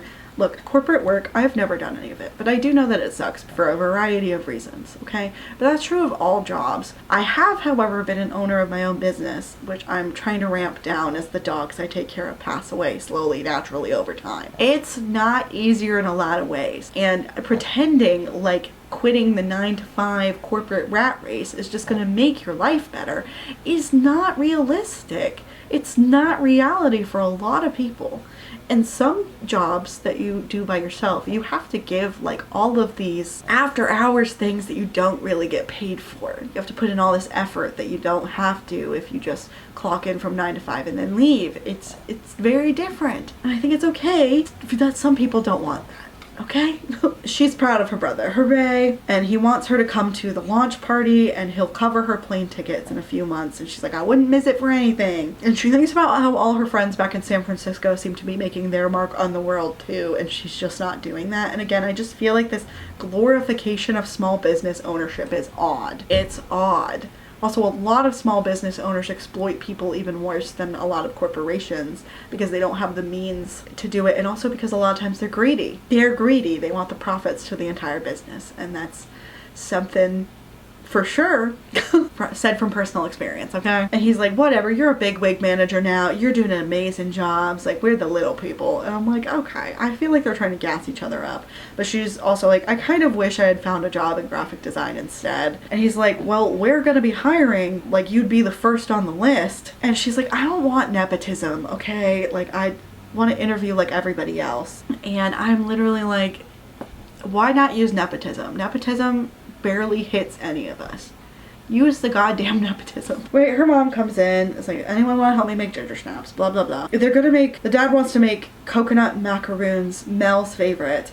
And then Mel makes a gagging noise and says, coconut's disgusting. And I just wrote here, that's the last nail in the coffin, my guy. And I agree with that. Like, coconut's delicious. Dumb. Anyway, they're making gingerbread cookies. Huzzah. Page break. Mel is at Moe's Tavern, and she feels very nervous about meeting up with these people. And apparently most of the crew is inside, I guess. She sees Zoe, someone that she knows, and she's like, how's the fancy new job? And Mel's like, it's going great. What's new with you? And they're like, the same old, teaching is insane, and they're little gremlins going in the bar. She thinks about Roxy for a hot second because everything is about romance for some reason, even though she's feeling anxious. Like, can't the anxiety have center stage just one time? They're judging her a bit for going to the West Coast. Wish I could do that anyway. And the guy named Jarrett tries to hit on her and is like, you spending all this time with your parents or what? And I'm just like, oh my god, this is so annoying. And then Will comes in. Who cares? This is just so convoluted. I don't know, whatever. Anyway, he's with Zoe now, which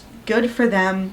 I guess. I mean, if you want to date a homophobe, babes, he's all yours. And Mel just feels weird because she feels like invisible after, and everyone like is acting like nothing's happening, and she's like, I'm gonna go. And then when she gets in the car, she starts crying. I'm like, why? You didn't even want him. Who cares if Zoe has him? I don't really get it. And she says she was tired, so damn tired of trying to fit in. That I actually understand, yeah. Okay, I'll give you this one thing, Mel, okay? It's one thing. She types a text to Roxy that says, I miss you. Chapter 21. Roxy's Christmas Eve plan was to just drink alone, but Lila and Rose were like, hey, no. So they're going to the bars with her at least. And she thinks about how they're going to be trying to play matchmaker for her tonight. I don't really see why that matters, but okay. All she can think about is Mel and how they kissed. Yeah, we know, okay? It's fine. Good for you or something. She thinks that the talk that she's going to have with Mel is going to be bad because she's had the talk with other people before, but she's thinking mostly about like her exes, but also like her sister's husband not approving of her lifestyle. Like, what does that have to fucking do with? It's not romantic. What? It's not the same the talk, is it? No. Anyway, she sees a hot person at the bar, but she wants something real. She wants Mel Roberts. I'm like, well, it could be just as real with that woman. It could be, but you're hung up on someone you've known for 3 months, which I know it happens to us all. It's a lesbian cycle. It's a lesbian crisis, but at the same time, I'm sick of it. But Tabby's also there. She's third wheel, and she's like, thanks for saving me from not being the third wheel. And then we get this fucking paragraph. Here we go again. While Lila dressed femme in a slim white dress and styled her tousled hair in perfect waves, Tabby and Rose had Butch on speed dial. Rose wore a button down rolled to the elbows and khakis, and Tabby donned jeans, a white tee, and a leather jacket. So for the millionth time, Butch and femme are not styles, and they are not how you dress. I'm so sick of this flippant nonsense. How dare you write a lesbian character and do zero research on part of the community you're shit talking? What? And then literally the next sentence is, Roxy had always fallen somewhere in the middle, not quite femme and not quite Butch. That's not a thing, because you're not femme nor Butch. So therefore, you cannot be in the middle. You're just a different thing. So like when they tried to make Futch happen, stop trying to make Futch happen. It's never gonna happen. Again, it's not a style. It's a very unique identity that's beautiful. Like, they're both unique identities that are beautiful, that have things to do with each other. But like, it makes me so angry. So incredibly angry. Anyway, again, non-lesbians, when you write about us, actually fucking think about what you're talking about. Think for a second, stop yourself and go, do I need to use Google? Because most of the time the answer seems to be yes. What are we doing? Anyway, we now add another fucking character named Maggie. Hate that name for no specific reason. No specific reason at all. Anyway, she's the normal Tuesday night bartender. And Tabby's like, it's been too long since I got laid. Tabby sounds hot. Call me up. And Lila is like, you guys can wingman for each other and see if you can get laid on Christmas Eve or whatever. And Roxy is like, I don't want to do that. And then Rose and Lila are talking about how hot each other are, and they're like, we'll be back in a minute. And they're clearly going to bang in the bathroom. Annoying and dumb. Why are you doing this to people? What if I just needed to use the bathroom and you're banging? No, thank you. And Tabby's like, you want to be my wing woman? Or do you want to like give me the scoop on your roommate? She's single, right? And Roxy's like, who? Mel? And she's like, do you have another fucking roommate around? And Roxy's like, what was she supposed to say? That she died a little at the idea of Mel dating someone else? That she'd do anything to have the Sunshine Woman back here in her arms? What is with the Sunshine Woman? What does that have to do with? There was no point where like I remember her being like looking at her and being like, wow, she's like the sun. So why? Roxy's like, yeah, she's single. And Tabby's like, you guys aren't a thing, right? Like, I don't want to step on any toes, because Tabby's a hot butch and Tabby can get it. And Roxy's like, we're not dating. And Tabby's like, cool, help me find some tail tonight. And maybe you can find some too, who knows. Page break. She stays out with them until it's officially Christmas. A lot of people made offers to be with her on Christmas, but she decided she just needs to be by herself, and she just wants to relax, and she kind of feels like an intruder on all of their Christmases. She feels sorry for herself again that her family sucks this bad. I don't feel like it's something you have to ruminate on for the rest of your life. As someone who started cutting off family members at the age of 15, I don't ruminate on it all the time. Like, when holidays are around, I don't don't really even miss them because I'm like, hey, remember how terribly they treated you? Why the fuck would we want to spend an entire day around those people? That's how I feel. Personally, just saying. Anywho, she's getting a lot of texts, and she and Mel have been texting back and forth, and Roxy's like, I'm gonna salvage this friendship because she probably doesn't want anything more with me. And I'm like, this is a lot of assumptions for someone who made a little kiss goodbye. Why are we doing this shit? It's the willful misunderstanding that I find to be bullshit, personally. She's thinking about the kiss again. Who cares? We're skipping it.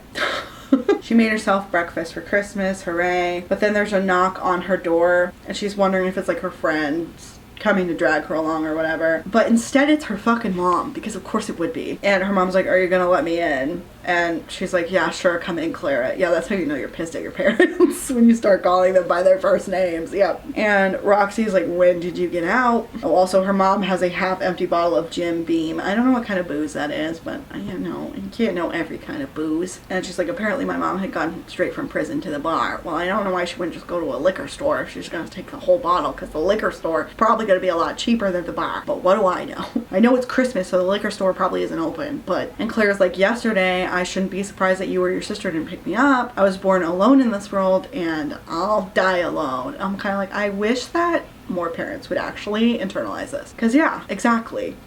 You are not entitled to your children's labor or affection, especially when you've treated them like garbage. You're not entitled to make your children a retirement plan. Okay? And Roxy's like, sorry I wasn't there. Do you want something to eat? Her mom's like, I guess I'll take some food. And she's literally like, no, Merry Christmas. No, I missed you. No, how have you been?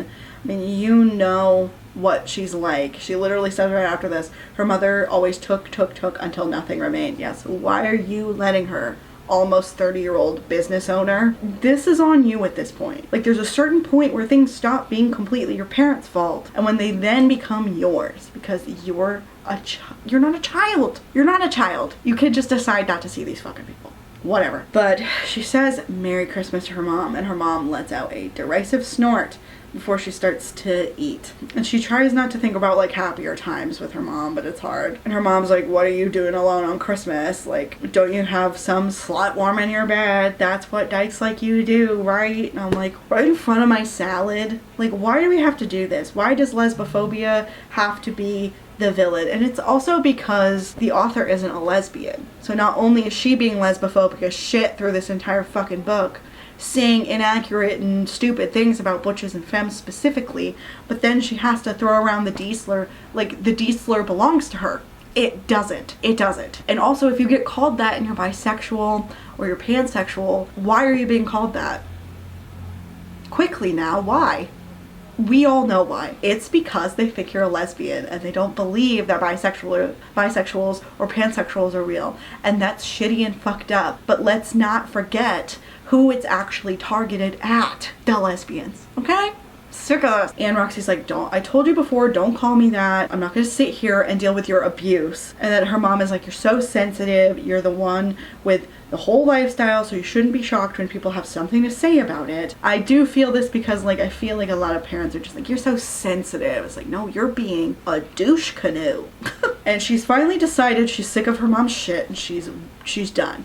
The brief moments where she's sober isn't worth anything. And something inside her just snaps and she tells her mom she needs to leave. Go to the bar or go to a church and sober up. Like, I don't care. If you want to be part of my life, the abuse has to stop. And her mom's just kind of like, huh.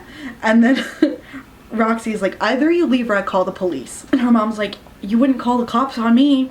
And Roxy's like, watch me. And she like starts dialing, and her mom's like, some daughter you are, you and your sister, you're worthless and you always will be. No one could ever love you. Yeah, that is shit that alcoholic parents say. Yeah, definitely. But Clara gets out because good. Her mom has said some really fucked up things that she's also remembering, like, I wish you died and not your father. And Roxy thinks, me too, Clara. And I'm like, oh, oh, rough. Anyway, it ends the chapter with just her being like, no one could ever love her. I think that taking an alcoholic parent's point of view on that is stupid and short-sighted, and I think that it doesn't really understand that their brain chemistry is like fucking altered. So like, you shouldn't believe anything they say, really. It might be how they feel, it might be how they think, doesn't mean that it's reality.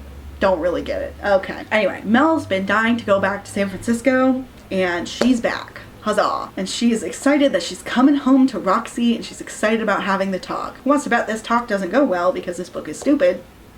Anyway, she even put makeup on for this. So again, I can't believe that Roxy's gonna see her and be a douche. And also we have to learn about how, because Mel's been thinking about the kiss all week, her fantasies about Roxy had driven her to spending a whole lot of time with her vibrator. She's home, she says, "Rox, I'm home." Like, woohoo! And the cat comes to greet her.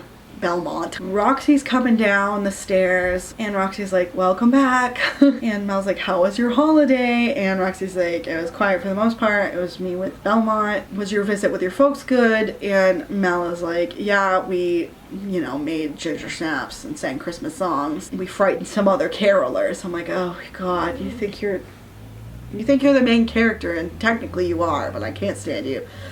Anyway, she hugs Roxy. It's great. And Mel wants to kiss her, but she's like, "So I figured that we could talk in person. Like, I'm sorry I had to dash out to catch a flight." Roxy's like, "It's okay, we're heading home, but we don't need to talk about anything." And Mel's like, "We don't?" And she's very hurt, obviously. And Roxy's like, "Hey, we're two single girls during a dry spell. We were both looking for a little fun." And obviously that makes Mel feel like shit. And Mel is like, "Oh." And she had thought that Roxy felt the same way, but are we gonna ask real clarifying questions? Are we gonna be real adults? Probably no. Like, you can still confess to someone even if you think they're not gonna be into it back. Am I the problem? I know it's painful, but like, you can. And Mel thinks like, "Oh, well, I can't force my way somewhere into where I'm not wanted, and I'm unwelcome, and blah blah blah, and people get tired of me." I'm like, that's not what this is. But if you actually talked about your feelings and your thoughts, we could hammer this out right now, not in 10 to 20 business days. And Roxy's like, "Oh, by the way, Tabby asked if you're single, and I think she's interested in you. Like, I don't know if you're ready to get back out there though." And Mel's like, "Yeah, I mean, I've been over Will for a while." But she's like, she wants to confess, but she's not. And I want to have empathy, because this is a difficult situation to be in emotionally, but at the same time, you're an adult who put yourself here, and you also could have just been honest. You can still be honest right now, and you don't want to. And I hate the whole miscommunication crap, because this isn't even like regular miscommunication. This is withholding things that might affect the outcome, is all I'm saying. And Mel feels awful, obviously, and she's like, "Well, I better head up and unpack. Great to be back, Roomy." And she's just like, she wants to look back and see if Roxy is as hurt as she's hurting, you know? She's like, either way, Roxy made her intentions clear. Finally, one part of an adult listening to people's actual words, but you get minus points for willfully misunderstanding each other and not communicating in a direct, efficient manner. Anyway, she thinks she might have a great group of friends here, but she doesn't have a future. So choosing a place to live shouldn't only be about romantic involvement, but I guess that's too much to ask for in a book that's about adults who are almost 30. Too much to ask for. Anyway, page break. She's in the office, she's loathing it. And she's at least a little happy because the client that she worked with emailed her and listed all these things that they loved about it. And it was all things that she said, and they didn't really mention anything Jace did, and that makes her feel good. But there's so many meetings, and it's awful. She just feels awful, and it's not for her, you know? She's trying to keep herself awake and not working well. She has like projections for the upcoming quarter, and also Roxy has been making herself scarce around the house. So it's not working great. She's not doing well with the rejection. Apparently, at the end of the meeting, they want to congratulate Jace. And apparently they were singing his praises, and she just thinks, "Oh, fuck this place." And Jace is like, "Thanks." And they're like, "Okay, the meeting's over," and Mel's out of there. And Mel asks her assistant to hold her calls because she's very busy. Mel gets in her own office and starts kind of losing it because he got all of the credit. And yeah, that's kind of just being a woman in the workplace. Hate to break it to you. Ass. She's really done with this company, and she's like, "Actually, I think I've worn out my welcome in San Francisco. I think that I'm out of here." And she just wants to feel like she can be somewhere that she belongs. She wants to find a graphic design job, even if she has to move to Alaska. And she opens her resume, and she's planning to get the hell out of here. Chapter 23. There's another business that they're at called Land and Hearth. It feels similar to her idea, but different. It's obviously based on like the Hobbits shit, right? Still and Roxy wants to carb away the pain. Okay. God, I would like a potato though. Yeah. And Roxy thinks about how she misread the situation and made a mistake, and she doesn't know how to fix it because every time she opened her mouth she can just hear her mom's voice, and she thinks that Mel will be better off without her. I think that it's crazy that you recognized you made a mistake immediately and then you didn't do anything to correct it. This almost 30-year-old business owner. Whatever.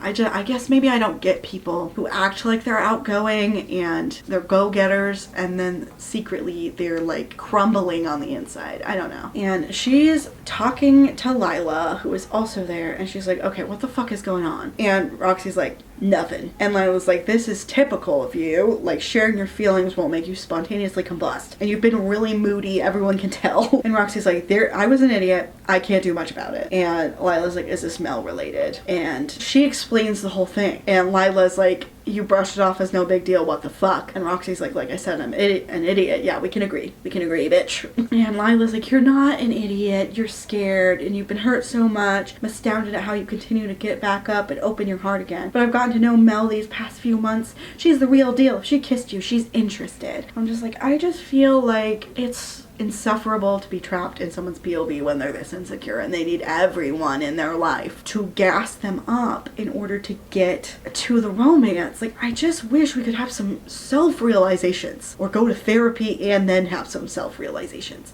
Why does everything have to be spoon-fed to you? Anyway, and then Roxy's like, I pretty much shoved her Tabby's way because she's been planning to ask Mel out and she hates the idea of Mel dating anyone else. And Lila's like, I'd love to tell you what to do, but you can't go at any pace but your own. No. No.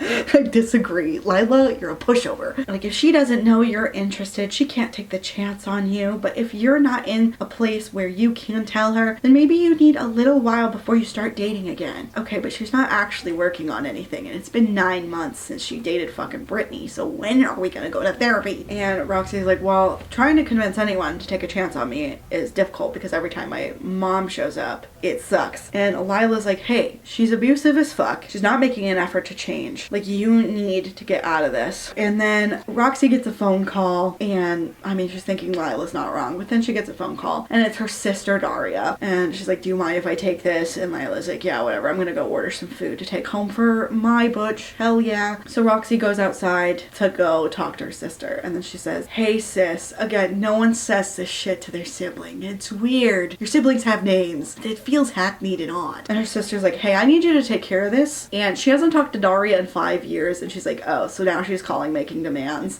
And Roxy's like, excuse me, I don't have the slightest idea what you're talking about. And Daria's like, mom showed up on our doorstep, she's a drunken mess and telling us you won't take care of her anymore. And Roxy kind of has had it, and she's like, let me get this straight. You dumped Clara on me 4 years to deal with on my own, and now that you're getting the first taste of this, you're demanding I come over and I clean up her mess. And she thinks about how the entitlement is dizzying. Yeah, it is. I actually had my brother message me about one of my relatives that I haven't spoken to since I was around 15's funeral. And this was a relative I had tried multiple times after my parents' divorce to make an effort to have a relationship with this person. She was like, call me, leave messages, like, and we'll figure something out, we'll hang out. She never called me back ever. I must have called her at least 7 times. It was fucking stupid. And like, I was like, why the fuck would I go to that? And he tried to like guilt trip me too by being like, well, she's been thinking about you a lot lately. I'm like, yeah, well, was she thinking about me at all when I was 15? No. So like, she doesn't get me now. Also, she's dead. She's not even gonna know. It's annoying. It's annoying as hell. And Roxy has a little hysterical laugh, which is totally fun. Her sister is like, what is so funny about this? I have a family to look out for now, and she's a mess, and I can't be dealing with her right now. And Roxy's like, no, that's the deviant sister's job, right? Like, because I don't fit into your picture perfect life with your born again husband. So of course it's my responsibility to care for the absolute alcoholic our mothers become. And Daria's like, it's not like you have a lot going on. You're not married or anything. And Roxy thinks, fuck her. And she thinks about how her sister is just as bad as her mom. And she's like, not like you'd know, but I have a business to run. And her sister's like, that's great, but I need you to come pick up mom. She's upsetting Cole and Jennifer. And she's like, you do realize you're trying to play a whole sympathy card on the niece and nephew who don't even know their auntie Roxy exists, right? And she had like found out about them and Daria never let her visit, and that upset her. And Daria's like, I'll figure something out, stop messing around, Roxy, come and deal with our mother. And Roxy says no, and Daria's like, what do you mean no? And she says, I've dealt with Clara's bullshit for the past 5 years, I'm done. If you don't want to deal with her, I understand, but I'm not going to continue cleaning up her messes to keep you from feeling guilty. And before her sister can respond, she hangs up. Period. And then she like puts her phone back in her pocket. She's buzzing from this whole thing. And she's like, I have to also go tell Mel the truth. I don't know why that sparked that, but okay. I don't know. I don't know. It was an interesting train of thought because it went from confrontation to how she might have gone to get her mom in the past, but now she owns a business and now she has friends who've become her family. And then she has a roommate she owes an apology to. And I'm like, wait, I feel like we're making these things related when they're not. Whatever. It's okay when you're going through something hard to be like, yeah, I have things going for me, but it's still weird to do it in that order. I don't know. Anyway, she goes back in and Lila's chatting with Simon. Hooray. Who's Simon? I don't know. Is he one of the owners of this place? I can't remember. But Roxy feels great after doing that. And her phone buzzes again. She's like, oh my god, it's gonna be my sister. But no, it's Jasper. And she's like, hey, how's it going? And Jasper is like, hey, have you heard from Cal? And she's like, not since yesterday. Why? And he never showed up for work. Hunter called Jasper in, worried. He's not picking up the phone. He's tried to call Sarah and she's not picking up. And Cal's really reliable, so she immediately is really freaked out by this. And she's like, I'm gonna head to his house to see if he's okay. And she's like, I'm gonna find him. Okay. Chapter 24. Mel's doing more sport, roller skate sport, woohoo! And Tabby is gonna ask her out, and the fact that she's not into Tabby is ridiculous.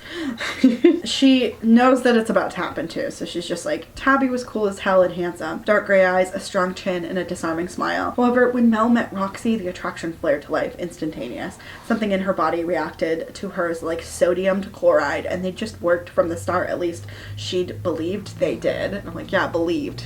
Past tense.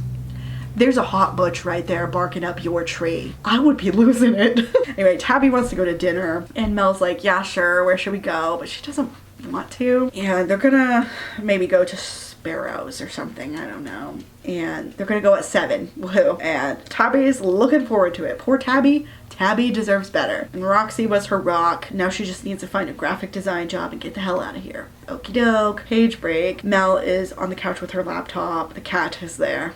And she's looking for job listings in the Philadelphia area again, even though we know she has no friends there. So interesting decision. You could stay in San Francisco and just not live with Mel anymore, but I know it's expensive, so. And she looked a little bit in San Francisco and then also like Austin, Portland. And she's like, I'm capable of making connections. This move proved that to me. And I'm like, okay, at least you learned something. And she doesn't understand Roxy because Roxy's avoiding her, and even though they're both upset with each other, Roxy has still been making her coffee in the morning, and she orders extra like takeout, and she leaves notes for her on the fridge. And I'm like, okay, those are nice and considerate, I suppose, but like they're not, whatever.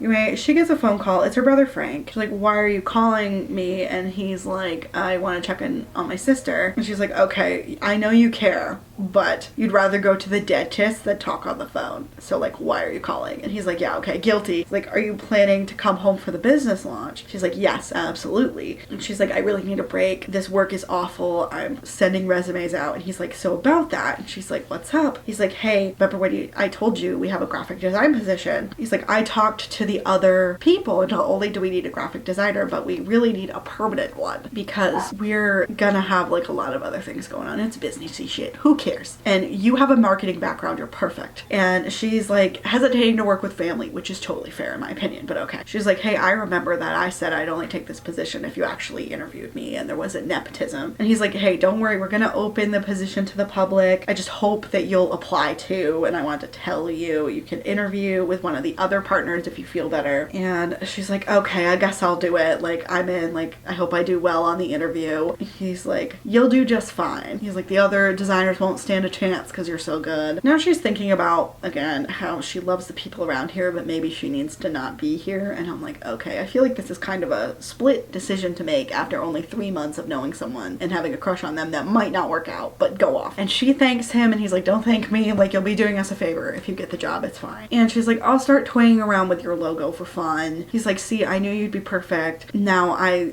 want to get off the phone because I hate phone calls. Totally fair, I'm not a big fan either. He's like, I'll shoot you the job listing as soon as we're up. And then her brother hangs up. But regret is corroding in her stomach. Interesting. Okay. And she doesn't want to stay where she's not welcome. I don't know why she got the idea that she's not welcome. She just said she didn't want to fuck you? I don't know. Chapter 25. Cal's not at his house. Duh. No shit. And Sarah's car is in the driveway. So she raps on the door and Jasper is still like worried and he's like texting her the whole time. But he's taking care of the business while they're searching for Cal. So she checks like a whole bunch of places. There's like a museum, there's the Fisherman's Wharf, there's like a bunch of fucking places that she's checking. And then she's like, well, I'm gonna check this one place because it's a long shot, but Cal showed me this place once when, like a few years ago, when my mom threw me into a funk, so maybe he's there. Also, Mel's going on a date with Tabby and Roxy knows about it, so she's not happy about that. I don't really care that you have no one but yourself to blame. Goddamn. This is so stupid. And she thinks that Tabby possesses all of the confidence that she never would. Yeah. And that's how I know Tabby's so much hotter than you. Tabby, get over here. Come here. Although if you're written by this person, I don't know if I want you. But you will be boring. At least moderately boring. So I won't have to worry about you doing ridiculous shit. She's worried about him because he's never like checked out this long before. And I mean, clearly he's going through something. Thanksgiving was not good for him. But she gets off of the train to check to see if Cal is here. Page break. We learn about how Cal took her here. I don't care. Gotta keep it 1,000 with y'all. I don't. And then she comes around some fucking thing. I don't care. Doesn't matter. Some natural occurring formation of something. And she's like, Cal, and like approaching him because he's there, yay. And he doesn't look at her for a second and she's like really worried, and then once she gets closer he does kind of look at her and he just looks like shit. He looks like absolute shit. And she thinks that she's only seen him cry once and she's like, Jazz and I were really worried. And he's like, I'm sorry, like I know you guys were put in a pinch because of me. And she's like, we don't care about that. We didn't know something happened to you. He's like, well, I mean, I'm here in one piece, so it's fine. He's like, well, I'm here in one piece. And she's like, that's a lie because he's not physically injured, but he's emotionally. I don't care. We get it. We know. You described things decently to us the page before, talking about how he looks like vacant and he just kind of, you know, looks like shit. Like his eyes are all red, like he's been crying. And like, we don't need you to repeat it just in a different way.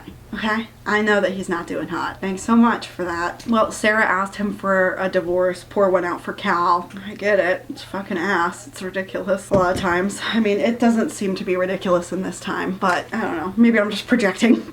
And he's just like, I'm sure you all saw this coming. Like, I've known we've been on the rocks since I opened the store with you guys, and the fights keep getting longer and more frequent, and Thanksgiving was actually a tamer one. And Roxy's like, you're in good company. Like, I've been so too scared to face the truth for years, and there's nothing wrong with trying to fight for your family. Like, I get it. And he's like, ever since we had Kaylee, she began to change, and I thought it was like postpartum depression at first, but I tried to bring up giving her help and she would just get like worse and we'd have like an even bigger fight. He's like, but this should have been it for me, you know, like we got married 3 years ago and we had our first kid last year. Like, it was supposed to be the beginning, not the end. Honestly, I think it might be better if it happens in the beginning. I can't fucking lie to you. I can't. Like, 13 years is a lot of time to go through and just feel like you threw it out. At least 3 isn't so bad.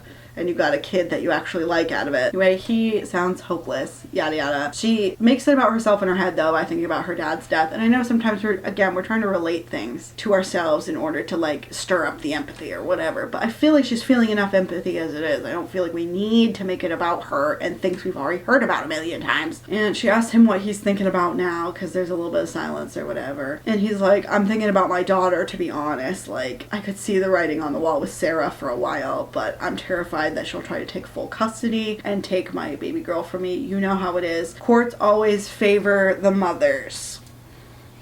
That's a misogynistic lie, and we all know it. So I don't want to fucking hear that shit. This book was written, I think, in like 2019 or something. There's no excuse for this. You could have looked this up. You could have looked it up. It's not true. It's just that a lot of dads don't fight for custody. Probably because they're sleazebags. I don't know what else to tell you. Roxy's like, that's fucked up. You have all of us in your corner. And I'm just like, you're a woman. You're a lesbian. You should call BS on this. Whatever.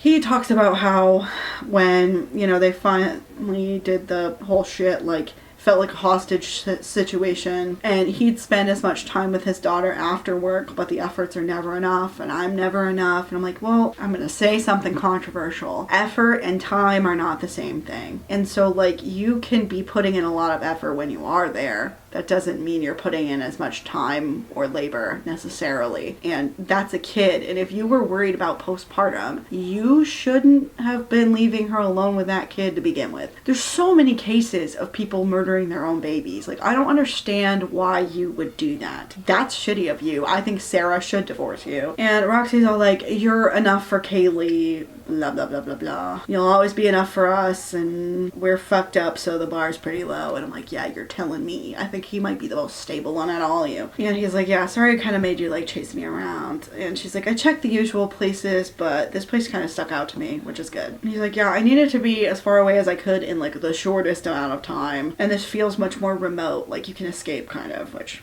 I suppose makes sense. And she's like, hey, I'm the last person who should say this, but you need to get your life back. Like, I've spent a long time running from my problems. He's like, that's not true. Like, your problem is that you always stay when you shouldn't and you run when you should stay. He's correct. She's like, oh, we're analyzing me now? Yeah, I think somebody should. I think Cal should get a therapy license. He shouldn't therapize you because that's unethical. But I don't think this book cares about that. Anyway, she's like, you don't need to go back for Sarah. Like, she doesn't deserve that. And, like, we can hold down the fort, but I bet your dad, like, your kid misses her dad. He's like, damn, you're right. Like, I just ran away when she dropped the news. And he's like, Roxy is like, you're overwhelmed and you reacted like a normal person, I suppose. I don't know. It's like, but you're a little more level now, and despite all the things you're losing, you'll still have your daughter. Not necessarily. My dad can tell you something about that.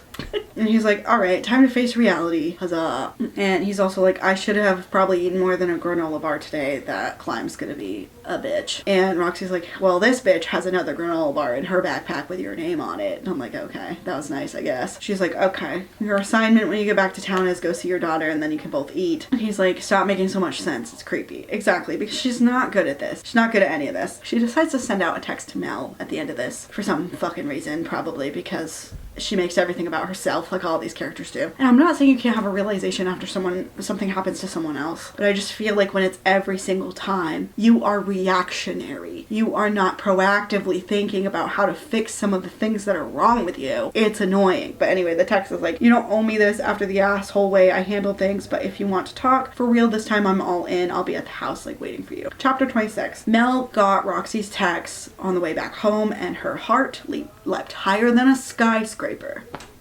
Okay. Hooray. Her whole body's jittering. Huzzah. And then she cancels the date with Tabby, which is so rude. Poor Tabby. But Tabby dodged a bullet. A boring, red-headed bullet. It's like she shouldn't have agreed to it in the first place when her heart belonged to someone else. Yeah, I don't know. And today's just wonderful. It's one of the days that make her love San Francisco because it's not cold as fuck like it is in Philadelphia. I like seasons personally, so I can't relate. She thinks to herself that if this ends up with another rejection, she doesn't know how she'll survive, but the text didn't sound negative. And I'm like, okay, why are you putting yourself through this again? At some point, you gotta protect yourself and your own peace. Anyway, she gets to the front.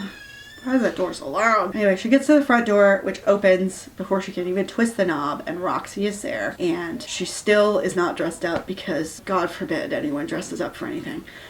And Roxy's like, hey, I wasn't sure if you would come. And Mal's like, well, I live here.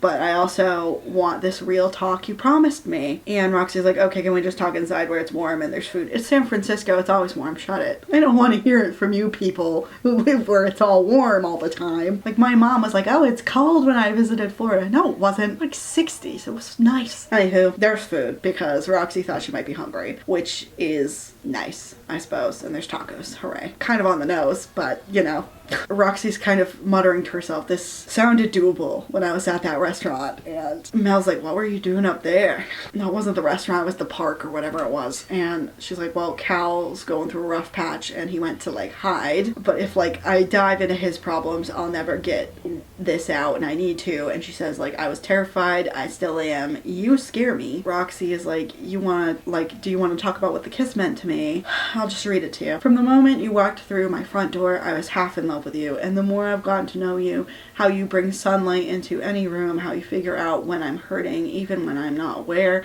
how you're determined, fierce, and everything I wish I could be. There's no way I couldn't completely fall in love. I just feel like this would hit better if I had seen most of these qualities in the flesh. You know, like actually seen them described and shown to me instead of just told to me.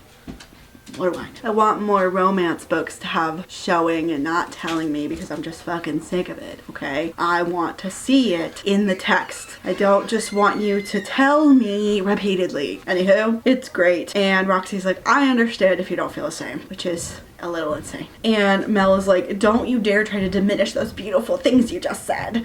Roxy Esposito, I love you.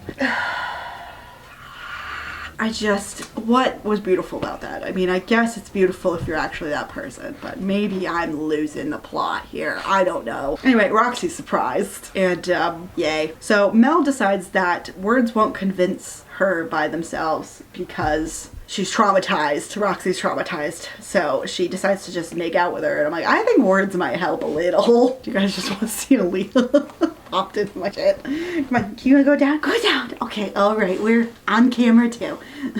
They had a good day today. They had some friends at the dog park. I was hoping it would just be their little friend that they made the other day, but after he pulled in, which was exciting, a ton of really annoying dogs pulled in. 0 out of 10. Anyway, they're making out. Hooray. Kiss, kiss, kiss, caress, caress, caress. It's the same shit. It's the stoking the flames. It's the nightly fantasies. It's the bruising force. It's the ragged breathing. It's the emanating and the penetrating heat and there's so many. I'm only reading from one paragraph. And Roxy eventually pulls back and is like, not to ruin this, but what does this mean? And Mel's like, well, I don't like sharing, so means you're my girlfriend if you want to be. And Roxy's like, I do want that. And they're so happy. And Mel tells her she's so fucking beautiful. Yeah, sure. Okay.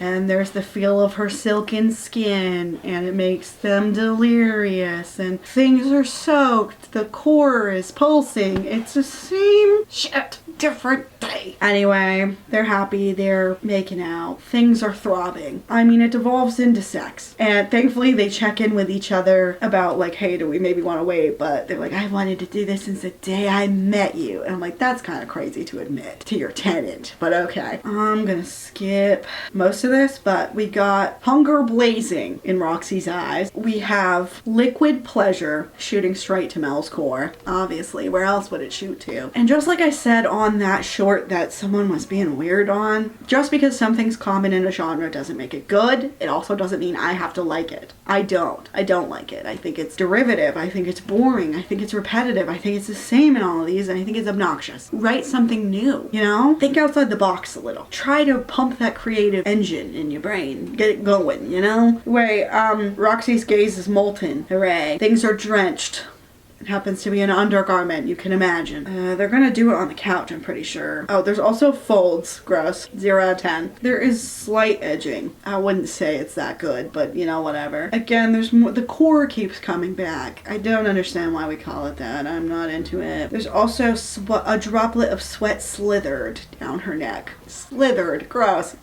Again, this is just personal preference. You guys think this is hot? Good for you. I wish I thought it was, because I think my life would be easier. There's a large selection to choose from. But anyway, it's a great O. And then they're switching whose turn is whose. Things are tantalizing. There's an electric sensation. There's more folds. Stop calling it folds. It's just, to me, this, again, preference. Folds is equivalent to just saying like straight up meat flaps. What the fuck are you doing? What? Just say beef curtains at this point. Like, I'm like, that's what you mean. You're trying to make it sexy, but you're saying some of the least sexy words in a row about the female sex organ. Okay? Okay. Anyway, they're confessing they love each other while they're doing all of this, and there's slickness, there's Tinder begging to smart. Things are happening in tandem, you know. We're focused on the smell of people again and their necks, which is very odd. There's dripping, there's writhing. Punishing pace. The moans fill the room. See, Aaliyah's getting uncomfortable because this is ridiculous. I'm sorry, Mama. We'll be done soon. She's a lesbian too. She's only uncomfortable because this is gross. And then after, Mel's like, do you want to take this to the bedroom? And Roxy's like, but first tacos.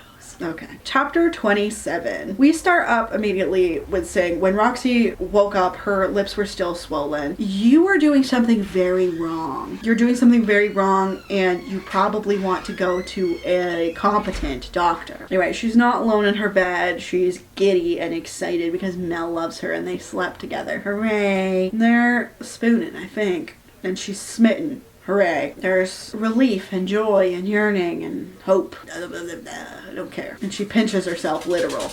And Mel wakes up. Huzzah. I did.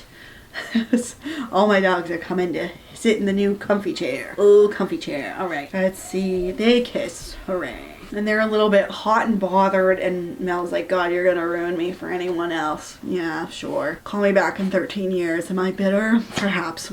They talk about how great each other is, because, of course. And they say something ridiculous, which was like, Roxy's heart careened over the edge like she was free falling off the cliffs at Land's End. Yet she didn't want to pull back, even if she smashed into splinters once she hit the ground. Does it still have to be this dramatic now that they're actually getting together? Does it? I didn't realize I signed up for a drama book. I thought I signed up for a cute romance.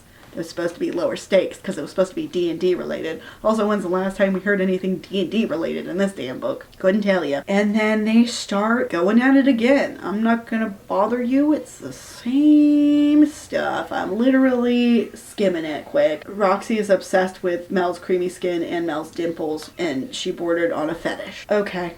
Whatever you say. They do that, and then they're done, and hooray, it was great. And Mel's like, well, that was a great wake up. And Roxy's like, anytime you want, I'm yours. I'm like, I don't think that's gonna be true.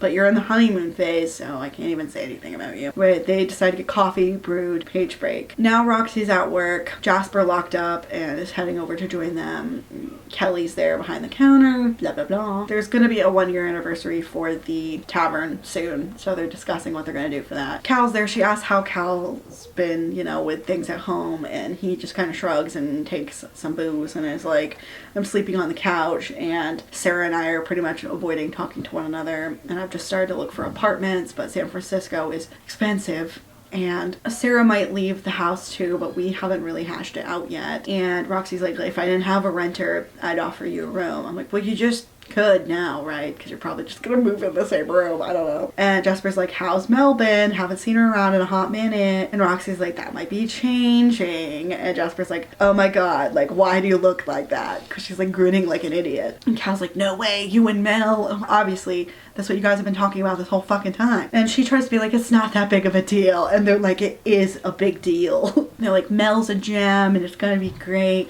And like, you deserve a good one. And Roxy's like, we don't have to talk about me and Mel though when you and your wife are getting a divorce. That must be hard. And he's like, I can be sad about my own shit and overjoyed for my, like, basically my sister at the same time. Like, this is the best news I've heard in a hot minute and you shouldn't hide your happiness from me. Yeah, he probably wants a distraction, but also, wow, an emotionally intelligent person in this book. And of course it just happens to be a man. Of course it would. And Jasper is like, thank God you got your heads out of your asses. And he says, I've been watching both of you circle each other for months now, like the most awkward standoff in the world. I just wrote for my note for that, real. Yeah, that was like excruciating. I would not want to be any of these people's friends. Except I guess Cal. Cal, you can be friends with me, that's fine. Oh, and Tabby, hit me up.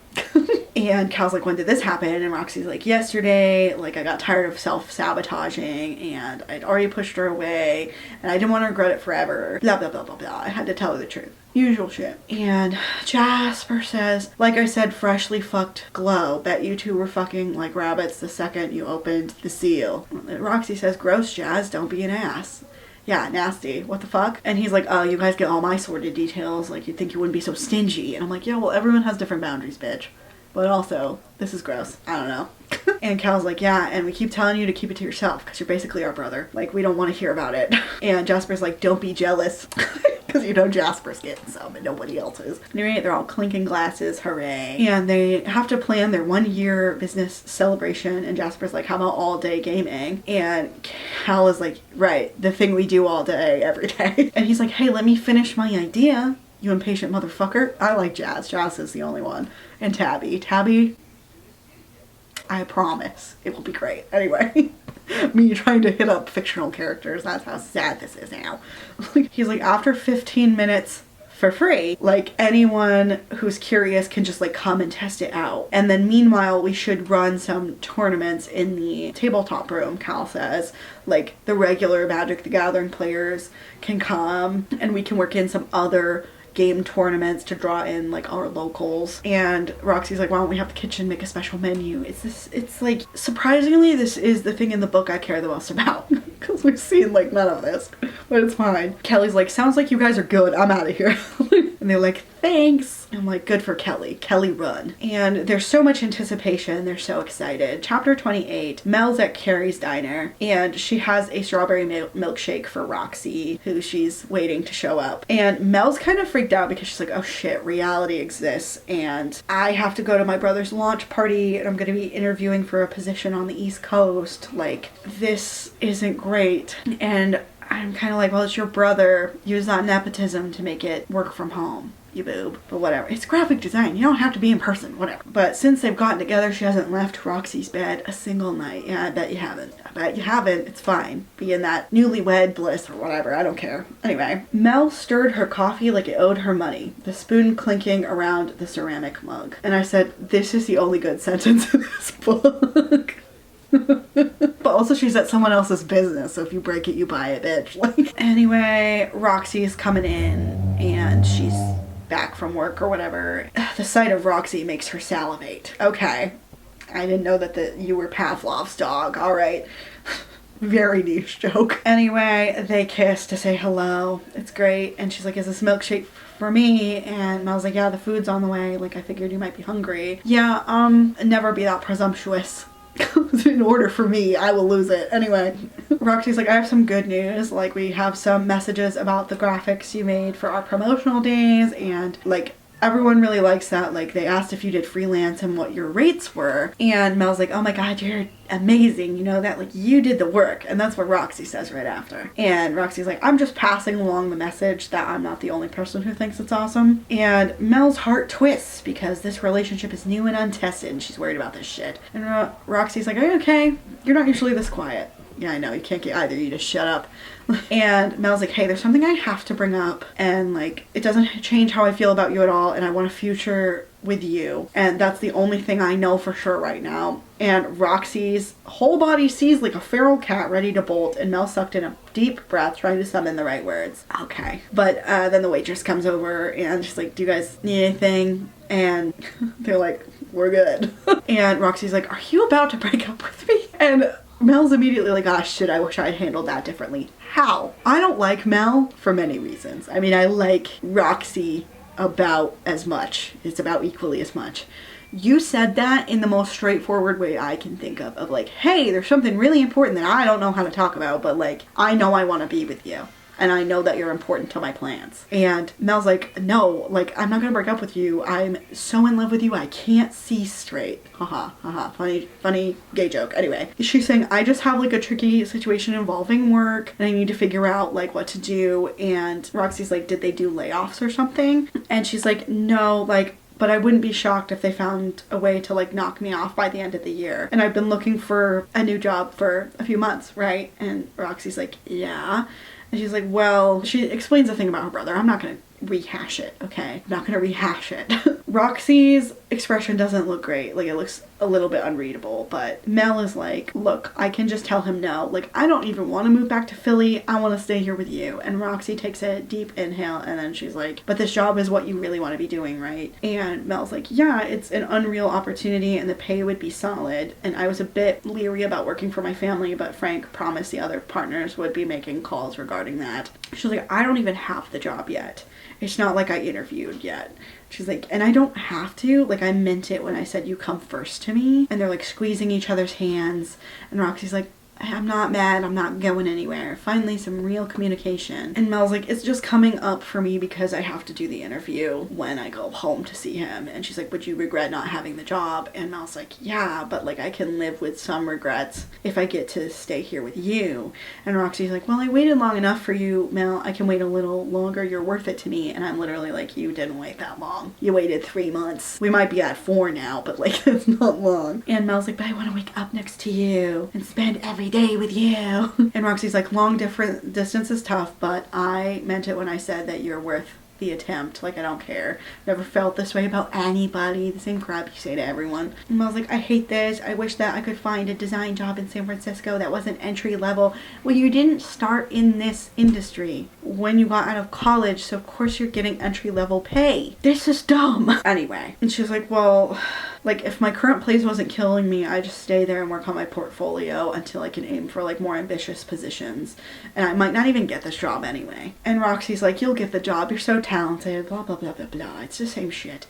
But Mel's like, we'll make it work no matter what. But she saw that like Roxy's eyes are full of fear. Hooray. Chapter 29. Roxy is kind of freaking out about Mel going home. It's not a fun time, but Mel will be back on Sunday. She literally left on Friday. It's a weekend. You won't die.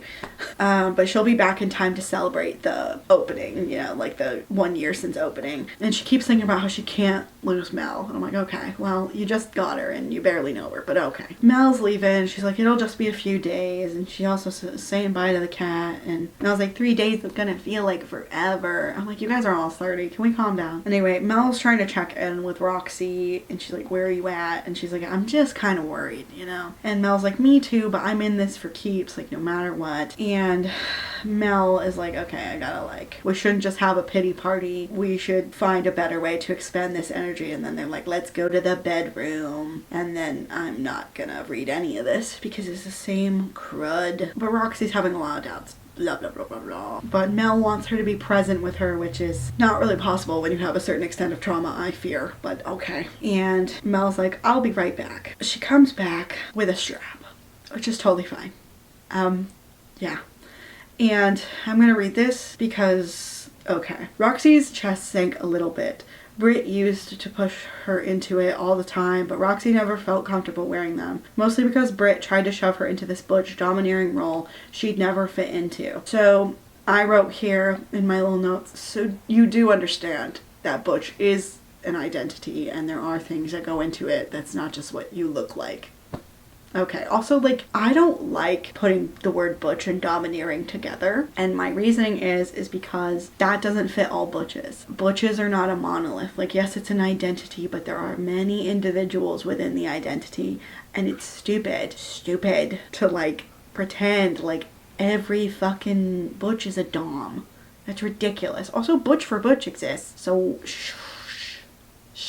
Annoying. Mel is literally like, hey, if you're not cool with it, we don't have to. Like, I've fucked partners with a strap on before, but I'm also fine without. It's fine. And Roxy is like, oh, you want to wear it? And Mel is like, well, yeah, unless you want it to. Like, either way, it's fine. And she's like, I don't really feel right wearing one, but like, the idea of you, that does it for me. And I'm like, that's totally fine, but I feel like we're still falling into that stupid fucking trap of like 2 more feminine women doing anything together is more gay than being butch and femme for some fucking reason. I don't like it. It just, like, it drives all these feelings in me that make me uncomfortable and angry, because I feel like a lot of people who are just 2 femme women together can't keep butches and femmes out of their mouths.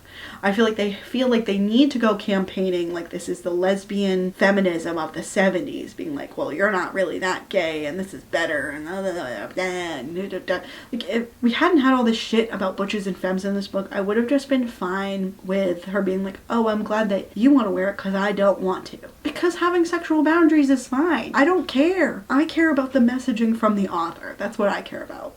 I hate the weird putting down of butch femme dynamics. I hate the equating butch to being domineering. I don't like it. I don't like it. I don't have to, damn it. Anyway, there's so many pages of sex. We're just gonna skip on right through it. They're gonna miss each other. And then it's at the end being like, no matter how many reassurances they both gave each other, over the next few days their relationship would either strengthen or shatter. Yeah, that's usually how it works. Anyway, chapter 30. And Mel's thinking about how like a few weeks ago she would have been excited about a trip home, and now she's just like not excited. She's very reluctant to go. And she kisses Roxy's forehead because it's 4 in the damn morning and she has to go for her flight. And she's like, I need to make this decision about my future so that I can just like clear with like a clear mind or whatever. I don't know. She has the interview today and then the launch party tomorrow, and then she'll be back on Sunday. Yeah, apparently they've also been watching the entirety of the Nightmare on Elm Street movies, and Mel's beginning a long fantasy series. Good for her. Anywho, this place is her home now. Yeah, we got it. Thanks. Anyway, she's leaving. Page break. And Mel's like, I shouldn't have put the interview on the same day as the flight. Like, I should slap myself for this, but whatever. And they do it. We don't get to see much of it. And like, do you have any questions for me? Like, I'm sure your brother explained things to you. And she's like, yeah, my brother say more than a few words about anything, lol. And he's just like, yeah, sounds about right, but whatever. He's like, but I like that he's kind of tight-lipped because then it gives me an unbiased choice about you. And she's like, that's what I hope for. I don't want nepotism. And I'd be like, I mean, I'd want some nepotism as someone who's never been able to get any, bitch. Like, and he's like, hey, you don't need your brother's help. Your work is great, and you have experience in marketing, which gives you an edge for like working with clients. Anyway, she's like, I studied graphic design. How do you feel about creative control and operating independently? And he's like, yeah, we're hiring you more like an independent operator if we hire you. We all work together, but we have our own individual skills that we're bringing to the company. And she likes that idea. And at the end, he's like, it says that you're currently living in San Francisco. How do you feel about relocating? And she swallows and she's like, well, I have to make the call. Chapter 31, it's the anniversary of the tavern. Huzzah. Roxy's really excited and Mel's coming home and it's gonna be great. Yep, it's all been going. Cal announces the winner of the Magic of the Gathering shit. Do we know who that is? No. I mean, we don't need to, but like, been naming every Tom, Dick, and Sally in this book, and you can't name who won the fucking Magic the Gathering competition? Rude. Then Julian's doing something, I don't know, and she's like, do you need anything? And he's like, no, we're good, like, keep making your rounds, get out of here. Everyone seems like they're doing great at their job, so good for them. Everyone's having a good time here, yay. They have a new recruit, Mason. Do I remember him? No, but he's at the register and he's doing great, apparently. I bet he's a pick for somebody for the next book anyway, but they're having a good time. Everyone's having a good time and they're killing it today, and they got a metric fuck ton of new memberships according to Jasper, and she's just like, metric fuck ton is so precise, shut up, who cares? And they're all excited and they're like, we did it, yay. And then he's like, take a break, Roxy. I'm like, yeah, okay. And Mel's here, yay, right on time for her fucking break, of course, because everything happens this well in real life. Yeah, okay. Can you tell I'm ready to be done this damn book? Mel's gaze landed on her, sucking the oxygen from the room. I didn't realize she was an airbender. Could just suffocate everyone at will. Anyway, they rush to each other. They're holding each other. Hooray. Mel's like, congrats. Like, I sent a message, but I wanted to say it in person. I just dropped my bags off at home and then I got over here. And Roxy's like, you have no idea how much I missed you. Ah, brand new love. Hooray. And Roxy tells them that she's taking her break, which we just established, so I don't know why we're doing it again. And Roxy's worried about how that interview went. Blah, blah, blah. They decided to go talk in private to the back office. And then Roxy asks how the interview went. And Mel's like, really great. Like, Frank's partners are enthusiastic, creative, and kind. This job is everything I've wanted for a long time. It made me an offer on Saturday. Roxy can't really force herself to smile about it. And Mel is all like, hey, none of that. Like, I thought you knew me by now, Roxy. I turned the job down. And Roxy's immediately like, you shouldn't have done that. I don't want to hold you back. I'm like, yeah, you've known each other for 3 months, so it's kind of crazy that we're doing this, but okay. We're U-hauling it. It's like, you never held me back, like, you just lift me up since I met you. Okay, whatever you say. She wants their relationship to blossom, you know, and it's not going to work well if they're across the country from each other. And Roxy is happy about this secretly, and she feels so loved, but she's like, what are you going to do about work? And Mel's like, about that, when I brought up that relocation was a deal breaker, that guy Jason made her an offer that as long as she flies back for major conferences a couple times a year, she can work remote. And Frank had only been stubborn about the working on site thing to try and make me come back home, but once I explained the situation, everyone wanted to make it work. And Roxy's jaw drops. Okay. This is ridiculous. And they kiss. Hooray. And Mel is staying. Hooray. And then they're kind of teasing each other a little bit, but I don't really care about it. It's really dumb. And Mel is so funny today. She's a laugh riot today. Am I laughing? Do you see it on my face? No.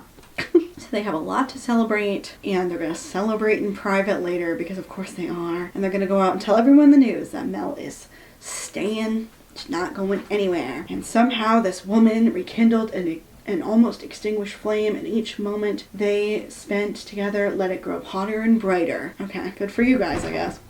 We're at the epilogue. Thank God. It's 6 months later, so grand total you've known each other for what? 10 months max. Okay. Mel is back in San Francisco. She's up to the house, and it's been great. The brand new job is great. The friends, the girlfriend, everything is great. But she's ready for the next step, which is a dog. Okay. Sure, the cat's gonna love that. Alright, whatever. She just kicks the door on in, and she's home from the conference early, and Mel's like, I wanted to surprise you. And it's surprise dog. Obviously, it's a corgi. It's a corgi. Not only are those so loud, by the way, they're herding dogs. These people have demanding jobs. When are you going to be exercising the damn corgi? You're not the Queen of England. You don't have someone to fucking exercise it for you. What are we talking about? Also, I feel like a Victorian is just a death trap for a corgi with their weird backs and shit. What do I know? I only know a lot about dogs. What do I know, though? Anyway, and everyone's so excited about the new puppy, and all the friends are there, and they're like, yay, puppy. And Mel's like, I wanted to expand our family a little bit. I mean, at least she didn't surprise get pregnant on you. That would be a problem. And Jazz is yelling, don't eat my shoes, you little fucker. And I'm like, yep, that's a puppy. Anywho, this future she'd stumbled onto was beyond her wildest dreams. And with Roxy by her side, this beautiful place she'd made her home, they'd continue to chase after even brighter horizons together. Okay. Yay. So there's a bunch more books, and oh my god, Tabby is in one of them. Should I read that? No, that would probably be offensive as fuck. Tell me if you want me to read it, because oh my god, are there any other butches in here? No, that's the only other sapphic one, I'm pretty sure. Yay. Well, if you guys really want me to read Constitution Check number 4, which is, you know, Kelly and Tabby, apparently, I guess tell me. Don't know how to feel about that. Anyway, let's talk about this book. Conclusion. This book was a huge waste of time. I felt that the entire time. It was boring as fuck. I feel like the author spent a lot of time telling. I know we've been through this, but still, telling and not showing. I feel like she took no time in researching butch femme culture, history, anything. And I'm sure it will be even more atrocious in that other book. But if you guys want me to, you know, read that one, please let me know in the comments. Don't forget to like, comment, subscribe. It really helps the channel. I really want to try to get to 500 at some point, you know. 1,000 would be cool. What did you guys think of this book? I know there was a lot more chattiness than normal, but I was just feeling it the past 2 days. I don't know. I hope you guys had a great time. I hope you have a great weekend, and I will see you guys in the next one. Oh wait, what? I'm a dumbass. What did I rate it? I rated it 1.5 stars. It could have been worse. It could have been better. It's fine. Anyway, I hope you guys have a great weekend, and I'll see you guys in the next one. Bye!